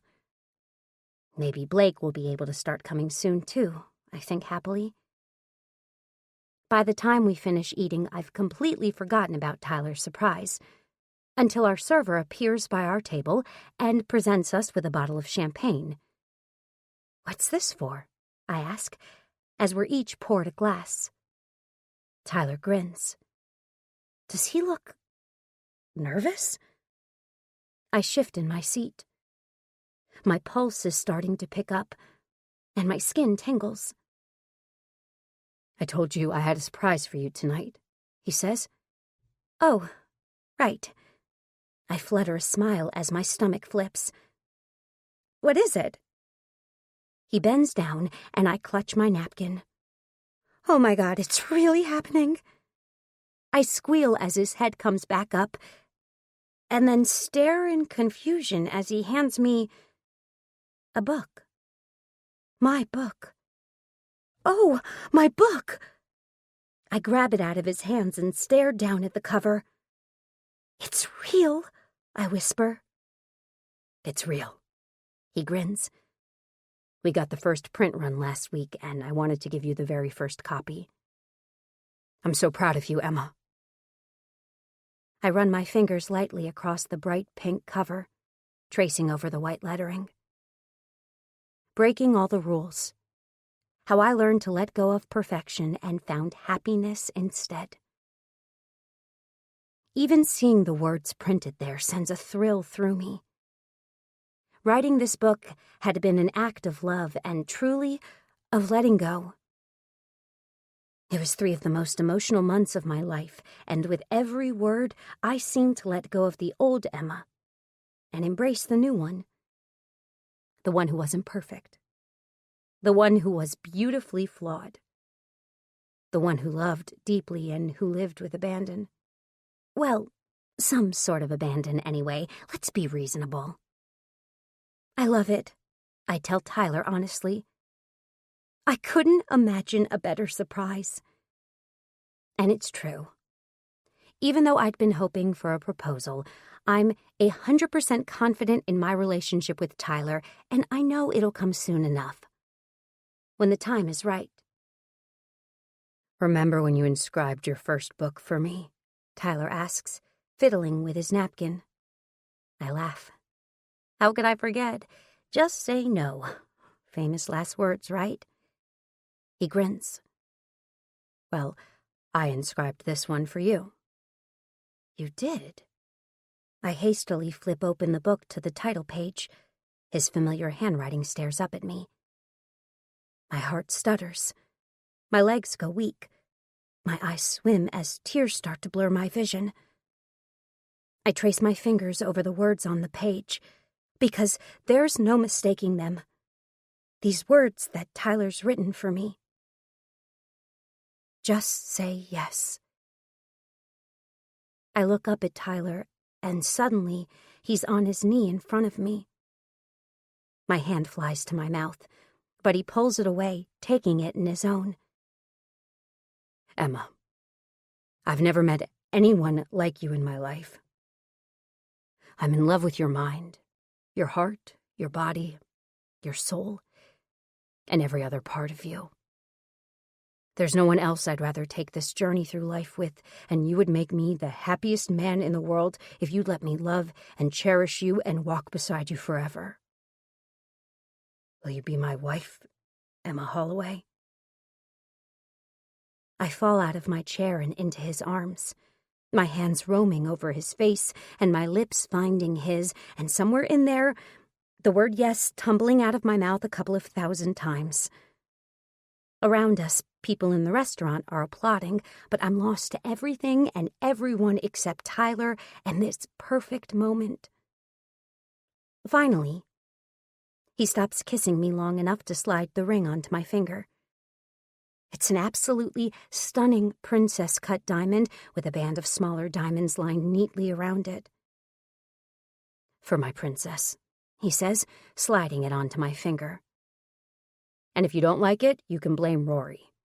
I giggle. It's absolutely perfect, I tell him. And it is.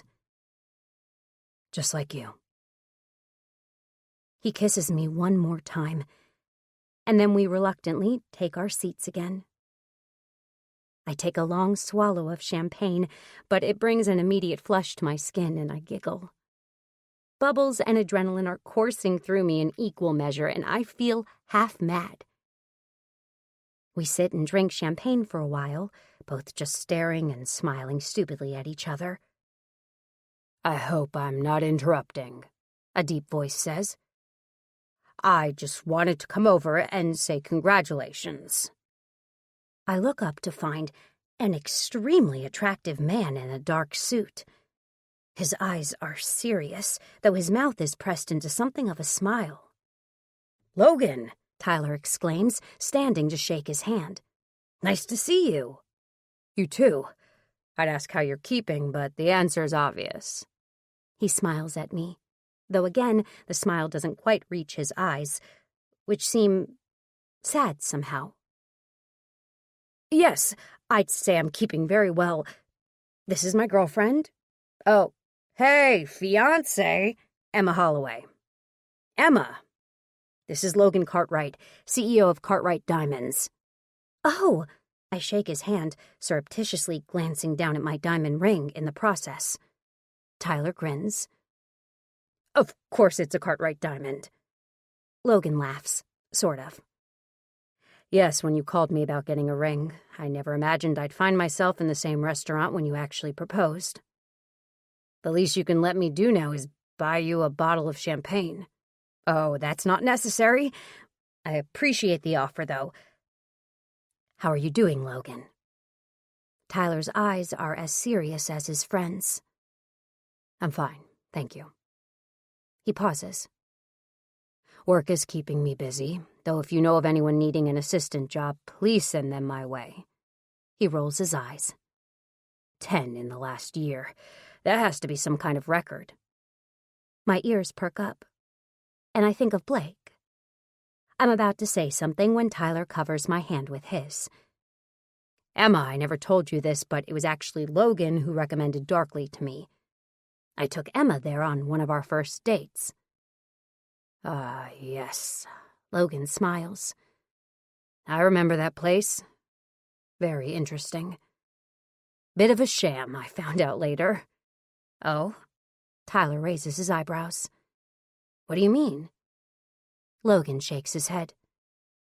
"That whole bit about all the servers being legally blind so they're used to navigating without sight. Load of crap. They've all got on night vision goggles. They can see everything. That's how they know when to bring you your next course." He shrugs. "Anyway, I won't keep you two any longer. Enjoy the rest of your evening, and congratulations again." As soon as he leaves, I look in horror at Tyler.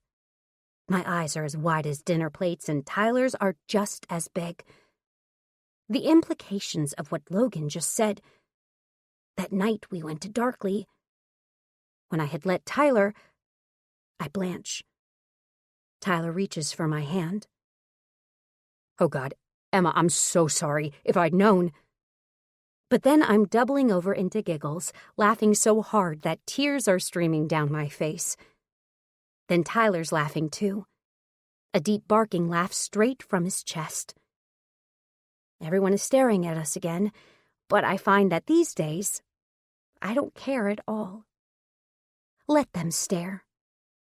I have Tyler, and Tyler has me. Everything else